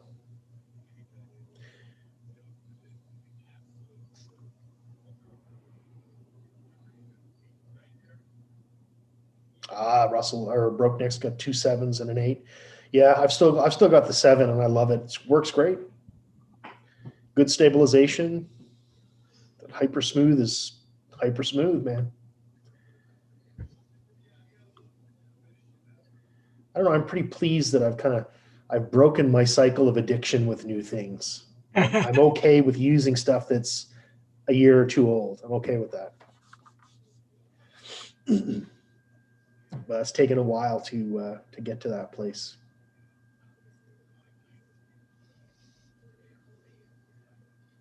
no, I mean,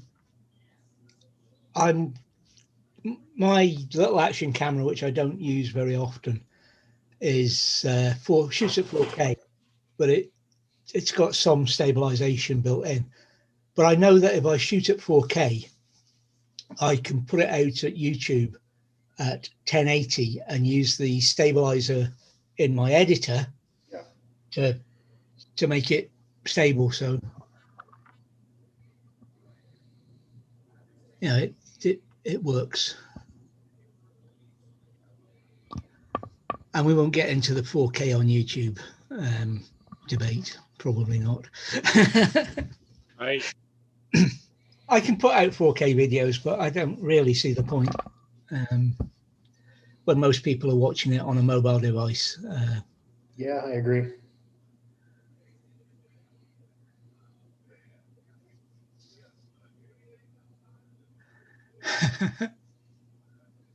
Yeah, can't argue with Brokenecks and Corrimano. Best Buy must be inundated at the moment. Oh yeah. Hey, you got that new Mavic Mini 2 coming out? What's going on? Where is it? Can I pre-order it? Can I get the Fly More combo? Can I get 2? What about a rain check? Getting lots of those.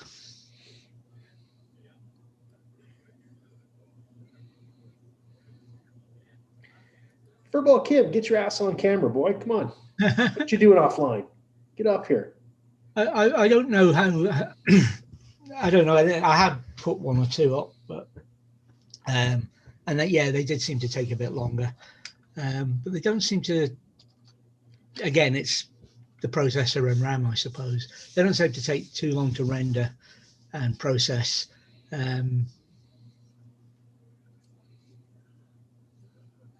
Yeah, I agree, Corey. It looks great on my TV. what have you. But how many people on YouTube are watching it at 4K to make it worth a difference of putting up at 4K? Right. I'd rather use the 4K to allow me to, crop, if you like, and that.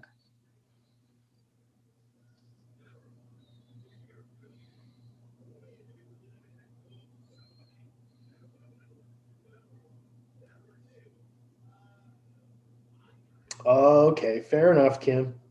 Kim's doing chores. That's okay. I'm just giving you a hard time, bud. He's doing laundry while supervising us, I think. So. Oh, that's interesting, Brokenecks. He tries to get this VP09 codec to minimize YouTube's compression. That's interesting.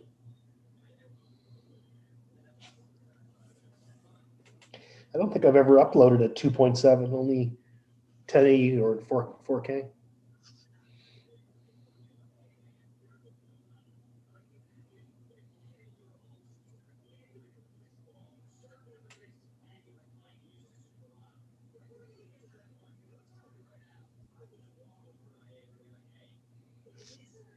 The biggest thing for me is editing in 4K. I have to create proxy files to edit. So it's such a pain in the butt. Yeah. Nope. Blind Nail's asking if you've taken your meds, Paul. Yes, I have. Earlier, I can Well, attest. since we started at 6:40 a.m. this morning. I saw him pop his pills. Yep. I popped.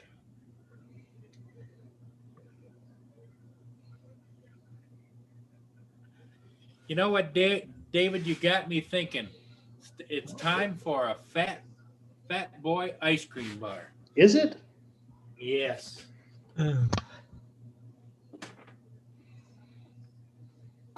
I finally got some ice cream sandwiches. Yeah, buddy.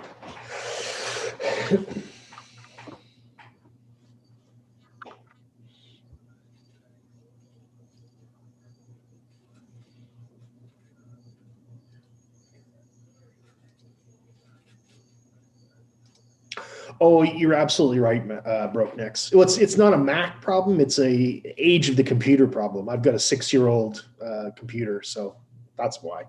If I had a newer machine, it would be no problem. And don't worry, I'll never give in to PC peer pressure. Not happening. I'd rather create proxy files than buy a PC. I love my Mac. The people that don't get Macs have just never used one. And then once they do, usually that's all it takes. I have used one, but it doesn't do things that I need it to do. It didn't stick with you. I don't know why. Well, no, because you can't do things that I need to be able to do on a Mac, and that's radio related. Because they're Windows programs? No, because people write them for the Mac and that, but it's the But you know you can run Windows on top of Mac, right? yeah. I actually did, and I used a lot of Windows programs on my Mac. No, it's things you need to be able to do at device level, at hardware level, that you can't, that the Mac stops you doing. It Right. just doesn't. It doesn't. No, you can't do that. But I need to get this to work. Sorry, on this operating system you don't, and it's it has to be Windows or Linux. Yeah.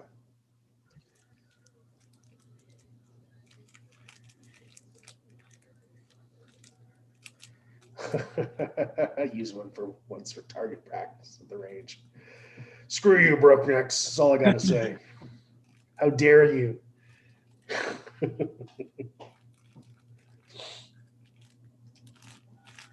Yeah, I do like my Macs, that's for sure.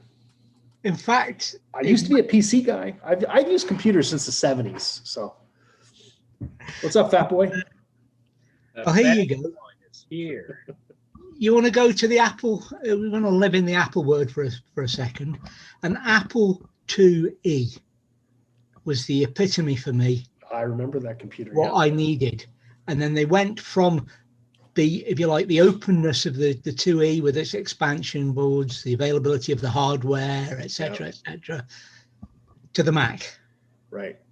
and just shut it all down. No, you're not playing with it. It's called evolution, my friend. It's not evolution. That's evolution. No.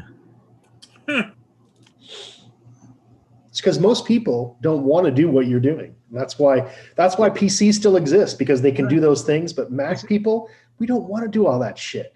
We don't So want you're saying device you're level stuff. You're not an engineer then. I used to do that stuff.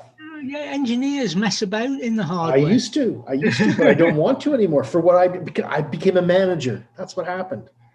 I did all that shit. Yeah, I became a manager, and I didn't want to mess with. It made that me shit be a anymore. manager, and I didn't want to do that. So, but I still got my hands dirty. I mean, Lynn says we've got to behave. yeah, boys. It's called marketing planned obsolescence. I will cut you, David. I will cut you. I mean, I'll raise your 6-year-old Mac that's giving you troubles, and I've got a 12-year-old netbook, right? Oh God. PC, Yeah. 12-year-old, Yeah.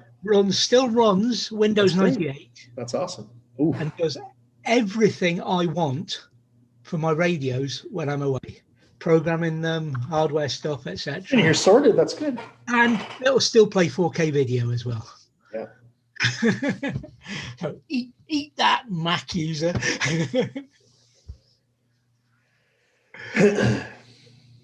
Now, don't make Lynn have to get the stick out. I find it funny that people are so polarized. Like, I don't give a shit. I just like my Mac better. And Use whatever, yeah. people give me a hard time about it. And I'm like, what's the big deal? If you like Windows better, good for you. Piss off. Go play with your Windows machine. Don't give me a hard time. I mean, my computer that I'm using right here and now could well be a Mac. It's not, but it could well be a Mac, because There you go. that's the computer I don't want to mess with. That's the one I do my stuff on. Right. The other computers I have, which are all Windows machines, are my getting down and dirty with to make the radios work with, because they don't need a great deal of power.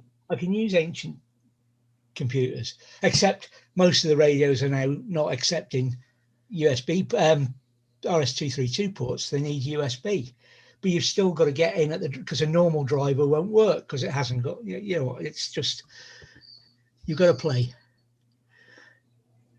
Oh yeah, broke Nix. I had a VIC-20.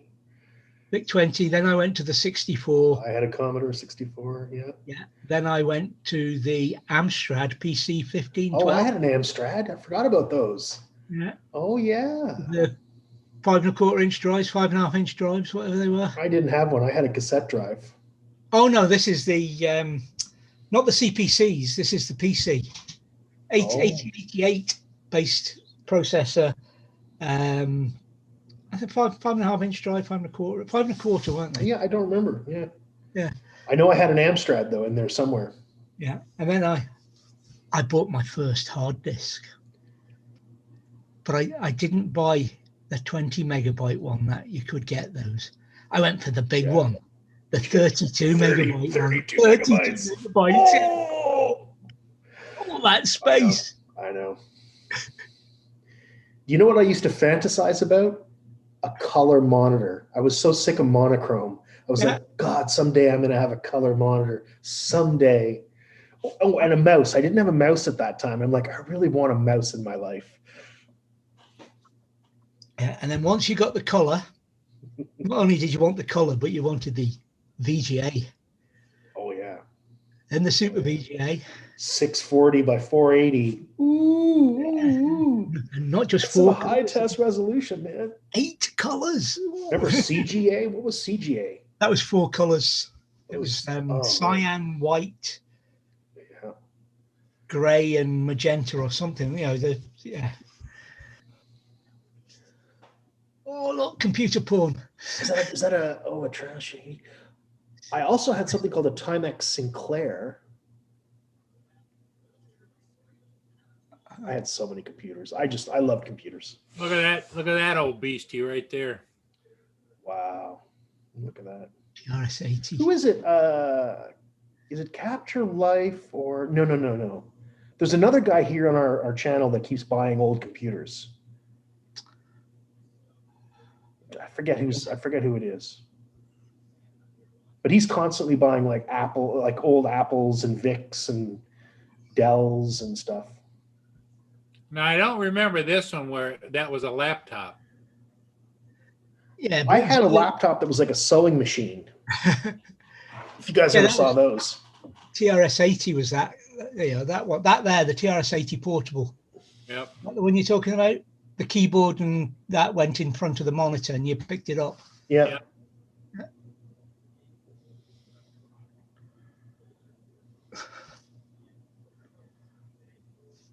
Boy, they had their run, but they're not around anymore, are they?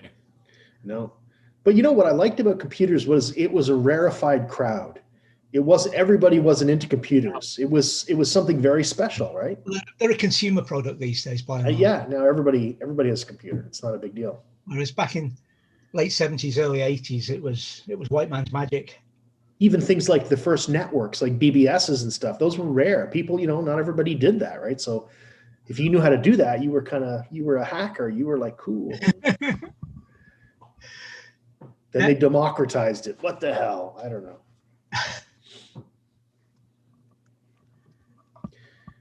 John Cupid, back in my day, I was lighting candles and once said, I'm going to have electric bulbs. And now I buy the bright, long-lasting LED bulbs. Yeah. See, Right, John. We're both, John, Hugh and I are both from the BC days, before candles. Before candles. Oh, yeah. Usenet was sacred. Ooh. Yeah, Usenet has been ruined, absolutely ruined since the arrival of the web. Still around though, isn't it? Yes. Well, I say yes. I know Google did some more to ruin it a few years ago, but I've not been on Usenet for a long time. I still use IRC. Really? Oh, yeah. Internet relay chat. Wow. Yeah. Real internet, none of this World Wide Web stuff. Yeah, well, that's what really made it popular was the web, that graphic interface.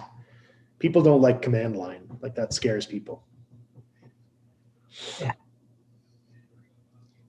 Eternal September. Interesting. That rings some vague bells, but I was never an AOL man. But I do remember I have a Look at the price of that sucker. Oh yeah. No, even the laptops, Paul, are $3,000. The MacBook Pro, the new one is $3,000. Is this just a monitor or Yep. is this That's just a monitor. No, that's just a monitor. desktop? no, it's built in. It's a monitor What? computer in one. Yeah, Everything Really? right now for $188. that can't be the right price. That What's the stats on this thing? 106. Oh, it must be an old machine then. 160 gigabyte hard 4 drive. gig RAM. Yeah, small Okay, hard. 4 gig RAM. That's an old computer then. iMac 20, it says. It's a Whatever Core that- 2 Duo. El Capitan operating system. We refurbish our computers, tablets, and smartphones based on functionality. Let's May see. When emphasize is, normal usage, dents, scratches, whatever. It would do somebody for Well, yeah. a low-level internet, playing on the web machine. For a kid that has to have a computer, Mhm. it's cool. At $188. It's got USB ports, so you could tag on some extra storage easy enough. And There you go. That is awfully cheap. Oh, that's on eBay? Yeah. Ah, okay. And here's the same thing, different prices. Apple iMac 20, $125 plus shipping. The last one of this must be almost like vintage new. I agree, John. There's some crazy people on there, but there's crazy people everywhere these days on the internet and Almost $100 especially the shipping. web. Look at the shipping cost there. Oh yeah, from San Diego. Wow. Yeah, it's just amazing to me. You know what we used to covet. Now you can almost buy for next to nothing. You know. Yeah. See you, Broke Nicks. Have a good day, buddy. Take care, Broke Necks. Bye, broke necks.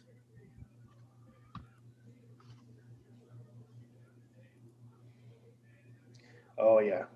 Degenerate, crazy people. That's the World Wide Web in general. That's Facebook. Some scary people on Facebook. That's why I don't have anything to do with Facebook anymore. Plus the fact that, you might as well just be giving your data to the Russians because, yeah. Here, have all my personal info so you can hack my bank account. No problem. Just take it. No thanks. Well, you can only have it if you put it on there. I get that's it, notifications every day that somebody's trying to hack into my AOL account. Oh, yeah. Well, we had a theory about that. I forgot to mention it, Paul, perhaps because you didn't come back.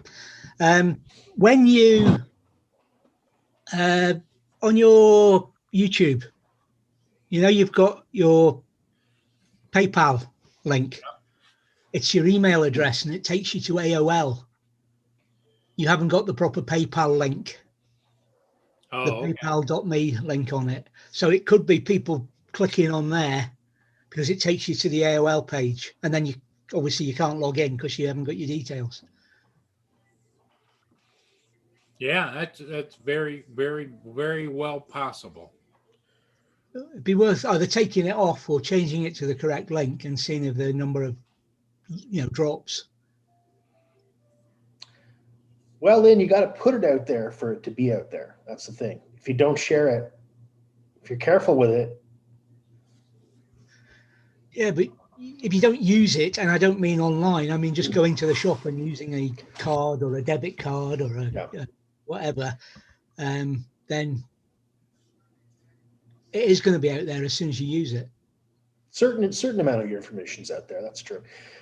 Well, no, because the banks, they're supposedly secure, but you hear about it every month, don't you? No, yeah. And you also hear about hospitals getting ransomware attacks. So they're getting all your medical files, things like that, certain things. Yeah.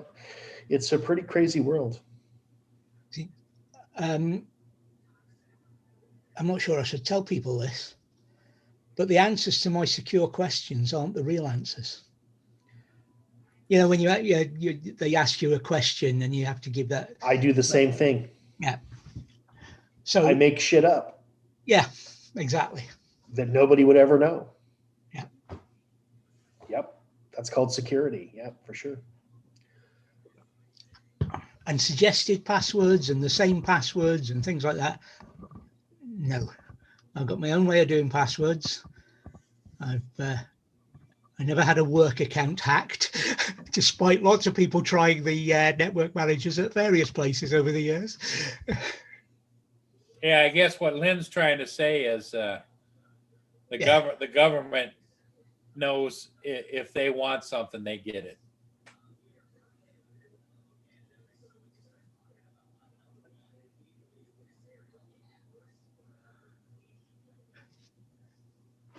But you're right, John. It's like anywhere that allows you to be anonymous. Anonymity. Oh, you know what I mean. Anywhere that allows you to be anonymous is going to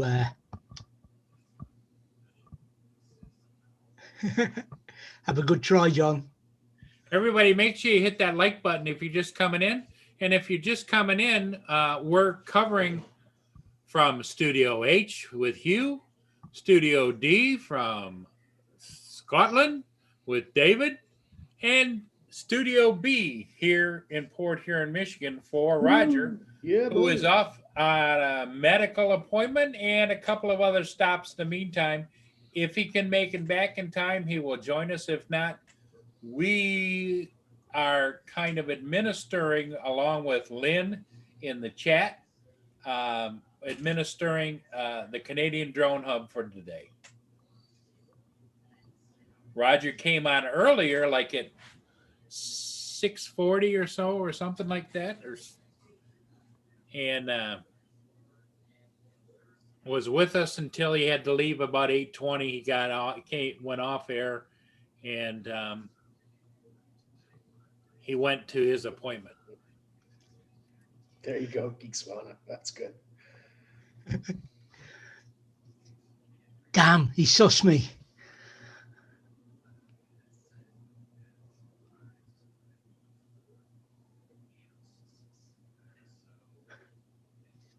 Oh, Lynn's got her eyes on us.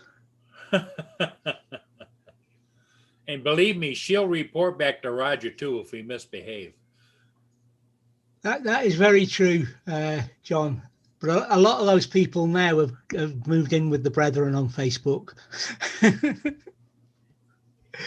The one or two places I hang out on IRC are relatively sane. I'm not going to say completely sane, but relatively sane. Does that take into account the theory of relativity? No, just relatives and inbreeding.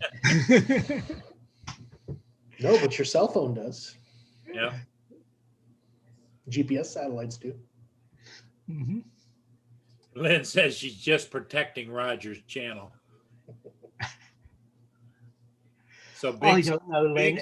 big sister is watching us, guys. If Roger can trust Paul, I'm sure you can. No, it's not the dark web. It's the original web. I don't think I've ever been on a dark website. Corey Mano says further up the thing about sensitive passwords in plain text. Yeah, you'd be amazing how many times people have got them written down on a piece of paper on their desk. It's. Oh yeah. Sean says on his phone, the auto pay gives a false number. Can I get that app, please, Sean?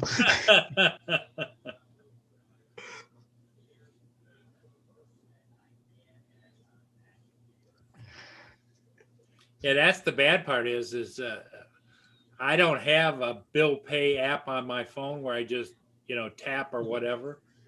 All that near field stuff switched off on mine as well. Yeah. Well, besides that, I'm too stupid to use it, but it's also puts out there in the world things you may not want anybody to know. I don't quite trust it yet, so I don't use it. But then I'm probably like the person that didn't trust banking cards when they first came out, and your ATM card. Oh, I remember when I was little younger, fuddy-duddy. When I was younger, the older people, some embraced that the easy way to pay with credit cards and debit cards, and some of them says, "Hell no, I'll write a check, damn it." Yeah, that's right. That's right. People still write checks, but it's yeah.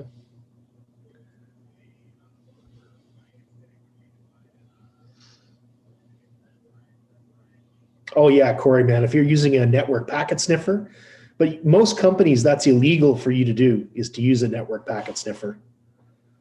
The only people allowed to use it in the places I've worked for were the network techs. Yeah, your network engineers. Yeah. We did a course when I worked at Nortel Networks, we did a course on hacking and used packet sniffers and did all that stuff just so that we knew what was happening and how to, Yeah, I don't know. It's the same course, but we did something very, very similar. Don't read Lynn's last comment because no, I'm ignoring that as well. I'm shocked. Oh, I totally agree with Lynn. You. Sorry. It's true though. It's true. I'm just being honest. You want me to lie? I don't want to perjure myself here amongst my friends. And it's okay for us big boys to agree and just to. I need supervision too. Yeah. When I got posted, Lindsay says David does too, but I don't believe that. No, Lindsay knows. It wouldn't surprise me if she's paid somebody to put sniffers on this to keep an eye on me. But where was I? Yeah, when I got posted from the software team to the small systems group at Strike Command when I was in the Air Force, they were expecting a programmer. That's what they've been told to expect. Oh, okay. And they put me in charge of team of programmers. You were more of a hardware guy at that point, right? And at that point, I said, look, boss, I don't know what you're expecting, but I am not a programmer. I've done the mandatory programming course that the Air Force send you on when you go to work on a software team. But I'm a hardware guy. I can build you a network. I can repair your server, build you a server. I can secure your server. I can do this with your computers. I can take a pile of bits and make you a computer. I can't write you a program other than the basic one. Well, it wasn't basic, but other than the basic program I did to get past my training. And they said, well, what are we supposed to do with you? I said, well, you either send me on courses and I learn to be a programmer, or post me away because I hate this place. And there's my buddy Sean chiming in. Obviously, the impression is supervision, yeah. But they did. They sent me on a few programming courses, enough that I could manage a programming team. But it was the guys that did the work. I did the, Well, it's so technical. If you don't keep up on a specific area, it's like even if you tried to, you would find yourself a step behind the newbies that are just in there. Yeah. Well, the thing with what I did was when they sent me away on these programming courses, I was able to pick up things which were more in line with what I wanted. So while I learned a bit about object-oriented programming, and I learned a bit of Visual C and Visual Basic and other bits and pieces, I also got to pick up on system admin stuff, on database programming and stuff like that. So as the first project got out of the way and I got all my ducks in order with the programming side of it, I was able to go on system admin courses to do with SQL, to do with VAX VMS, to do with what's the other ones? What's the, remind me some, you've got SQL Server and there's a couple of other biggies. Oracle. There's the Oracle one, and then there's another one that people use. I don't know, another relational database, you mean? Yeah. I don't know anymore. I used MySQL and Oracle were the only two databases I used. Yeah, SQL, Oracle, and there was one. It's a big one. It's a big one used all around the world, but I only came across it with one company. Take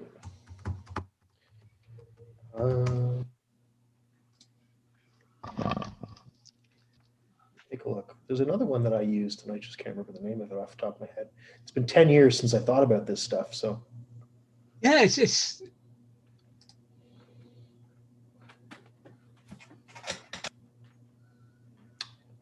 Microsoft. Well, there's Microsoft. They're all SQL, flavors of SQL. those flavors of SQL, yeah.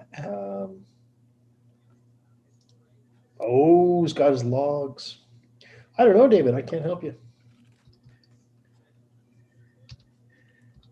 Here's a list of databases.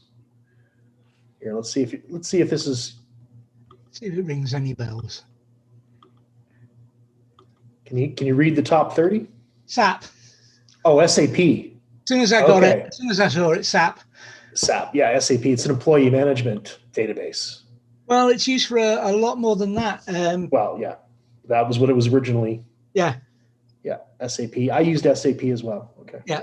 So yeah, the SQL, the Oracle, one of the products I supported used either as a back end, and what's the name of the company? Big company uses. I can't remember. Anyway, they use SAP as the back end. Mm-hmm. So we had to write an interface between one database and another that their database manager was happy with. And I was part of that. So effectively I became a programmer, but it gave me the in to all these database management stuff, which is what I did after I left the Air Force. It was, I remember DB2, Corey Mano. DB2, there you go. They used to say MS-DOS wasn't user friendly. And then DB2 came along and you loaded it all up and the screen went black and there was a little white dot flashing in the corner. Start.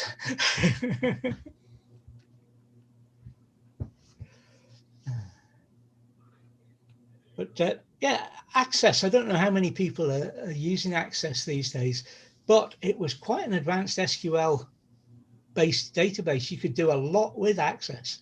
Its problem came because it had to be accessed by other things as well, which made it insecure. Access was a Microsoft product, right? Yeah.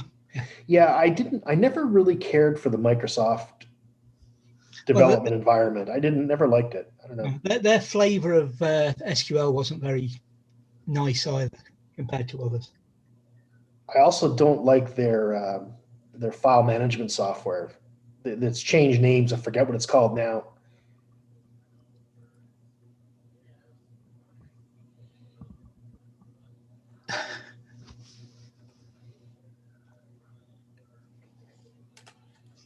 Paul Murray, what are you linking? I just put in the chat there. That's the link to Sean's new UK rules and regulations update. Oh, I'll see that in a bit.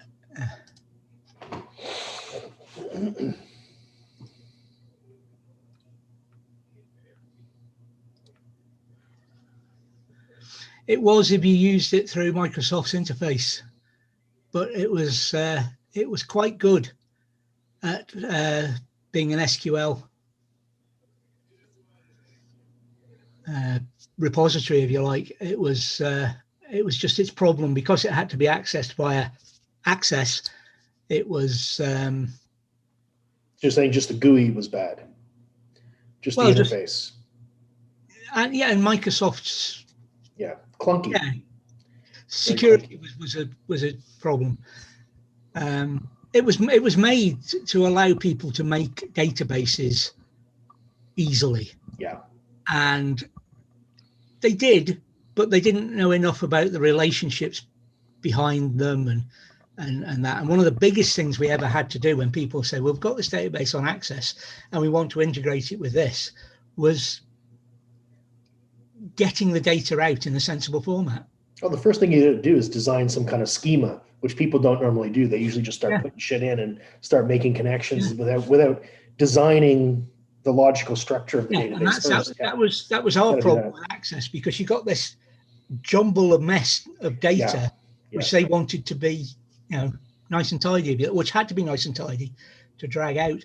But one of the easiest ways was to export it to Excel and then re-import it one table at a time, looking for the relationships manually. And once you sorted that out, you could then squirt it across to where you needed it. But it was a mess. All our drone friends are going, what are you guys talking about? What the hell? SQL, is that a drone? Who makes that drone?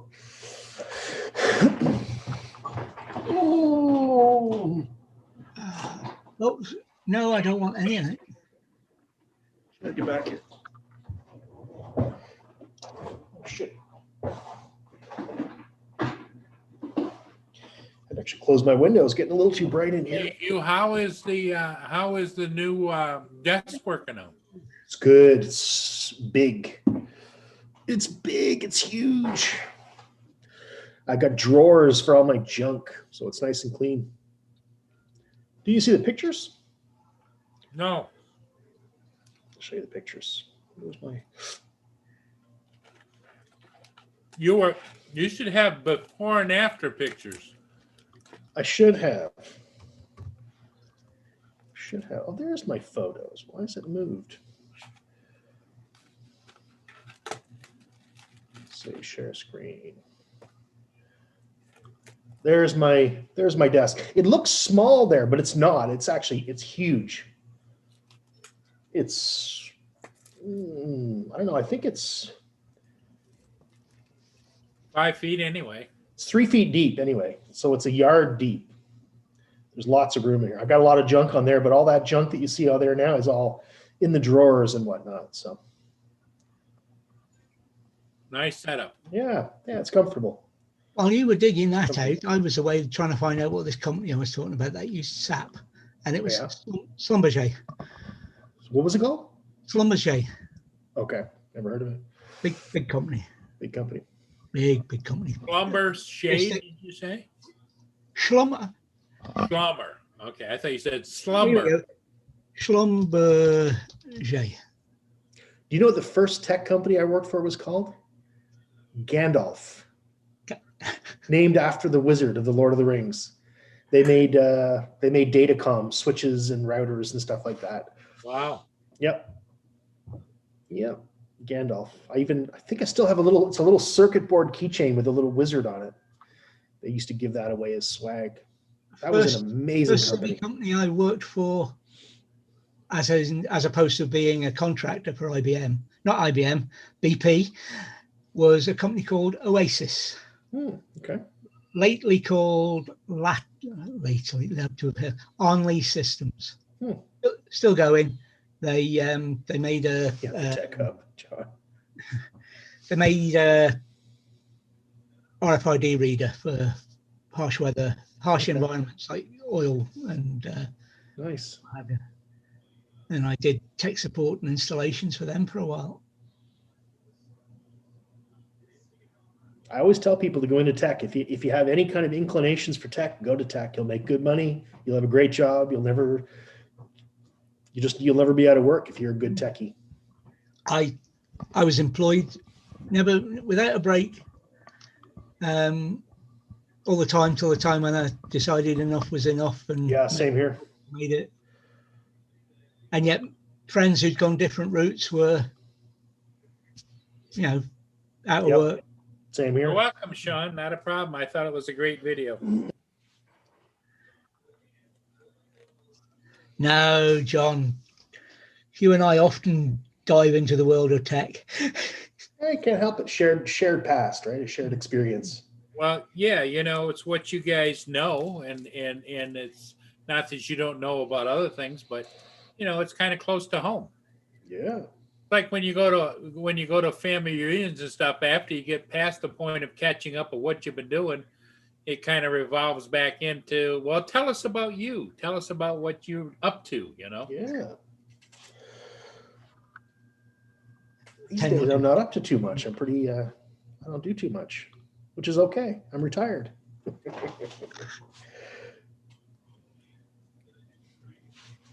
Yep.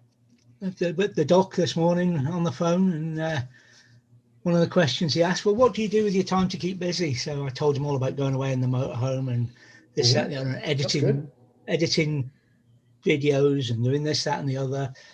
And then it went quiet, and he said, well, is that all? And I talked to him, we talked about the radio and this, that, and the other. Well, now that I got then I had to try and explain.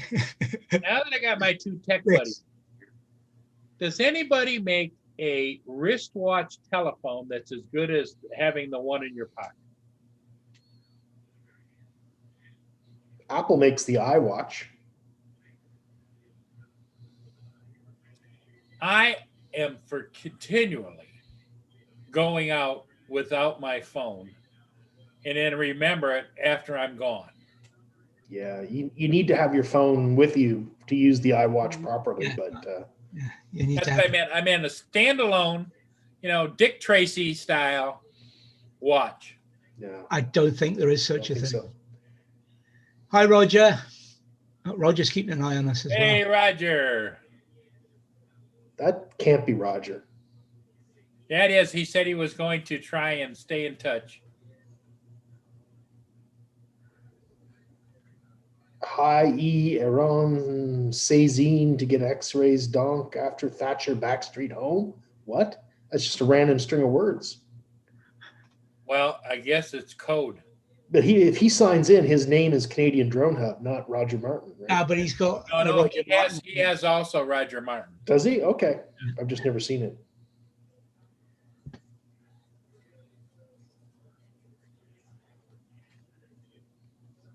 He's Yeah, Craig's got the what you call it, the Apple Watch thing. Apple Watch, yeah. Yeah, my wife and son both have them. I don't, I just have a plain Swiss wristwatch. What's No missing? watch. Yeah, no watch. I took it off when I left the Air Force, and I haven't worn one for the last 20 years. Now, the only reason I have this watch, this particular watch, is because it has a tritium face. So it lights up at night, and it will for 25 years. Well, longer than that. But that was my main reason for buying that watch.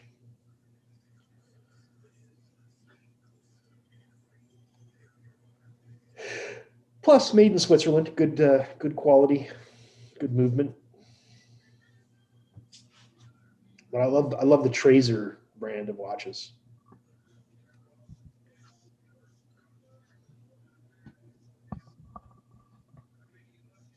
Yeah, Sean, autocorrect. I think that's hi everyone. I'm to get X-rays done, but I'm having trouble with after Thatcher Backstreet Home. Don't understand it. So what? Finish your story. You were telling a story about something before about telling your doctor about doing things. Oh yeah, all I was trying to explain that I spent a good chunk of my day on the internet talking to a bunch of guys on Zoom on YouTube. Right. Yeah. That's good socialization. Yeah. Good for you. Saves having to go out and deal with things outside. Exactly. Oh, sun stopped shining. Oh.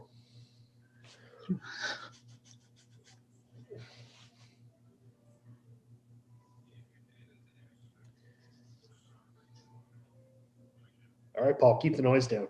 That's enough out of you. Well, I'm just kind of scrolling through. I went and tried to pull up Roger Martin on the YouTube, Yeah. and there's a whole bunch of Roger Martin stuff on there. It's not him, but as you scroll through, every once in a while I come up to Roger Martin's live stream on Canadian Drone Hub. So you think that's actually Roger Martin? I think it is because I've I don't know. He's been on before with it. yes. I don't know. Just saying. You know me, I'm very skeptical, guys. We're talking security, and here we are willing to. Yeah.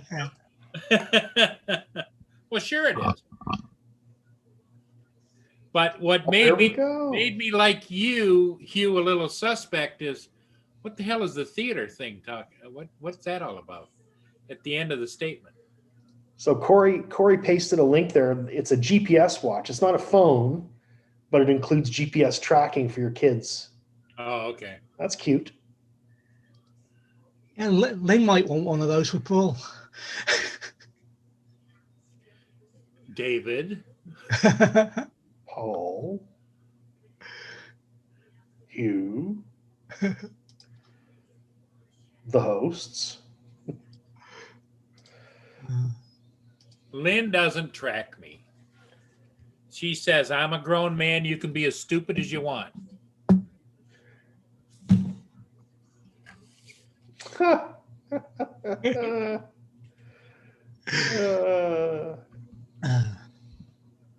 Yeah. Very true, Lynn. Actually, Paul, I had visions of you yesterday after that golf cart was sold, of driving it across Port Huron to wherever you were delivering it. I thought you were too. I thought you were too. Uber back. No, I loaded it up on the trailer. I'll tell you what, I had a heck of a time. The trailer's parked on the north side of the house, and it was dark out. And there was no moon or anything last night. There was no light whatsoever. And I had a hard time getting it parked back where I wanted again. Finally got it close to where I wanted again. I says, this is good enough.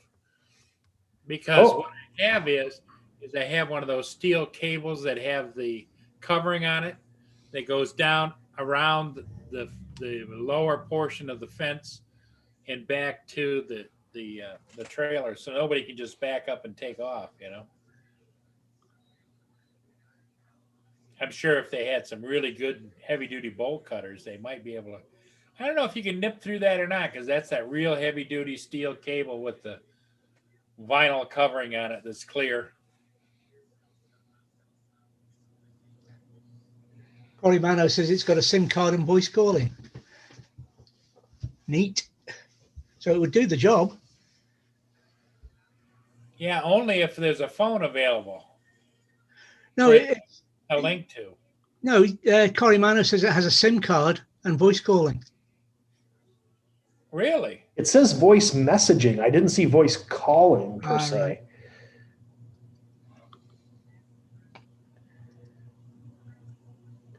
It says features voice messaging, SMS messaging. Oh, and two-way calling. Oh, it says two-way calling for easy communication between children and parents. All right. So Interesting. you'd probably tie it to a phone and it can talk to that phone. That's interesting. Yeah. But you'd have to have the phone in the proximity, wouldn't you? It says watch and mobile app require service plan was required $15 a month. Huh. Interesting.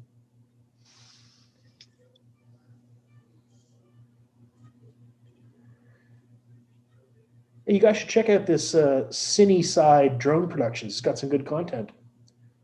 Just looking at his channel. Actually, I'll post his channel. Yeah, pop the link and make it easier. Save me going searching. There. Cine Side link. Yeah, he's got some cool like ATV, UTV chase footages out in the desert. Really neat.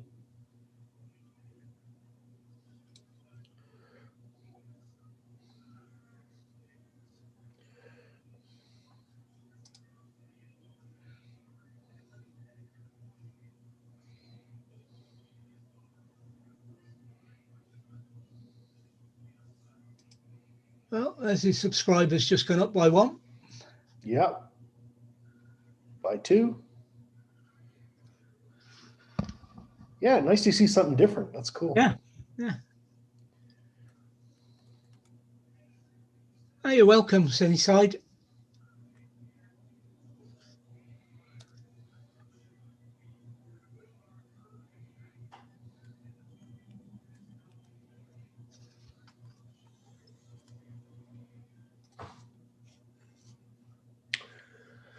Oh, what's for supper tonight, boys? I gotta figure something out, I guess. I'm having a green Thai curry. Oh, that sounds good. I was thinking about making a white chili, i.e., chicken and white beans and Never had. avocado and lime. Oh, that sounds very nice. Very Mexican, yeah. Yeah, I've not had it. I do like my chili. I love my chili too. I can't believe Roger's never had chili. It's got to be made right though. None of this chili powder. It's got to have proper chili and chili flakes. Oh, I see. Well, I use chili With the- powder, so you may not want my swill. No. The reason I prefer it the way I suggested was because you then get heat without the pepper. Do you know what I mean? Sure. Whereas I find if it's made with just chili powder, Yeah. it's too peppery rather than chili, and you get the flavour, which can actually with a proper chili can be quite fruity as well as hot. Mm-hmm. And Lindsay's got just the recipe, and I love it. And she makes it just for me because she doesn't like chili. Oh, wow. Yeah. So she makes a big batch of it and then freezes. But I'm out at the moment, so I might have to. Corey, I have no idea what TBS is announcing. I don't know. I looked at the website. But they've got a timer on it. Maybe they're announcing the Mavic Mini and how they're going to trash it. I don't know.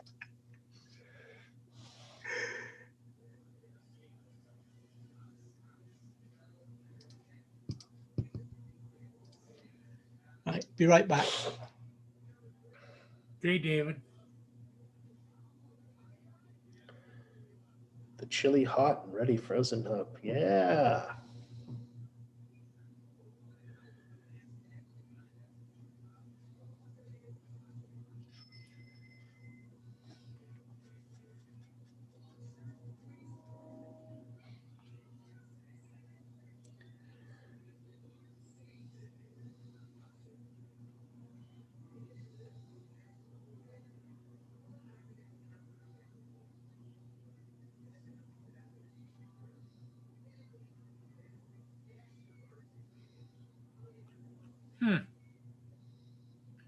don't know. I was over looking to see about if they have any such thing, but they, I agree with you. They don't have anything that like a Dick Tracy wristwatch telephone. Oh, you're looking for that? No, not quite there yet.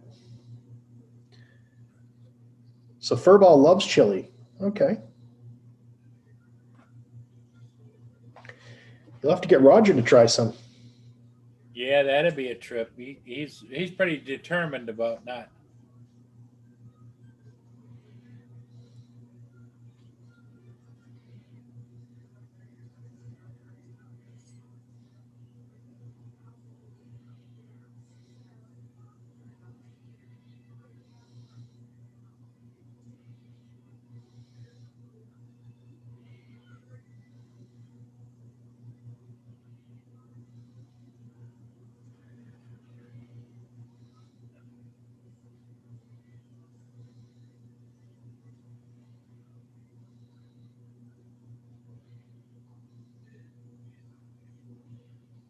Kim likes spicy chili. I don't make mine too spicy, but it's very flavorful, that's for sure.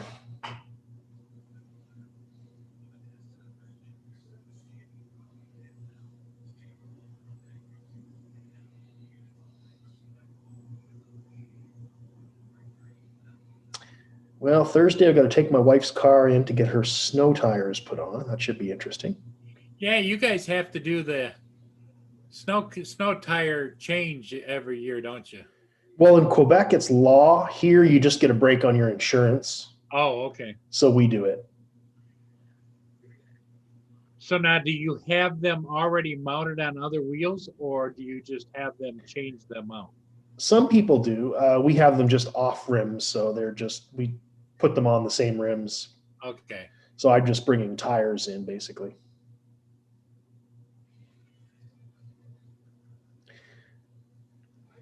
Apple Watch Series 5, GPS and cellular model. Oh, nice. So it'll be self-contained, Corey?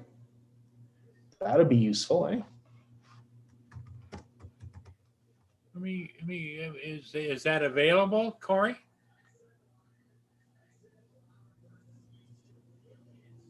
I don't know. Apple Watch 6 is out now, so must be. But I bet that's pricey, sucker, too, isn't it? Yeah, like $500.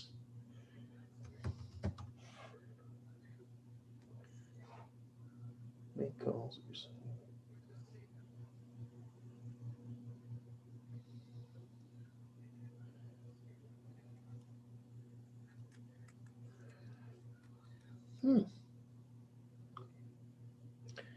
Well, maybe one of these days I will get an Apple Watch. Yeah, you're Apple. They got them on sale here, like $100 off. Let me see what it says. But then here's the problem. The reason I didn't get the Apple Watch in the first place was you have to charge it at night. So at nighttime, when I would often want to look at my wrist to see what time it is, I wouldn't have a watch on. Ah. Craig has a stand which his is on, so that when it's charging, so he sees it. Oh, He can just reach out and tap it. that's a good idea. Okay. And as Lynn says, those with eyesight problems maybe shouldn't have the watch. Yeah. Hi, JSK. What's up, JSK? The chili talk reminded me of a story when Lindsay first started making this chili for me, which she's been making for a number of years. We used to have a get together.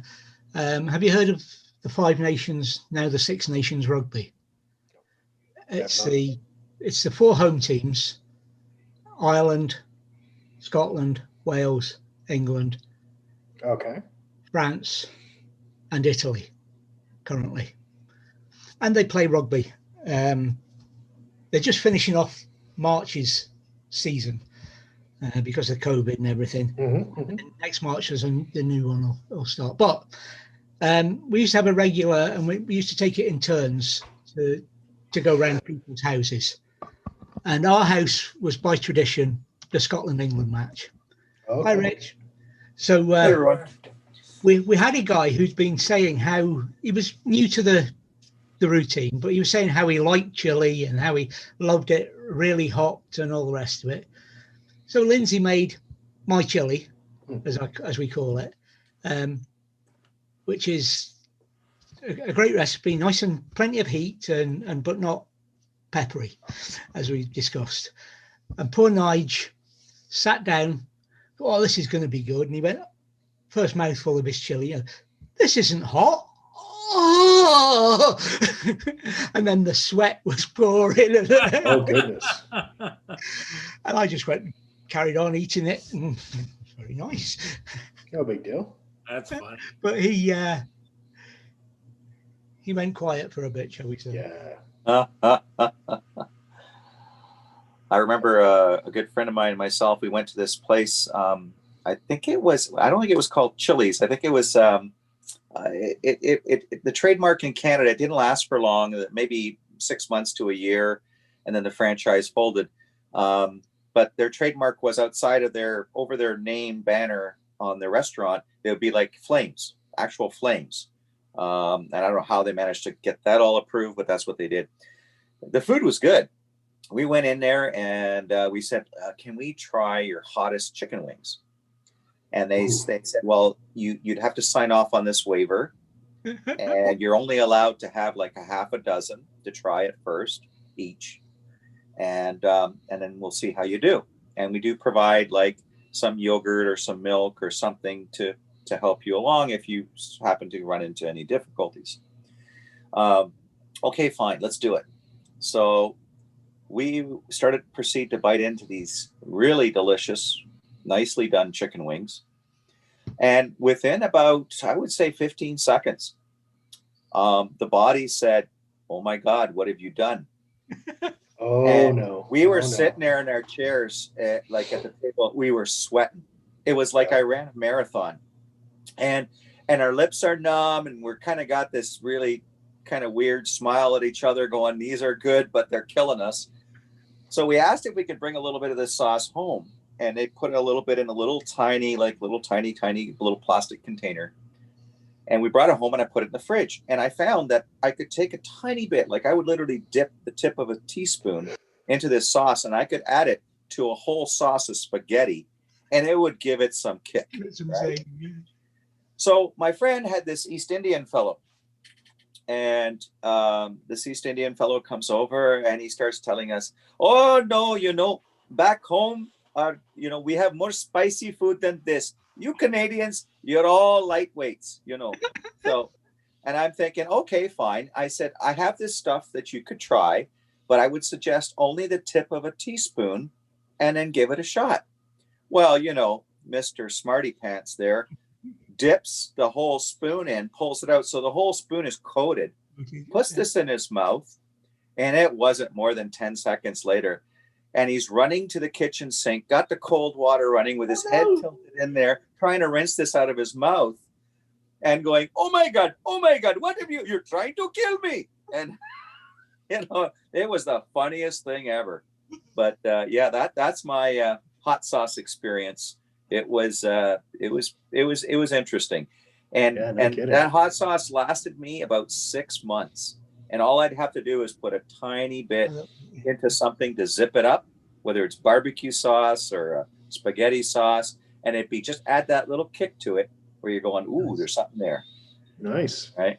Yeah. But that place unfortunately closed down. I guess at that time it wasn't the right timing for that kind of venue, but yeah. The only other hot sauce or hot food story I've got is we were, I did a Throwback Thursday about it, a Florida trip. We were there for 12 weeks and we were servicing the aircraft and sorting things out. And we lived and worked from Homestead Air Force Base, but there was a Thai restaurant in Homestead, downtown Homestead.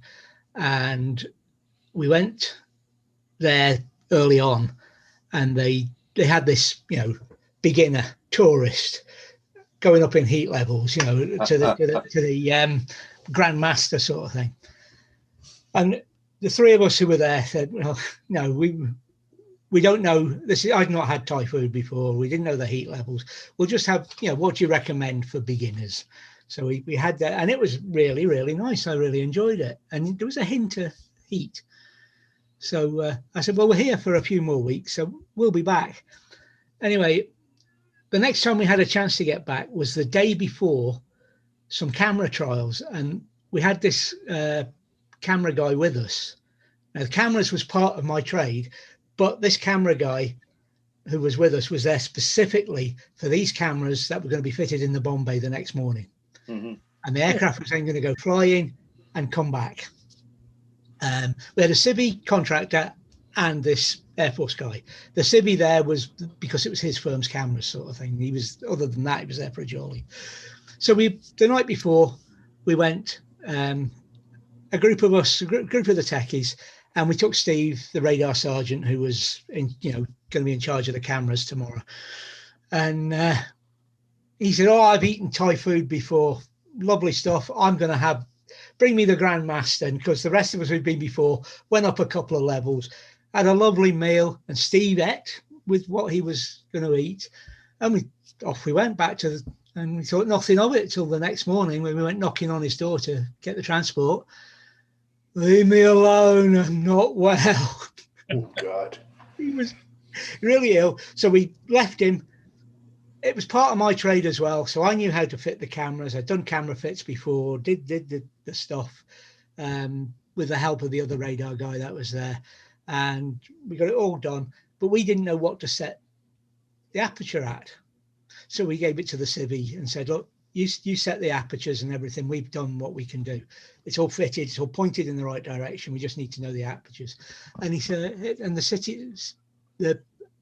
Civi's response was, oh, I was going to get the aircrew to fit it in flight. They can't. This is outside the pressure shell. It's not accessible. Once it takes off, they ain't. Oh, right. I said, leave it with us. Don't worry. So we went to speak to the local photographers on the base, and they said, well, what are you used to? And I said, this is where we would set them. And he said, stop it down 3 or 4 stops, and that should do it.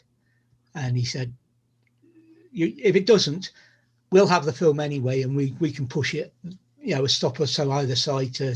So we did. Went flying, and thankfully it was perfect. But that was 2 people we'd taken on that trip. One was seen off by hot food, and the other didn't have a clue. Yeah, things don't always go as planned. That's for sure. They don't. But he couldn't have timed it worse for being ill. Well, I think he probably learned his lesson, though, did he? Oh, I think so. My newfound drone production. He's at the doctor's. Yep. He's going to have some X-rays done today. Take care, Sunnyside. It's all in. See you, Sunnyside. I think it's all in preparation for, his pending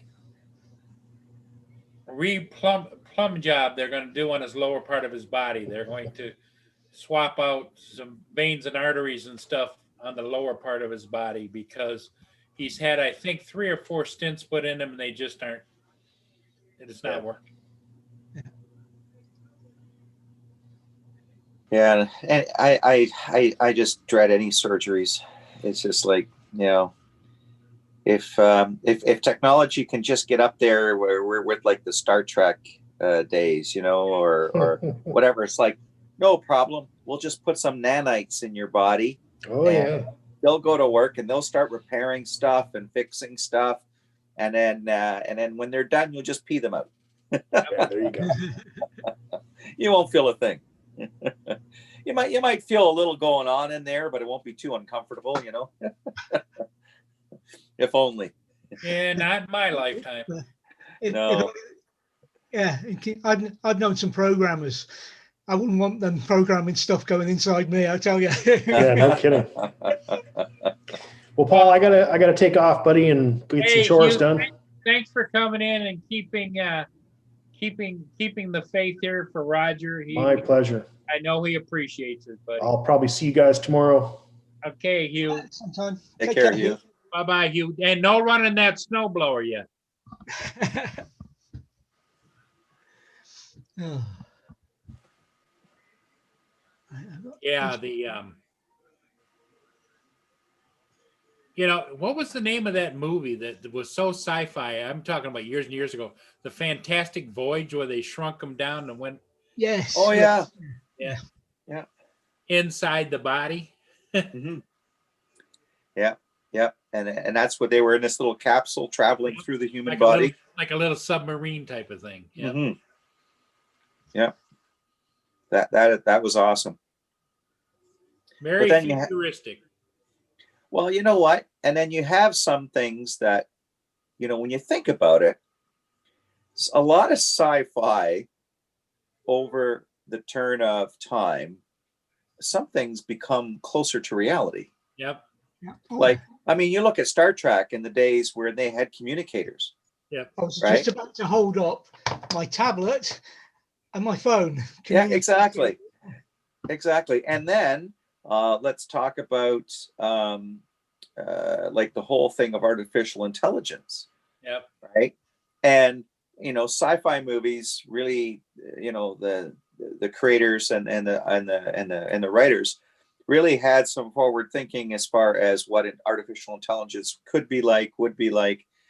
And now, I mean, we've got self-driving cars at the cusp of things. We've got you know, artificial intelligence in different things, even in the things that we do, like Hey Google, right?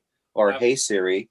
Yeah. You know, and of course Siri pops up here for me. You know, so I mean, we just look at those things. I couldn't quite hear you. Yeah. Could you please repeat? Yeah, go away. And we take those things for granted now. It's like those are tools for us to use. But you know, how many of us actually step back and go, wow, like that is pretty cool. And yet we're still not satisfied. It's like we want more. It's like, because we've seen these science fiction shows or growing up or whatever, or, you know, saying this is what technology could be like. Yes. We as humans become so impatient because we want the technology faster than it's actually evolving. Well, another thing, like even in the medical field, it wasn't that long ago that it was unusual for anybody to even fathom a colonoscopy. Yeah. To have the test done. You know, they snake that up inside you and take a look, and polyps and all kinds of stuff. And now it's like everybody just knows that that's a colonoscopy, you know? Yeah. And every time somebody's got to get one done, they always go bummer. Yep, exactly. Somebody had to say it. Yeah. Here's a scary one though on this topic. Yeah, but Lynn mentioned Soylent Green. Oh yes, I remember. When was that set? It's in the chat. 2022. It's only 2 years away. Yep. Yeah. And you know, if you really want to be a conspiracy theorist, and I'm not going to say the word, but everyone knows what's going on today, and what is the greatest risk in population when this whole thing started. And then you think back to Soylent Green and how they were controlling their society then. So, you know, this is just my conspiracy theory hat, right? But anyways, we're not going to go down. It could be political. I don't want to get on a political stream, but you know, when we're talking about future things and science fiction and forward thinking, I mean, here we got Elon Musk, who wants to launch essentially a global satellite network, Skynet. I mean, and even Elon himself, who's one of our most forward thinking people of this age and time, he himself has been in interviews and says, actually, I'm a little concerned about artificial intelligence, because I'm not concerned about the artificial intelligence itself per se. I'm just concerned about our what we'll do with it, the use we put. Well, our lack of concern or acceptance. Not even acceptance. I think we accept the AI stuff quite easily. I mean, you wouldn't be talking to Google or Siri if you didn't. But I'm thinking respect, I think it is. The lack of scientific respect and restraints required to ask yourself, yes, we could, but should we? Yeah, exactly. That was a phrase I remember in several different, you should, the first question you should ask is not can I, but should I? Yeah. Yeah. Yeah. Is there a real, like a purpose for humanity that's actually beneficial to go down this road? Yeah. Because you can put limits on things, but what scientists tend to do who are involved in this in quite a deep detail is they want to push limitless boundaries. And when you're pushing limitless boundaries, you really don't know what your outcome is going to be until it happens. Yes, exactly. Right. So I guess there's no respect or reverence for what the technology could evolve to is really what Elon is most afraid of. He said artificial intelligence, much like mobile phones, much like Google and Siri and everything else, is great as a tool. But when that tool starts controlling more and you're giving more control to that tool and you're giving up control, you have to ask yourself, at what point do you draw the line, right?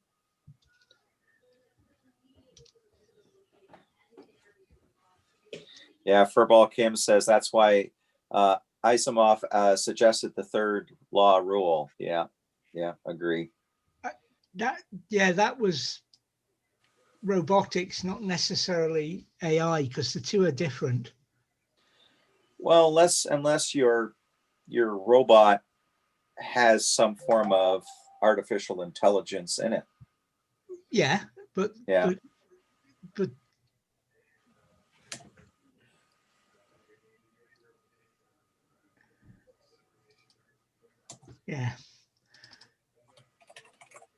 Oh dear.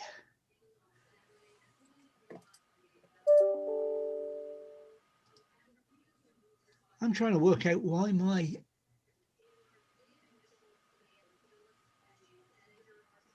just taking a peek over to work related stuff. Sorry. I'm just trying to work out why my hard disk's giving it. Yeah, it seems to be all stuff that should be running, but it just seems to be doing a lot of it. Yeah, I've moved anything that had a mechanical hard drive. I've tried to switch over to SSD. Yeah, I will be, but this is. I haven't got that big an SSD at the moment to put all my data across, which is what I will do eventually. But how big the data drive that's being accessed, there's nothing. Are there any limits anymore, David, on hardware? Is it just how deep your pockets are? In what way? In other words, like SSD. I mean, is it like a 10 terabyte SSD? No, I haven't personally seen an SSD bigger than 2 terabytes at the moment. Okay. I just thought maybe it didn't get advertised because the average person couldn't afford it. But if you had unlimited funds. Well, yeah, the same applies. If it's out there for somebody, it's. And I didn't know if you could daisy chain SSDs, so 2 to 4 to 6 to 8. Pretty much the same way as you can mechanical drives. It can be done, but it's not very elegant. Not very efficient either, I would imagine. Yeah. It would be seamless, I suppose, on a. Well, it hasn't been that long, David, that we see people, just the average person. I think I got a 8 terabyte external hard drive sitting here. Governments, like a good sized community, didn't work on a terabyte. It's faster, JSK, very, very much faster. First. And now we've got in my computer, a small community wouldn't have had that kind of capabilities, Yeah. Well, I used to say I had a 486 DX100. Do you remember those? Yeah. Going back a few years now for a processor. And that used to be about the equivalent processing power of the mainframe computer that we used on the NST. Yeah. Which was Now the young whippersnappers, they don't know what got them up that ladder, you know? Yeah. Well, yeah, exactly. They just look at it like, well, it must have always been there. No. I remember thinking of a 386 SX25 as the thing to aim for. You know, I don't need the maths coprocessor. Give me that 386 SX. Yeah. I skipped the 286. Well, that's one thing about, even in a lot of like skilled trades and stuff, you may learn a few things as you go along, but the leaps and bounds in electronics is just been incredible. You got to be running after it. You can't just let it come as it comes. It's yes. If you're going to stay in hardware, you've got something. You've got to be continuously learning the new stuff. And I think that's the reason. I don't know whether it's in your guys' case or not, but the mom and pop computer store where they used to fix stuff are just disappearing. You got to go to either they're seriously into it or they're not. Yeah, the parts for building and fixing computers these days are almost as expensive as going out and buying one. That's the problem. Yep. Because I had a computer, the touch screen went on it. I couldn't use the touch screen anymore. And I says, well, I'd like to get that fixed. Well, you might as well buy another damn computer. Mm-hmm. Yeah. Because the cost of sometimes the repair, and that's why we have so many electronics getting dumped. Like, look at printers. Yep. Yeah. To repair a printer you could buy 2 printers for the cost of that one repair. Yeah, never mind repairing it. To refill the ink, you could buy a new printer. Well, that's just it. And we're concerned about, and what burns my bridges is some of these manufacturers claim, oh, we're using recyclable materials, we're eco-friendly, blah, blah, blah. No, you're not. If you were eco-friendly, you would make your printers, your ink supplies much more affordable so that people aren't dumping these printers into landfill sites. And one or two others have gone that way. When my last laser printer died, I bought my new Epson, which is a 2650. It was a little bit more pricey. It's got the scanner on the top, and it's a printer and scanner combined, and all thing. But it's got the ink bottles on the side, and I just fill them up with ink when they run out. No buying cartridges, no nothing. I just maintain it, keep it clean, and fill it with all you have is the 3 bottles of colored ink. Yeah. 4. Yeah. And it's just like I used to do with the printer when I first started working with PCs. It ran off this kind of system, and Epson have gone back to it, and it costs me £10 for a complete set of ink, as opposed to 40, 50, 60, 70 pound for a set of cartridges previously. Right, because now all you're doing is really paying for the refill.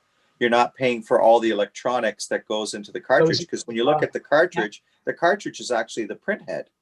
Yeah. Oh yeah. I'm paying for. I haven't got any. I thought I had some ink left, but I haven't. So I'm on my last fill, as it were.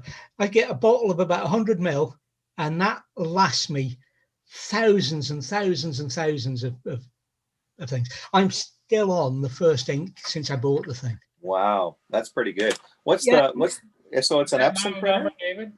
Epson ET2650. They've brought out another BT2650? Echo Tango. Okay. 2650. Yeah, it's 50. Okay.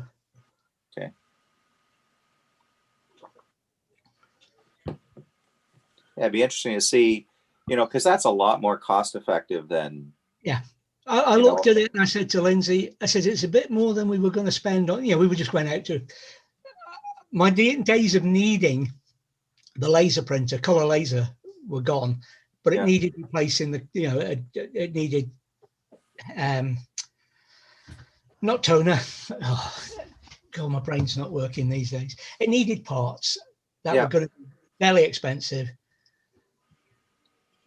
It's So- quite good. so- That so- I know so is you this- can't really tell. That is, it's in a Yeah. plastic bucket, and there's print Okay.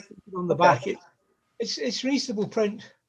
Here's the later Oh. model. There's the Packard. I'll be and right then- back, guys. I'll be right back. Okay. There's the later model, the newest model right here, David. Well, And here shows the bottles of refills. yeah, that's pretty much what. That's a HP. There's an Epson.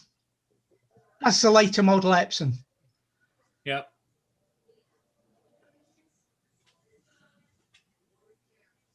Yeah, Canon are doing it as well. So yeah, it's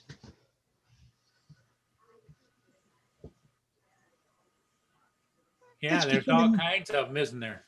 yeah, it's becoming the norm, which is good to see. And So what you have is the 2.6. 2650. Well, I've had this 3 or 4 years now, easily. There we go. No, that's the Lexmark. There it is. No, go back. Up. Right there. Look at the price of that. I didn't pay anywhere near that. Is that the one though? That's it. That's the one. Yeah. Yeah, but you know what? Okay, ask One yourself. left in stock, 760. Okay, but think about this. Okay, you look at that initial dollar value and you get a little sticker shock, right? But then what you have to do is ask yourself, look into it a bit more and say, okay, how much is the replacement ink refills? Yeah. And you look at the printer that you currently have, and if you do a lot of printing, you have to ask yourself, how much are you spending in the course of 12 months and then 24 months on ink cartridges? So I bet you by the time you add up 24 months worth of ink cartridges, you're probably close to that full dollar amount. Because I look at my printer, I have a Canon TS5120, and I love it the way manufacturers do ink cartridges. You can get the normal ink cartridge, or you can get the XL, they call it. In other words, there's more ink in there. Yeah. And then you pay through the nose for it. Like it's at least $60 Canadian for me to get like a black and color ink bundle, which maybe lasts me 3 months. Yeah. You know, and so if I'm spending $60 every 3 months, right? That's $240 in the course of a year. There's a good chunk of that cost of the printer. Oh yeah. So over No argument. 24 months, there's closer to the full cost of that printer. Now again, how much are the ink cartridges for the new printer though, right? Fancy. These things are all fancy. I just got my parcel. I'm excited to open it. I got it from my new radio came in, transmitter. Well, now, David, does yours have like the ink indicator on the front where you fill it up, or? Mine looks very similar to that. That thing on the right hand side isn't an ink indicator. That's the ink. It's a clear thing on The actual ink. Oh, so that must tilt forward and you put the ink in, huh? Or no, maybe you flip something open and fill it. On mine, I wish I had my camera movable. On the 2650, there's a panel. Like you lift it up and the bottle's there. I hate cartridges. Not Magenta. I'm not going back to the store. Magenta! Cartridges are so... The new Epson EcoTank. No more cartridges. It comes with an incredible amount of ink that can save you a lot of frustration and trips to the store. Nice. The Epson EcoTank. Feeling chill. That's funny. I love it. Yeah, and that printer, that one, the other one was $700. Was the upscale? It was the 2750. Yeah. But that one that we were looking at is only $297.65. Oh, okay. That's a little closer to the. Well, I paid about 200 and between 200 and 250, say 225, spread it halfway, about 5-6 years ago. And it came with enough ink for a few thousand pages, and I bought a set of ink, and I've just run out of that first lot of ink. Oh wow! And never had a problem with it. The ink bottles were good for 3 or 4 fills, of ink. See, if you don't mind a white printer like this, you can get it cheaper. It's $253.72. If you want the black one, then it's $297.65, but still under $300. Yeah, that control panel, you can see there, it's pushed back on that guy's on the advert there, and it forwards so it's at an angle, and then you've got the clip up bit, which mine goes down the side, flips up for filling the bottles, and it just works. It's apart from the printer I had when I used to work in an office that used the same printer, and I could get the Well, supply. that makes a big difference because, like I say, it's a pain in the butt with the cartridge baloney. Yeah. And those cartridges are built to probably go at least 100 refills, but they don't. They just one, and then you're supposed to throw them away, not refill them, because they've got a chip on them, which Yeah, exactly. No, I think my next printer purchase, I may look at a printer that uses a tank that you can refill. Yeah, it worked for me. As long as Epson will continue, and it sounds like Epson has been supporting this technology for quite some time. It's been a good while, yeah. You've had yours for 5 years, right, David? Yeah. And, so that just tells you that they're in it for the long haul with this technology. And yeah, they're still there. I think they've realized they'd soaked the market on cartridges as far as they could. People were fed up with it. Yeah. So pay a little more up front for the printer, but then your cartridge savings more than make up for it over time. Because all you're doing is buying that 5-pack bottles of ink, Yeah. And well, it's not as if like when you're buying cartridges, I know you can do this with cartridges. Oh, my black's run out because I've done a lot of text, but not a lot of pictures. You can just buy so when I next buy ink, I'll be, because of the experience over the few years I've had it, I'll buy a big bottle of black and some medium-sized bottles of the colors. It's, I know a bit more now. So that's a little bit more of a saving, and the ink's good. It's, you can get cheap ink, or you can get Epson's ink, or you can get the same ink as Epson used by somebody else. Yeah. You pay your dollar, take your choice. Yeah. JSK says he's got a plan with HP. He spends $10 a month, so $120 a year, and they send me ink when my printer needs it. Interesting. So it's like a I don't know, a pre-purchase program maybe, or some sort. This came with that kind of thing for it, but I thought, I'm not a high user. I'm not going to go that way. There's the 4-pack of ink. Only $23? Yep. I paid £10 for my last one. That's like that's crazy. That's like I pay like an easy $60 for a black and color set. Yep. And here's like I could get 3 times. Yeah.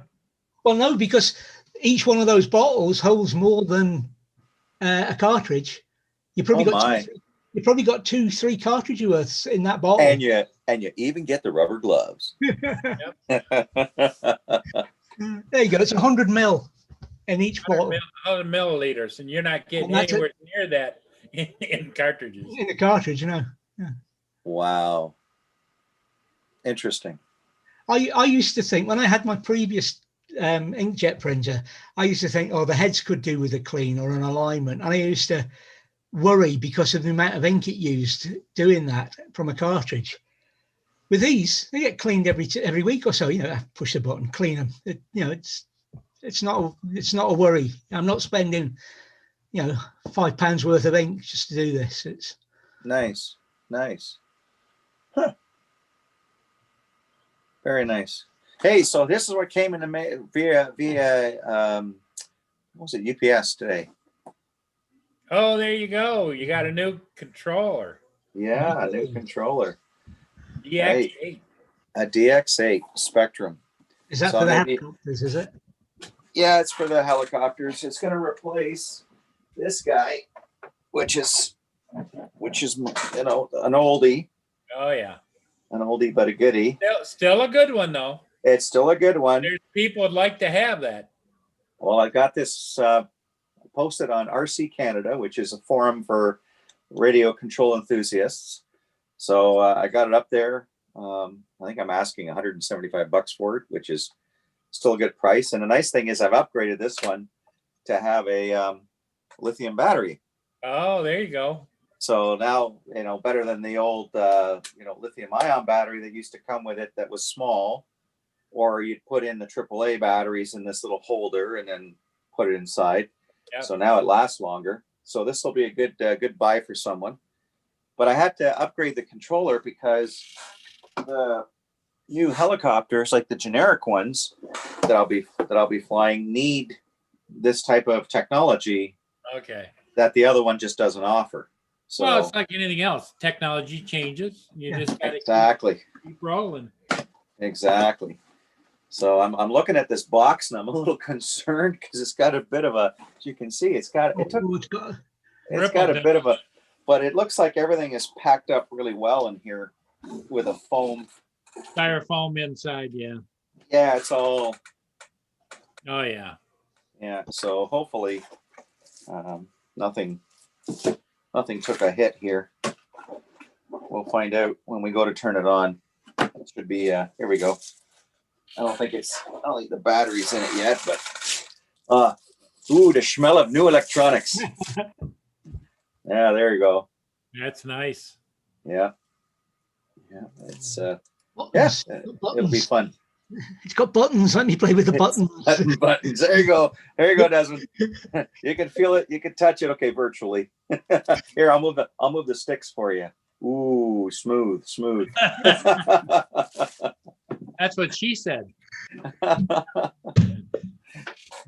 Oh my. Oh yes.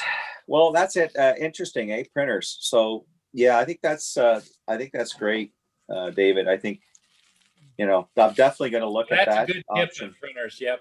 Yeah. Because Yeah, 'cause even if you went out and bought one for $150 to $175 over a period of time, you're going to be spending way more Mhm. than buying it right the first Oh. time. We were literally in this country where you could go out and buy an Epson XYZ for £100, or you could buy a set of cartridges for your old printer for £80. Yep. Yeah. And I've gone to some of these ink refill places and it's a real hit and miss. I mean, yeah, okay, you're maybe saving 40 to 50% off your cartridge cost, but there's no guarantee that, you know, these recycled cartridges, how long will they actually last before they fail? Exactly, because they're a smart cartridge. They've got all the brain inside. The chip can be changed, yeah, but the ink wasn't ever as good, and I wasn't as happy with it. Sure, they're out to make money. They're going to use the cheapest ink they can find, you know. This printer, the quality's good, the output, the ink's good. You've got a choice. You can buy the real stuff. You can buy stuff from the same factory that Epson uses, or you can buy cheaper stuff again. It's down to you. You know, Yeah. if I was, we had a plan to do something, and I was going to buy some Epson ink. Yeah. But I'll use the slightly cheaper stuff, not the cheapest, the one down, which is from the same people that make the ink for Epson. So it's the same ink, just doesn't have Epson's, reputation on the line. Mhm. So maybe you get a bit more off the end of the run or beginning of the run, whatever. But it works fine for me. It's Mhm. works in the printer, it does the job. Well, that's the key thing, right? You have to get what works for you. Hi, Michelle. I broke next. Sorry. Made it to work in one piece. Well, that's a good thing. Way to make it weird? Okay.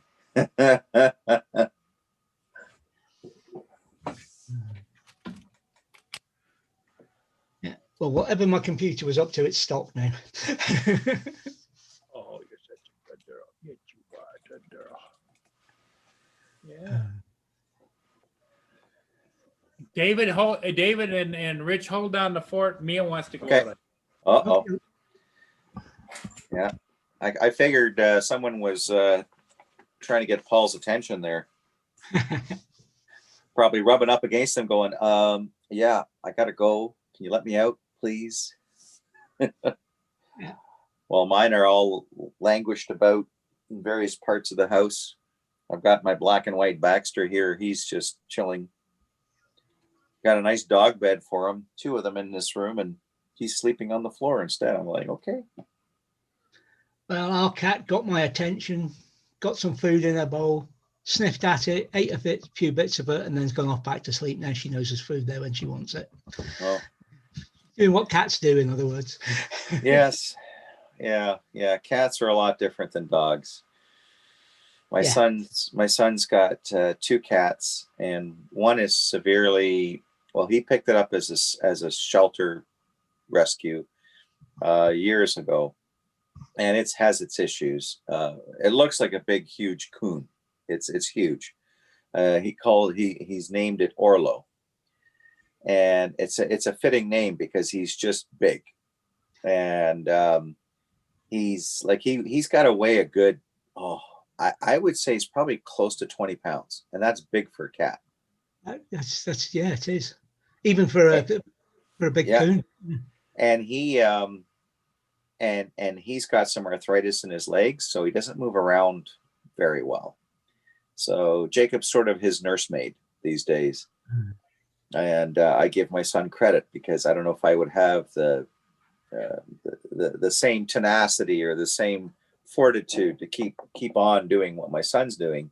And I give him a great testament to my son for being there, for his cat, where most people would have called it a day a long time ago, unfortunately, where, because it's like, the cat barely moves around anywhere.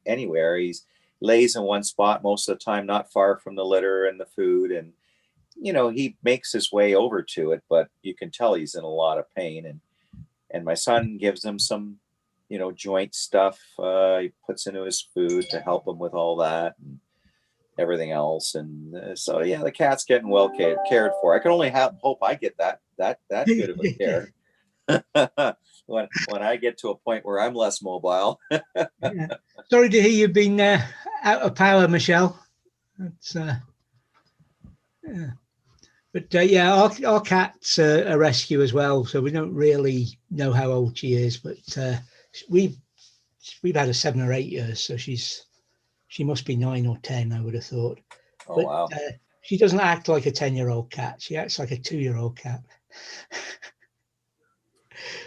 But she's also, I don't know, doesn't have a lot to do with me, except I do know that a few times when I've not been particularly good, I don't know if you know, Rich, I have mental health problems. When I've not been particularly good, she's actually come and sat with me. She won't sit on my knee, but she'll come and sit on this chair beside me or whatever, and just lets me know she's there, which is incredible. How she knows, I don't know, but animals have this connection. I know there have been times where, let's say, I've been ill, you get or you're just under a fair degree of stress, whatever life throws at you, and our animals know. Like, when I was sick, I was laying in bed, and Baxter's there by my side, just like Velcro. And just having him there and just giving him a little rub, it's very healing for us. Yeah. And when we did have cats and then we went to dogs, I used to have this one cat by the name of, my wife called it Mika, and it was a Siamese Himalayan, and she was very sensitive to when you're not feeling well. And then she would lay beside you and purr. And that purring sensation would relax you. Relax and calming, yeah. And I remember times where I may have been sick with a cold or a flu or whatever, and I'm laying in bed, and this cat would just cuddle up beside me, and I could hear it resonating and purring, and I would just kind of tune into that, and before I know it, I'm sound asleep. I'm relaxed, and so animals do have that effect on us. They, for those of us who have animals and have that connection with them, they're like everybody says, some animals, you treat them like family, right? Oh yeah. Yeah. Exactly. And a perfect example is Mia and Paul. Yeah. And Oh yeah, I don't know what I'd do without Mia. Michelle, Destination Chronicles, is having problems with her wind, apparently. Sorry. Oh wow. The equipment started a really big fire a couple of years ago, destroyed an entire town and a lot of the natural forest. Wow. Wow, that's crazy.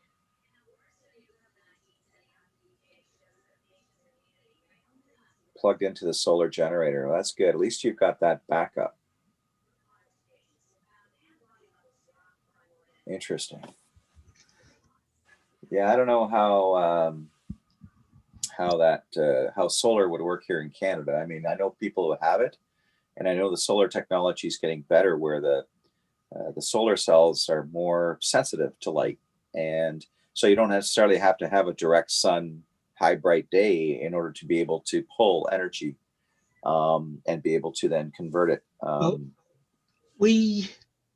I've been using solar since before it was fashionable, not on the house, on RVs, be it on the caravans, the trailers, or the motorhome. And the current setup we've got now, we've never plugged in to use the battery chargers. Really? We do plug in when we're at home, right. And that runs the fridge on electric, just keeps the fridge on mains power, shore power, right. to keep it cold while we're at home. But for all our other electrical uses, we've done with the solar. Wow, that's pretty impressive. Yes, hi Rojo, and that's in Scotland, and we live at 56 North, which is further north than most of you guys in Canada. Not all. Yes. Yeah, that's true. Wow. But I mean, from what I've gathered, and this is only based on what you see and learn, is Scotland's pretty. Hey, Roger. Scotland's pretty forward thinking when it comes to renewable resources, aren't they? Well, we've had hydropower for donkey's years, pump storage stuff, where they produce electricity during the day by letting the water out of the dams, right, and running the turbines, and then at night when people aren't using the electric, they use it to pump the water back up. Right. And guys, hey, Roger. We've got solar. I forget the numbers, but they're pretty damn well on the way to being completely renewable. Right. On whatever target the UK government set, we're going to beat it by whatever. Okay. Hi, everybody in the chat. How's everybody doing? Good. Roger, you survived. Yeah, she sent me to get x-rays done on my shoulders and everything. So, wow. I noticed that when you came into the room, you were glowing a little. So, I knew there'd be one broke next. Yeah, I knew you were further north than me. This phone I got there is worth crap to text with, eh? Oh, yeah. It's in the words it wants to. Yeah. So we worked out the first part. What was the bit about Thatcher and Backstreet? I says I'll be back soon, but about Backstreet and I thought maybe you were doing a little impromptu Backstreet Boys dancing there. Corey Mano, I checked out the email you sent me, Corey Mano. I laughed. Good morning, AC Drone, dude. Broadnex, yeah. It's back under It's a your boy or girl. It's either. I turn over command of the ship to you. Okay, I seen that. Hey, good morning, Destination Chronicles. Yes reports. Road next. Rojo. Hey, thank you guys for holding up the fort for me. Hey, Hey, Roger, Paul did a great job. Paul our did a great job. pleasure. You know, everybody was working on it from Hugh from Studio H and David from Studio D and Rich from Studio R. Everybody, it was a group project, Roger. Yeah. Yeah, and we can't forget all those good people in the chat too for hanging and in all there. the people in the chat were asking about you, And even though the star of the show was missing, you know, they hung in there because they wanted to see him come back. that's right. Well, I'm telling you one thing, man. For texting on this phone there, holy crap. Roger, goes back to the theory that I hold. Us old people don't like change.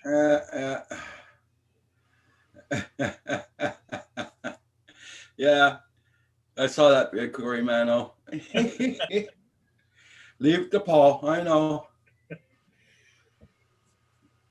Everybody, I thank you, everybody, for supporting the channel. Much appreciated. Broke Neck says, "Is it a boy or a girl?" That's why I said it's either. But did you say both, Roger? Both twins? Yeah, twins. Yeah. Corey says he's surprised Roger still has a channel. And also, I want to thank Linny too, Roger. She was in the chat, keeping an eye on everybody. Good. Hey, drone shots. Well, you see, I used to weigh 238. Now I'm down to 216. Michelle, I commented on it. I said not to give anything away. Where did she go? Hi, drone shots. Well, that's good for you, Roger. Congratulations. Yeah, I'm happy about it. Yeah. Man, there's a lot of action in this corner. Coming back home, 2 cop cars passed me. They're going down towards the other little town over there. Wow. And when I was going in to see my doctor, there was a lot of farmers going to have no work, man, because a big farm just passed on fire on the way down. Oh, wow. Crazy. It was a very big farm on top of that. Big farm on fire, huh? Yeah. Wow. Drone shot says, Paul, you got rain? Yeah. Just a little sprinkly. Here the winds are ugh, and the sun's not out, that's for sure. And I'm glad I'm back home. Well, you saw the rain yesterday on the video, Roger. Oh yeah, David, your rain. Oh my God. Guess what the weather was doing this morning when we woke up? Same thing. No, bright bloody sunshine. We got home. Now that he's home. Wow. He said it rained the entire time he was gone, Roger. Uh-huh. Okay. It wasn't quite as heavy as that the entire time we were away, but as the video. Yeah. Drone shots. He's got rain too. Yeah. It looks like it's going to rain for a while. On and off. I gotta see. Michelle, I did the opposite special effect purely by accident. It was only one of the guys who watched the video mentioning what I'd done that I realized what I'd done.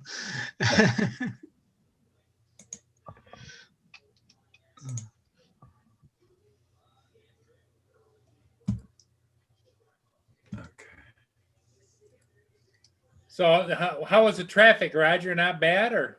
Oh, the traffic is very easy, very nice. Good flow. No traffic jams, but first time this year I see the cops with their motorcycles, though. Oh yeah. Yeah. Oh, they were riding the bikes, huh? Yeah. First time I see them this year. Probably It's so late in the season. Hey. So late in the season. Yeah. You probably find if they don't use them once in a year, they lose them next year. So they've had to get out on them, so they've got them for next year. Hey, Dave, how you doing? Something must have happened on here very bad because 2 cop cars, one behind the other. Could be well, now it's hunting season, right? So could be a hunting accident or something. So we never know.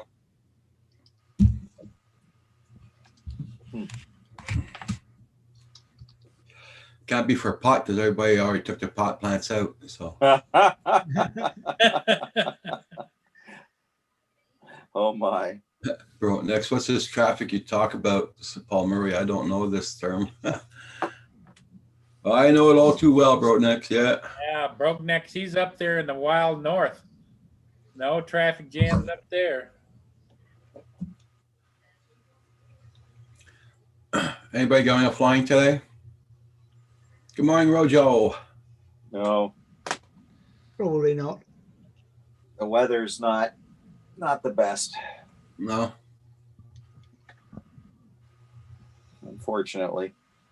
The only traffic I know is when their moose is standing in the road looking, staring at you. As long as it's not trying to become part of your front end grill. Drone Shot says, you say Kim smoked it all? Oh, Kim gave it up. I'm very happy about that too. He gave it up. My son also gave it up. Good. I'm very happy about that. That means you get to have that income now that is for you, Roger, to do what you want, not having that bail fund for them, you know? The bail. I never fund. kept a bail fund. I They're found on their own. Pro fly more. Oh, wow. You're on your way to get it, Drone Pool? Yeah, Jump on it, Drone Pool, jump on it. People. Well, it's not the Mavic 2, but it is the Pro Fly More combo. Jump on it, Drone Pool. For $150? Yep.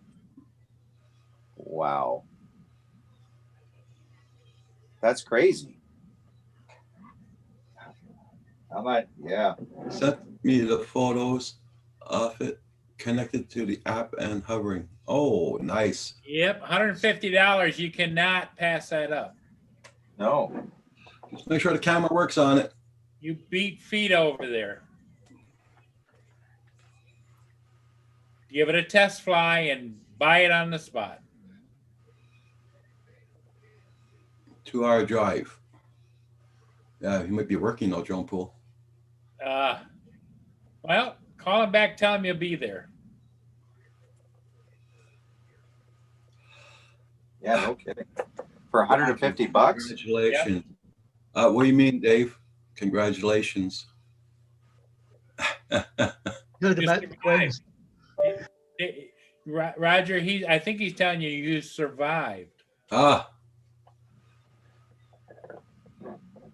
You got the shot in your arm, and then they also did x-rays, right? she didn't give me the shot. No? No, Just X-ray? They're very strict on giving cortisone.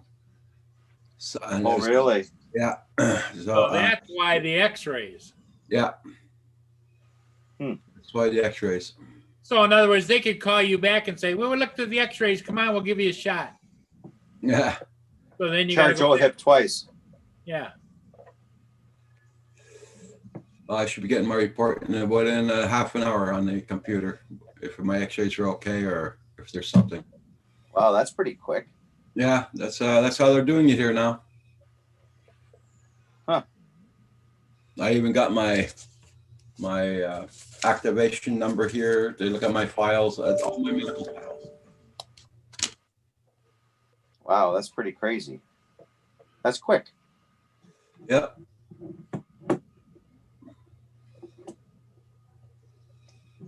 Oh, okay, cool there, Drone Shots. Yeah. Oh, your friend was lucky.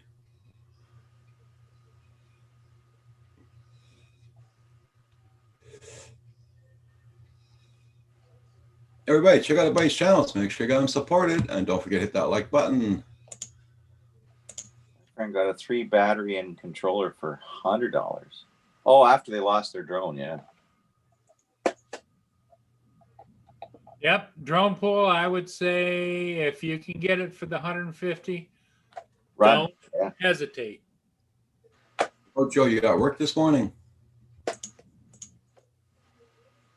22 still watching. Cool. Yeah, we're keeping them entertained, Roger. Everybody has been waiting for Roger to come back. That's right. I'm not on tonight though, guys. I got to go take care of my granddaughter tonight, so I'm not on. Okay. Grandpa duties. Yeah, that's what my son calls it. Well, it's not a bad thing. Well, they should be asleep, so I don't have to worry about nothing. Listen to Grandpa. It'll be asleep. It'll be a walk in the park.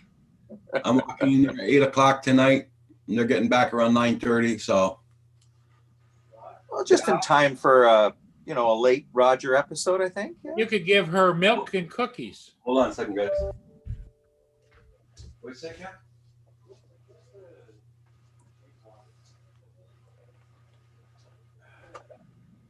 Yeah.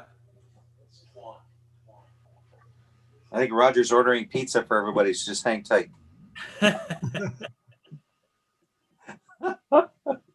Now he's got to tame the bear named Kim there.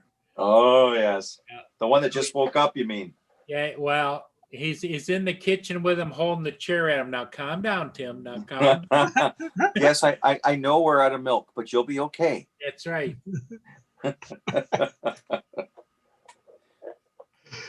And I can hear Kim. I can hear Kim in there. Frickin' recommend. Oh my.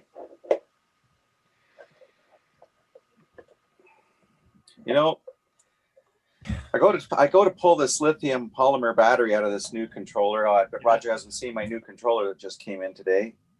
There you go. Oh yeah. And, of course, they get this really short, dinky lead on the battery. Yeah. And my curiosity is, I'm going to see how this thing comes out. Yeah, well, now I got to figure out how to put it back in because this little short cable. Yeah. You gotta hold your tongue sideways and then make a funny face, and then it'll probably get in there.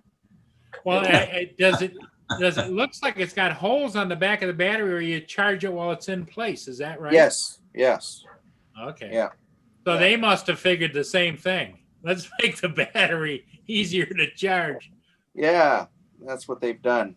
And then silly people like me decide to pull the battery out and now have to finagle it back in. My curiosity sometimes gets the better of me. Uh-huh. Mm-hmm. Oh, they do drone shots? Okay. I'm not going for the Mini 2 drone shots. No, I'm satisfied what I got here. Yeah. Very And satisfied. that's why I say that video drone shots, I think it was an in-store. The Setup. people that worked there decided they wanted to go viral. I don't think it was authorized by anybody. And even if it got kind of a tacit, what we don't know, like at the Sergeant Schultz thing, I see nothing, I hear nothing. Yeah, absolutely. Yeah, who knows what actually happened? Yeah. But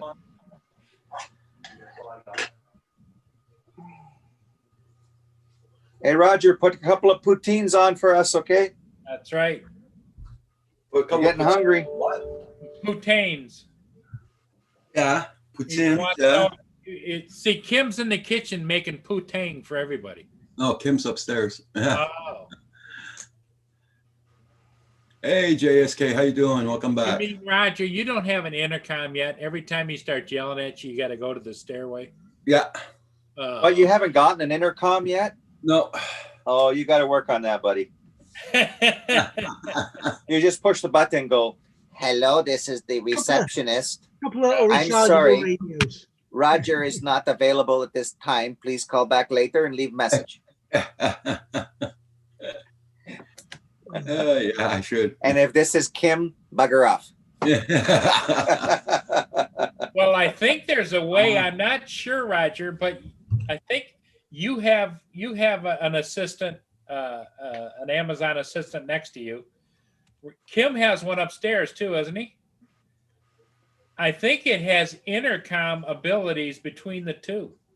I don't know, but I want to try it on here because everybody's intercom's going to go off. Everybody's thing's going to go off. Yeah, but only in your house, not anywhere else. I don't know if it works or not. I don't know how that works, but I imagine there's a YouTube Yeah. video on how to make it do that. Yeah. Oh, there's none around here, JSK, for now. Drone Shot Theater. All here, there's not even announced anywhere, nothing. In the stores, I don't know. I didn't go into the stores yet. But Roger, here'd be a fun thing. Research that, and then you can start talking to him through there, and he'll think he's losing his mind. Especially while he's asleep, you can give him subliminal messages. It's like, Kim, when you wake up in the morning, you will feel refreshed, energized, and will make me a coffee and deliver me breakfast. Yeah. That won't work any way in hell. Portion is you speak into it, and then what comes out of their end is the female voice that talks. Oh yeah, there you go, with some nice inflections like, "Hey, baby Kim." Because I noticed mine now is starting to call me by name. Like if I ask, "What time is it?" or "What's the weather?" and she'll say, and I'll say thank you afterwards. She says, "No problem, Paul. Happy to do it." Hi, Logan Carpenter.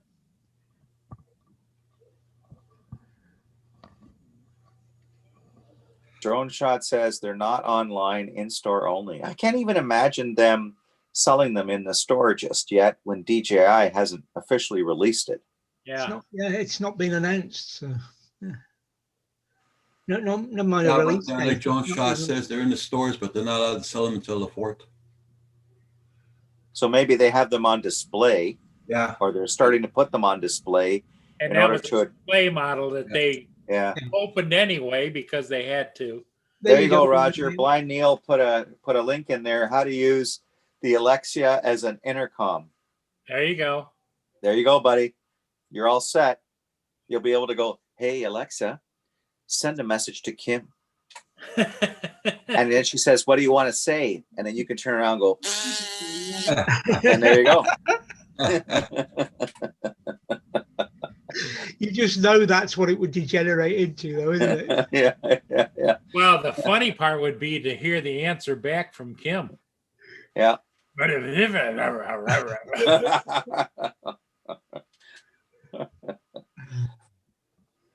Oh yeah, but it says open your Alexa app on your smartphone Yep.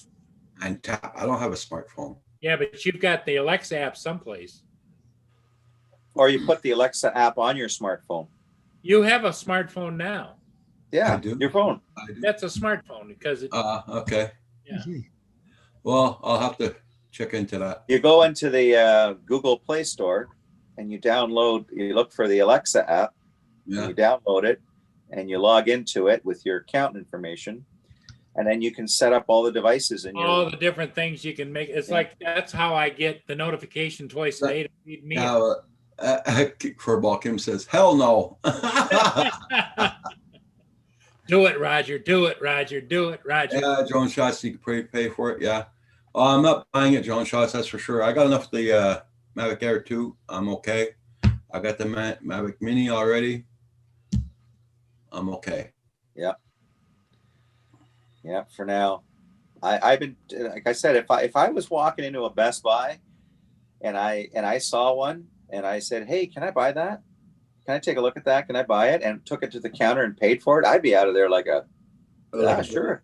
I would do it. I would melt a credit card just for that, but I doubt it that in most Best Buys they'd actually let you do that. Yeah. Yeah, I think that was all pre-set up because if you notice, the guy at the counter was standing there with his hand on it, and he wasn't even looking at the register, and he didn't have a scanner in his hand or anything. He just, yep. Well, Here I am. yeah. Here I am at the register. Okay, I'm a register.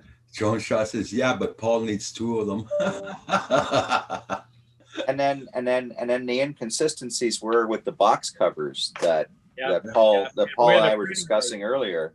Where the printing is and the box covers and yep. Well, the box And cover in the the store. two different boxes. The one that was in the store versus the one that he had on the counter. Yep. Versus the all the other parts that were in the Flymore bundle. So I don't know. Yeah. It was a Furball bit- Kim says, "But if there's a Mavic Air 2 available, free, I wouldn't say no." Right back. Kim's always fishing, isn't he? Joan Shot says, I think a guy worked there. Yeah, most likely, Joan Yeah. Shot. That's what I think too. Well, hopefully he's still working there after pulling that stuff. Yeah. Well, and he could be the department manager of that department, you know? Yeah, well, again, you could be a department manager, but you could also be looking for a job the very next day if head office says WTF, Yeah.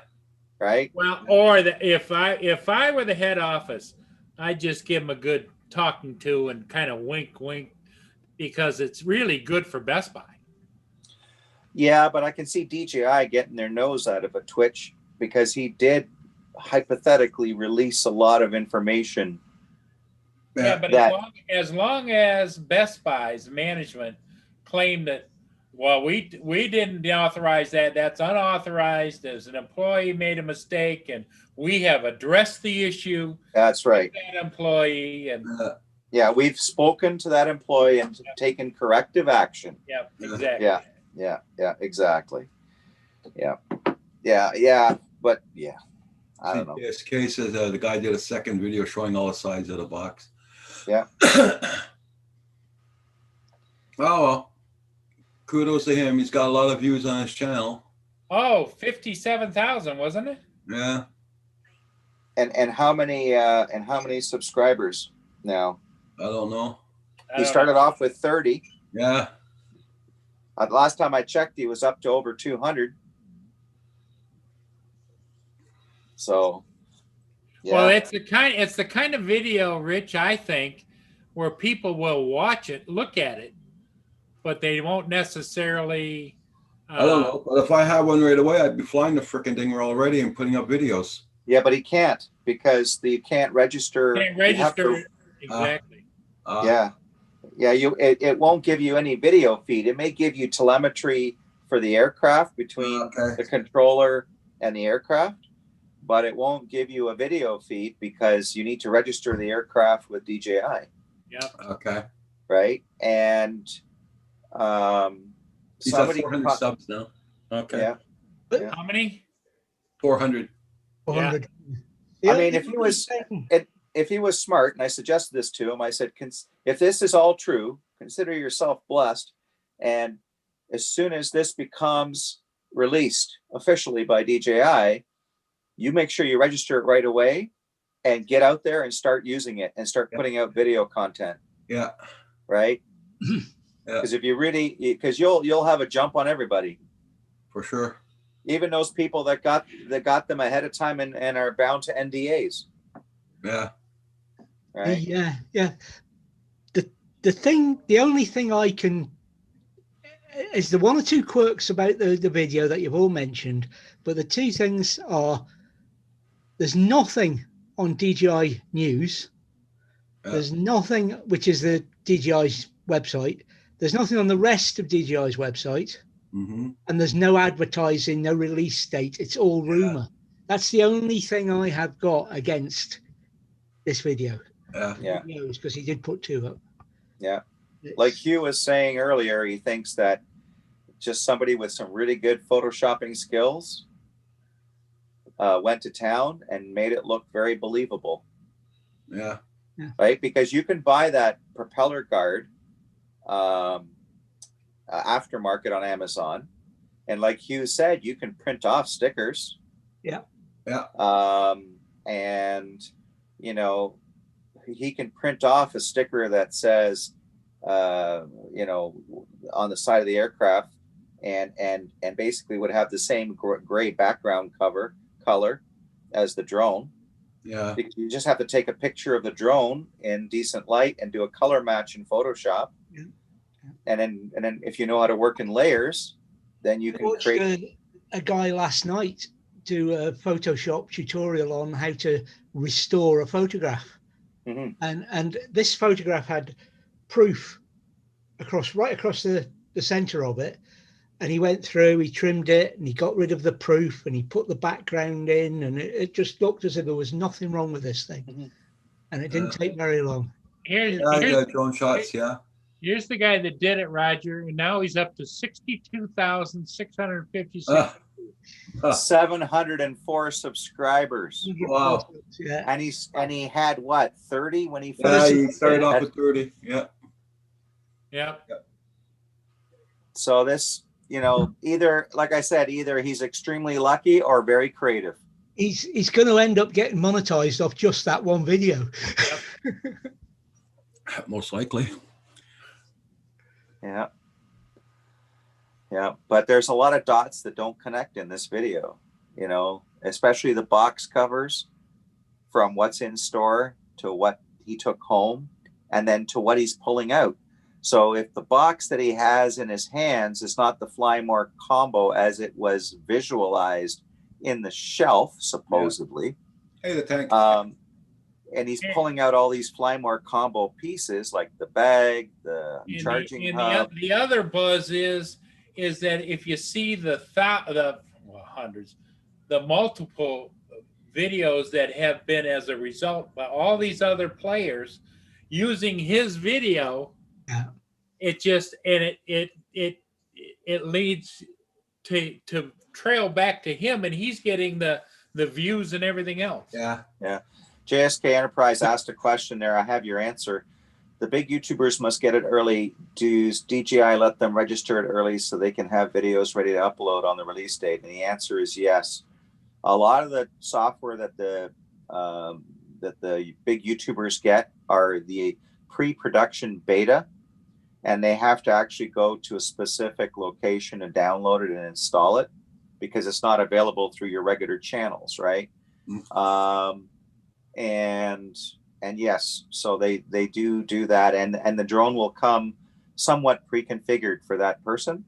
So all they have to do is launch their app, and because everything's pretty much pre-configured, they just have to connect to it with their account. Yeah. That's how they get the demo stuff from DJI. Or if they're not going to demo that, let's say it was guys in that particular store that did this, and they didn't register it. Oh, they couldn't. They wouldn't be able to. They wouldn't be able to because then the store would never be able to sell it because it would show that it was registered to somebody else. And most likely. Yeah, and the fact that there's a blackout. Rich, it was the Flymore. One side of the box is different from the other. That's exactly what we were talking about earlier. Yeah.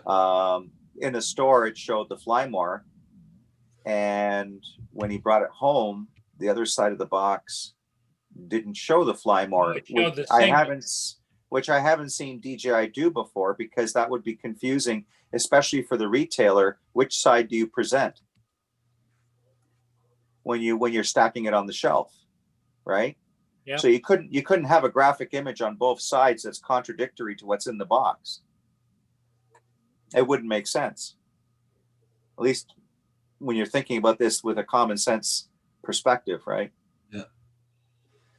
Yeah. Because you'd have to tell the retailer, oh, by the way, this is a Flymore combo, so make sure that the Flymore combo side is facing the consumer, right? So yeah, it's a bit fishy that one side that in the store it showed the Flymore combo, and when he brought it home, it showed it as being just the drone with the controller, and yet he was pulling out all these pieces that were related to the Flymore combo. Very confusing. Didn't make much sense there, unless DJI did something different, out of their normal step, and they've got this box configured that it shows, the Flymore combo on one side and the regular drone on the other side, and depending on which one you get, may have a dot on it or something. I don't know, just to save packaging. Corey Mano down the UPC says Flymore. Yeah. And JSK, they showed had different pics on both sides of the second video. Hey, Blizzard, how you doing? Yeah, true, Corey, man. I agree. Maybe a mistake on DJI. And even if that's the case, I really wish, like, my one bone of contention with the Mavic Mini are those props, having to screw those props in and out all the time. Because you could, if you're not careful, you could mess up the threads because you're just screwing into aluminum, right? I can't find my little screwdriver for the Mavic Mini. Yeah, but any jeweler's screwdriver would work, right? Phillips.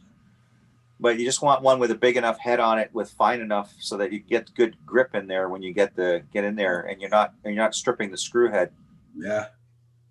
But that was my biggest bone of contention, because I had to change the props once on the Mini, and you have to be really careful screwing those props back in, that you're not cross threading. I really wish they'd have a better prop system. Yeah. But maybe that was a cost of weight, right? Additional plastic, additional the additional weight on the props themselves because of the way they would clip in. So maybe that was like a cost factor of just weight. They couldn't do it. Otherwise, it would put it over 250 grams. The other thing that's interesting right here is, see how these boxes are all pretty, well, that one's not, but pretty much straight towards how you would, what we call front up the boxes. It's like they pushed this one back and stuck this one in there, and they just stuck it in there to get a picture. Mm. Because. Well, I'm not gonna make a big thing out of it. It's out. It's out. What can I say? It's out. Well, it's out. Supposedly, anyways, right?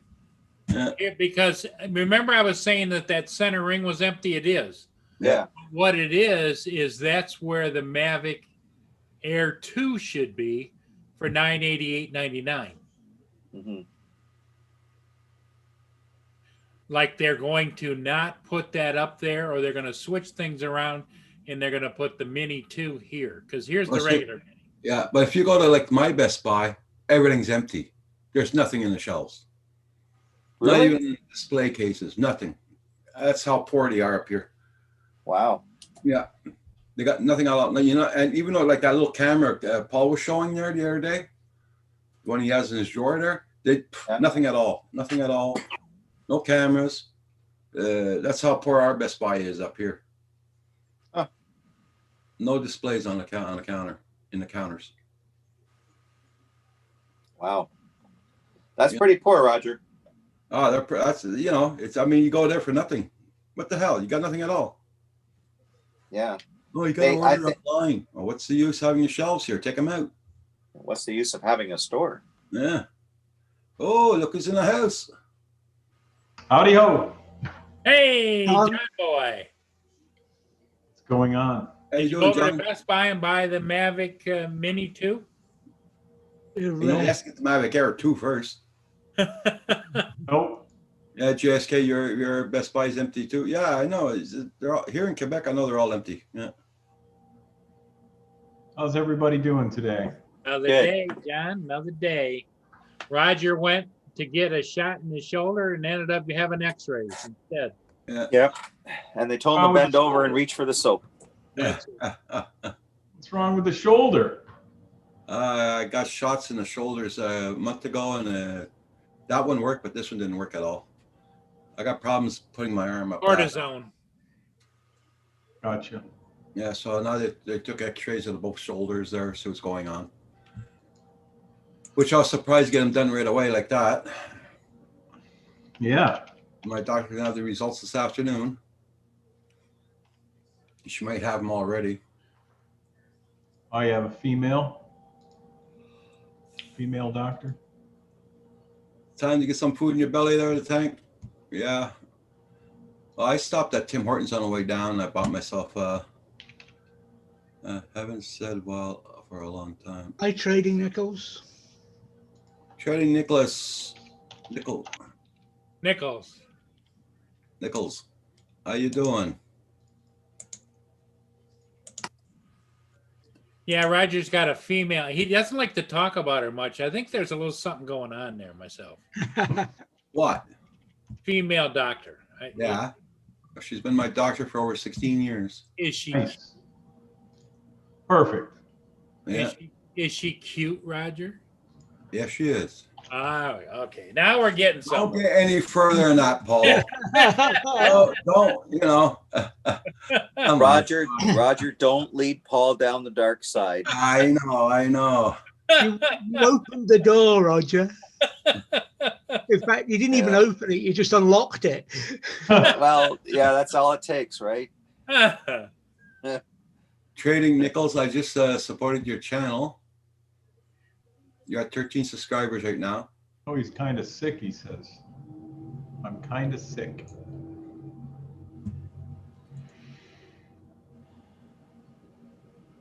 Drone shots. I may have enough pop cans to buy it.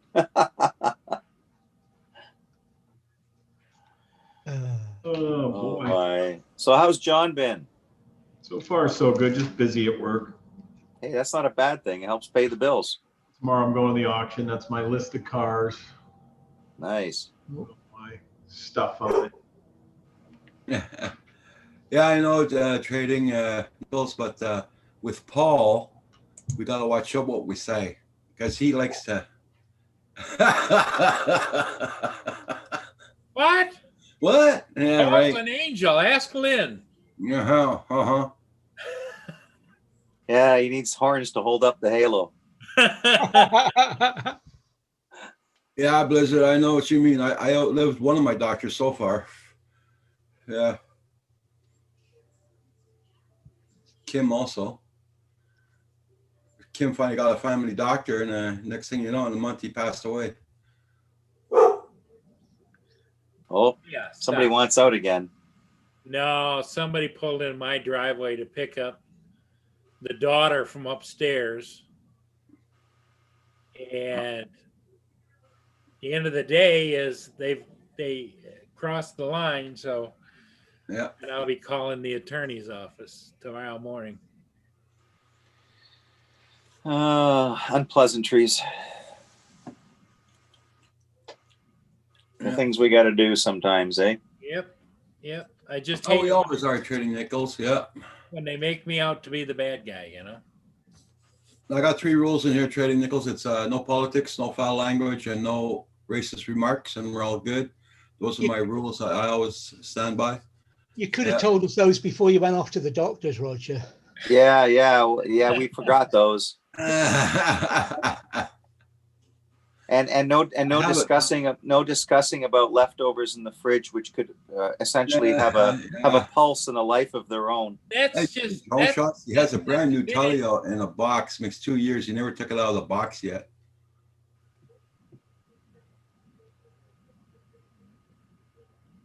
Oh, interesting. So the serial number is legit. Uh-huh. Interesting.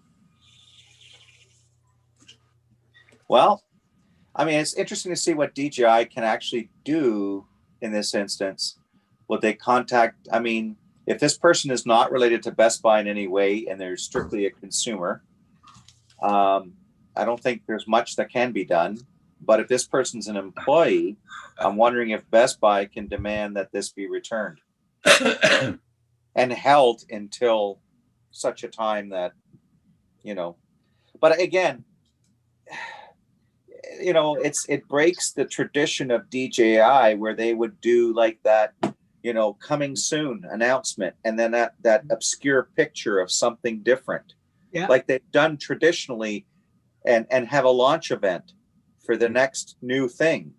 Now, well, they're also getting good at allowing the social media. They don't have to spend the thousands of dollars to put the word out. Social media do it for nothing all day. Savannah just wrote. Hey, Sean, how you doing this morning? Oh, it's 100% legit. Wow, Geek Savannah. Well, like I said to him on his channel, I said, brother, if this is all good and all true, I'm paraphrasing here. I said, good for you. Consider yourself blessed. And as soon as you can register it, run with it. Sean, my question is, Sean, is he have any connection to that Best Buy location? Is he an employee, previous employee, know somebody there? Yeah, he may not be able to disclose that information too. That could be private. Yeah. So he may not be able to disclose that. So. But it could be that DJI had just decided not to spend the dollars on advertising when somebody else can spend it for them. Yeah, Well, look at we call them YouTube influencers, right? Those people with the big channels. Yeah. Some people you look at it and they talk about a broad variety of subjects, Oh, and DJI, will send them a product, and they're under an NDA.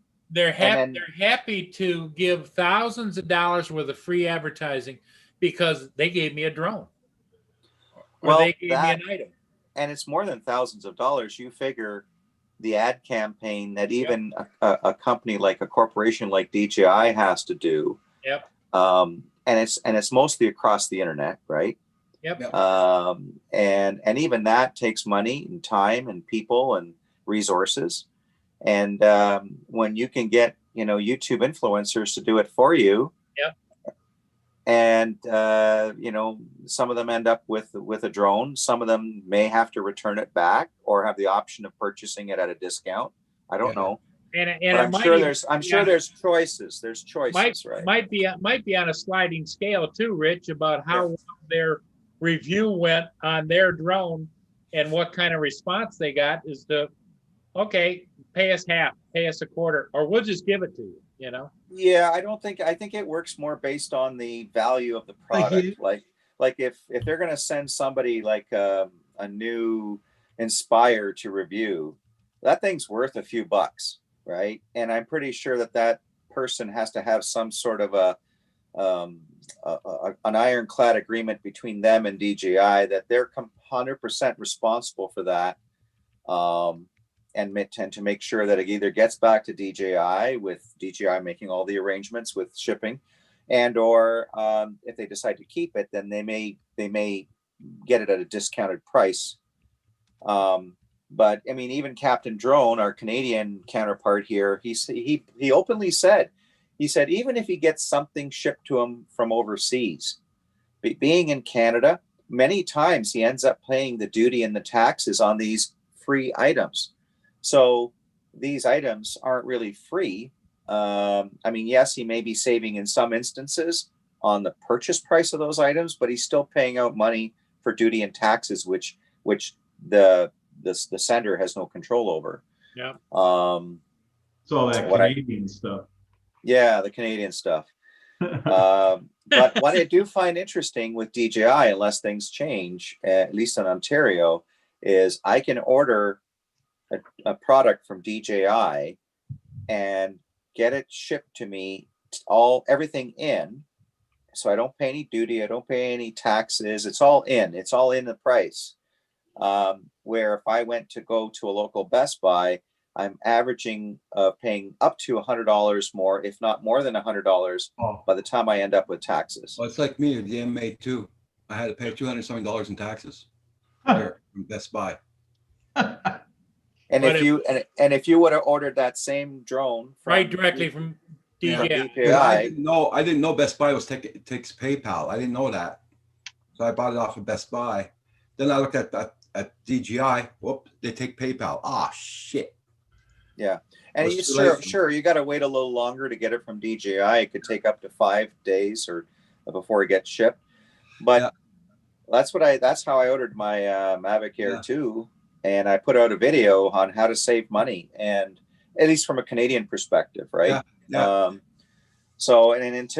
And I'm sure DJI has some sort of an agreement with Canada in regards to our trade agreement between us and China, that we're a little more forgiving, and there's a little more back and forth, right? Yeah. As opposed to the U.S. counterpart. So, so at the end of the day, as a Canadian, if you want to buy a DJI product, do your homework, pull out your calculator, and just check to see if me ordering from DJI, so I may have to wait a week longer, but if it saves me close to $100 or more, is that week wait worth $100 to you? I think it is for me. Oh yeah, it is. Yeah. Hey, Go Fish, how you doing? For sure it is. Go Fish. So John, what's on your agenda? Just work. Just been working. How's the Skydio drama saga going? That's some funny crap right there. The weather hasn't been good enough. This first day it hasn't rained. So I haven't flown it at all. Just in my backyard. Took a couple of videos in my backyard, which, you know, it's my backyard next to the Air Force Base. But other than that, Okay. Well, I sold my tires. I got to put them in my car and bring them to my you son. did Yeah. good job. Yeah. So I got to put them in my car this afternoon and bring them to my son's tonight. He's going to put them in his car and he's got to drive to the place where the guy bought them. So, Good. Very good. Roger's got granddaughter duty tonight. yeah, I got to take care of my granddaughter. But she'll be sleeping when I get there, so I'm okay. Oh, you're going over there to take care of her? Yeah. Yeah. Yeah, she's gonna go to bed. Perfect. Can you get online from there? With his crummy computer? Guess not. And I don't know how to do that. I don't want to download Zoom on his computer or nothing. You know what I mean? I don't want the hassle. Take your tablet and just hook to his Wi-Fi. Ugh. I think I took everything off my tablet, Paul. Oh, okay. Everything off it. 'Cause I'm just using it for flying. Right. That's the best way to go if you're just going to use it as the screen for Yeah. flying. Exactly. Yeah. Yeah. Keep it light. Don't bog it down with a lot of apps. Oh, yeah. I was getting notifications every bloody minute when I was flying. I was, what the hell? I took YouTube off it completely, everything. I was tired of that. Yeah. John, how's the weather your way? Over here? Yeah. Today it's not bad. It's cloudy. It stopped raining finally. It's not raining right now. Light breeze. David spent the whole weekend on a Donder with various amounts of rain, depending upon what hour the day. Very amount. And then when he got home, the skies opened up. Opened up. Well, Turned out beautiful. Beautiful. Plants growing, flowers blooming. Oh yeah. Yeah. Birds were chirping, the flowers.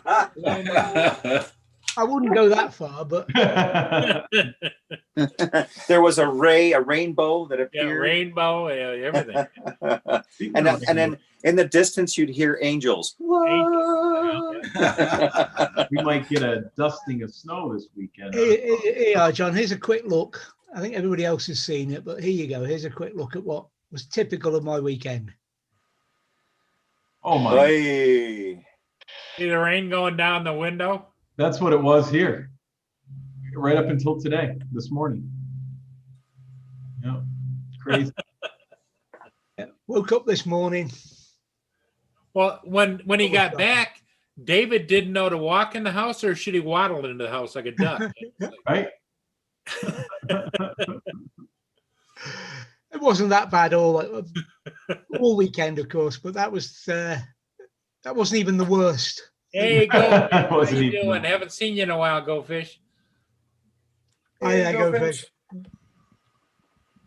There was one bit, John, where it looked like just like that, but there was sleet and hail hitting the window as well. Sleet. Ugh. Uh-oh. I gotta put my iPad on the charger. No, I'm David. You can't be David. I'm David. Right? Well, you liked your accent, though, David. Yeah. That's a real Irish. I mean, not Irish, Scottish. Irish. Not Scottish. Scottish. David's not Irish. David's gonna put you in a headlock soon. Yeah, I know. It's certainly not Irish, but it's not really Scottish either. What? Well, where did you actually grow up, David? No, it's my Air Force accent, if you like. Oh, My problem, or not a problem, I don't have a local accent because we moved around so much because of what my father did. He was a ship designer. And then I joined the Air Force and spent the next umpteen years moving around a lot. So when I eventually settled back up here, it's my accent's, gone. Unless I get together with my brother and alcohol's involved, then it kind of very quickly slips. that It's when amazing. it really comes out. It's amazing anytime alcohol's involved, even for someone who doesn't have an accent, they could develop one.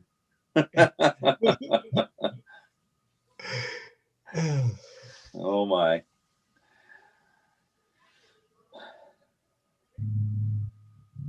Oh, Trading Nichols says, I'm afraid I still haven't visited Scotland, Ireland, and England.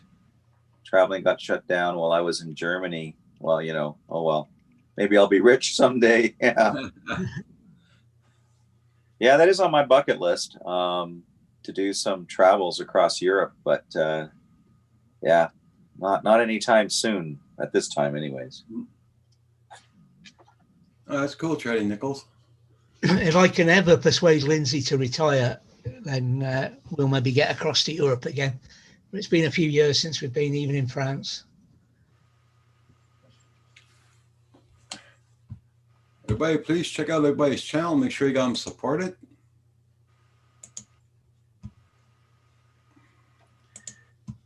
So scrolling back up in the chat, there was an interesting thing that was mentioned.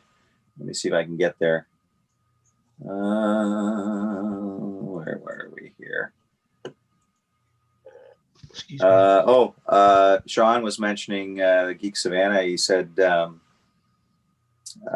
think there was a question that you had, or somebody had mentioned whether this person was associated with Best Buy, and the reply was 0. Yep. So I saw that. Yep. What's going on with Geek Savannah? Does he got something going on? I missed all of that. okay, so apparently he interviewed. I finished an interview with the fellow that, and we put a link in the chat, that originally started off with 30 subscribers, and according to this fellow, and on his video, he walked into a Best Buy to see what open box things they had, because sometimes he likes to get deals, right? And he went by the DJI, kind of the drone display area, and to his shock, he saw Mavic Mini 2. No. Flymore combo. Really? And he bought it, and he walked out the store with it. There's the link in the chat for you, John. There's a Mavic Mini 2 out already somewhere? Yeah. And it's using OcuSync. So Sean interviewed him. And it's using OcuSync 2.0, apparently. It uses a similar controller, other than maybe a button change slightly for the home point and return to home. And there's a pause on that button as well. And as the controller as the Mavic Air 2 is, not the regular Mavic Mini. Yeah.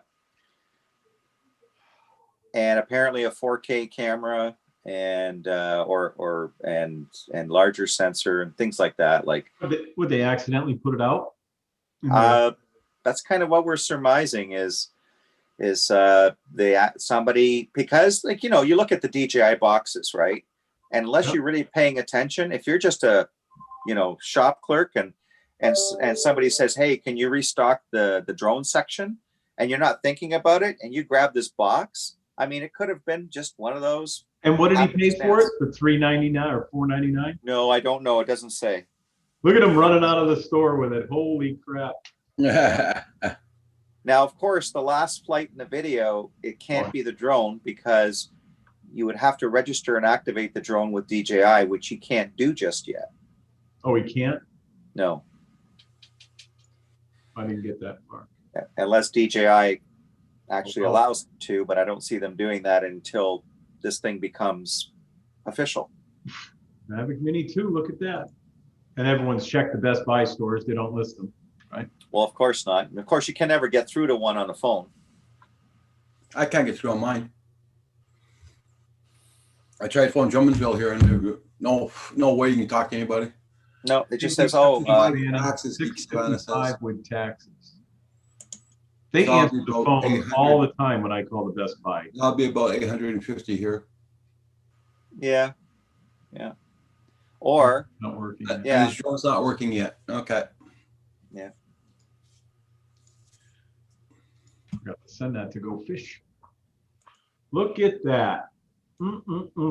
Makes me want to run down to Best Buy and take a peek in the glass. I think this was a faux pas, as they call it, on that particular Best Buy location. Where was he? Wow, 63,000 views. Yeah. And he's gone from 30 subscribers to what is he, over 700 now? 770. Yeah. Yeah. Oh, 708. 770 comments. Yeah, I'm sure people have just been barraging him with questions. Now he does own a Mavic Mini, like the Mavic Mini. So he's familiar with drones, obviously. Hey, Sean, I sent you a link just in case you want to come in. If you don't want to come in, I understand. You're probably busy or tired right now.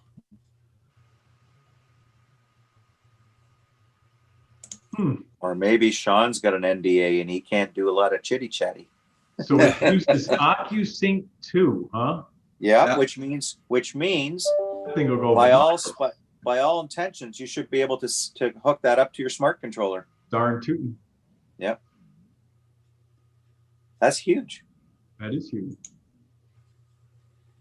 And something that Hugh noted earlier, and he was looking up the specs of the original Mavic Mini because on that video, on the back of the box, it lists some of the specs. Yeah.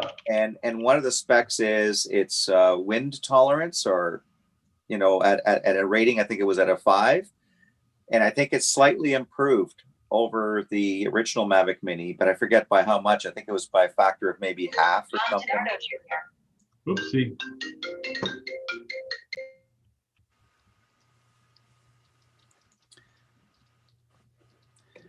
So yeah, so it should be interesting as things unfold. Okay, Sean, no problem.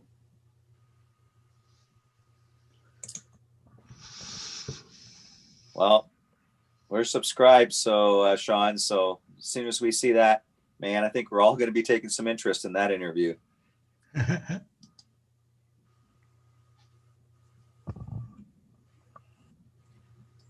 But yeah, like that's crazy, eh? Just having that kind of luck, and you know, going into a Best Buy for a particular reason, like just seeing what's in open box things, and you know, if there's anything of interest, you're sort of window shopping in a sense.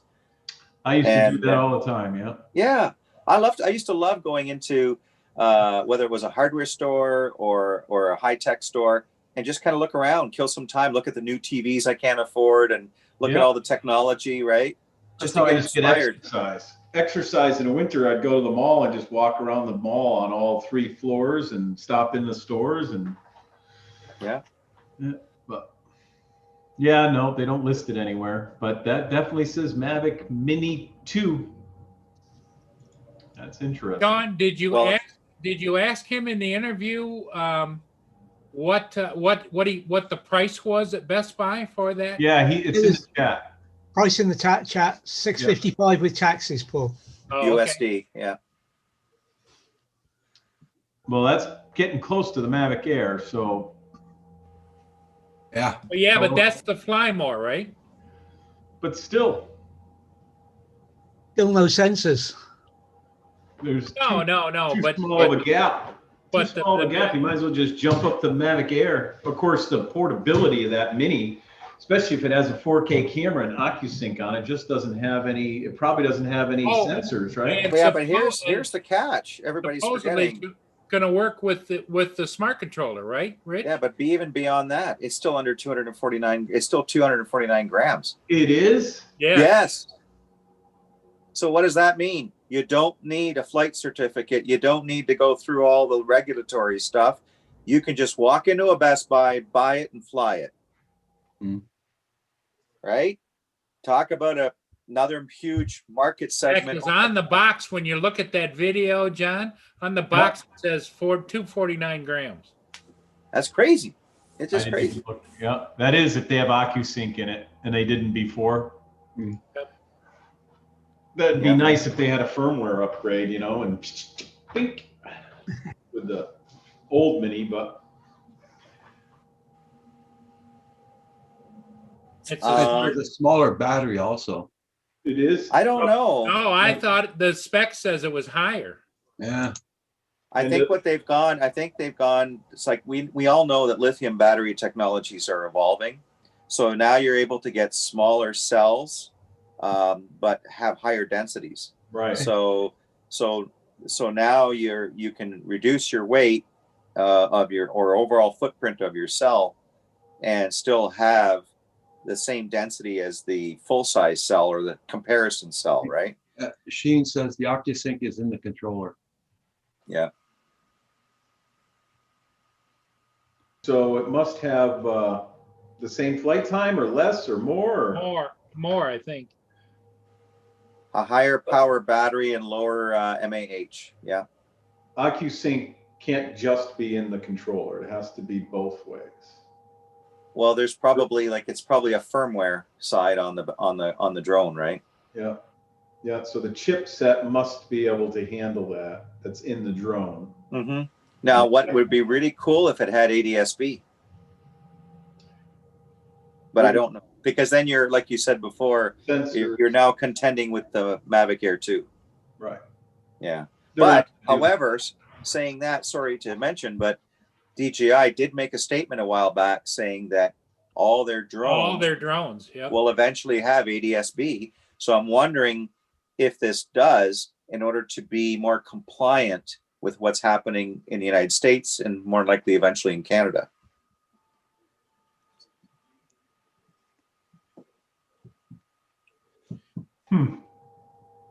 I know, crazy. It's just crazy. You guys are on lockdown again in Canada? Yeah. Some places. Yeah.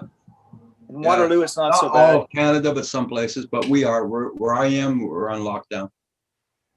Yeah. Yeah. Roger has to take the has to put on the ankle bracelet when he leaves the home, and they track him. Right on.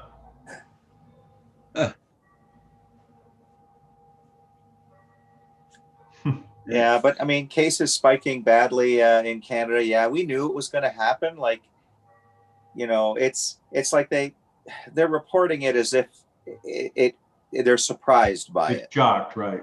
It's like when you start opening up the floodgates slowly, you know your numbers are gonna, you know, and you start testing more, your numbers are going to go up because you're Yeah. testing more. Yeah. It's like the numbers in my mind that were reported back in the spring or late winter have no relevance to today because they weren't testing as much as they are today. That's So it. there's Yeah. millions of people walking around that probably have it, no asymptomatic, will not notice it. But as soon as they find somebody and then they go test the 25 people they've been in contact with, and then they test the 25 people. Yeah. It's simple mathematics. It's got to grow the number. Which nobody knows anymore. So Right. Yeah. Yeah. my worry is when you start seeing, you're going to see more hospitalizations, but when you start seeing double, triple the number of hospitalizations, then you know something's going on. Mm-hmm. That's when it gets scary. Now you're getting, and the older people with pre-existing conditions, by all means, should be locked down. Here it's starting to hit the elderly in the rest homes there. The what? In the Elderly and the retirement housing. retirement homes. Yeah. They should learn from New York's mistake there. Holy smokes. Well, the problem is those retirement homes have people that come to work there every day that are out mixing in the population. That's a no-no. They just walking in the door. They might be cooking. They might be doing all kinds of That's cleaning. a no-no. Here, it's a no-no now. Everyone gets tested. Still, they have these rapid tests now for the nursing homes and stuff. Temperatures are taken before they even let the staff in. Yeah. You have to note where you go. For all the hospital staffs around here have an app. And every day before the badge is able to unlock the door now for them, and you have to sign in, they have to fill out a big long questionnaire every morning. And if you have any symptoms, the doors will not unlock for you. Yeah. And it tests your temperature on the way in. So if you're standing there and you look into the camera and you're But John, my only question to you is, and you're a smart guy, I understand. Do you think that that's 100% true everywhere? No, of course not. But it should be. In a hospital situation, yes. Yeah, I agree. Home situation, yes. That, John, they couldn't institute it tomorrow. It'd be Absolutely, they could, Paul. They just don't. Yeah, but I mean, absolutely could. The I'm stuff saying- is so readily available. Yeah, but I'm I'm sick of saying, hearing all the excuses. So you can go to Best Buy and buy one of the cameras that'll do it. but what I'm So- saying is, John, even if you mandated that you will have this done by tomorrow morning, you couldn't hire enough people to go out, install enough equipment to get it done by tomorrow. It's not even installing equipment. The stuff is standalone stuff. They made it very easy. And you put that hospital on lockdown or that nursing home on lockdown for the week that it might take you to get someone there and then start operations. We can't even go to the auction. This is how quick the auction did it. They did it within a week of them getting told you can open up if you do this.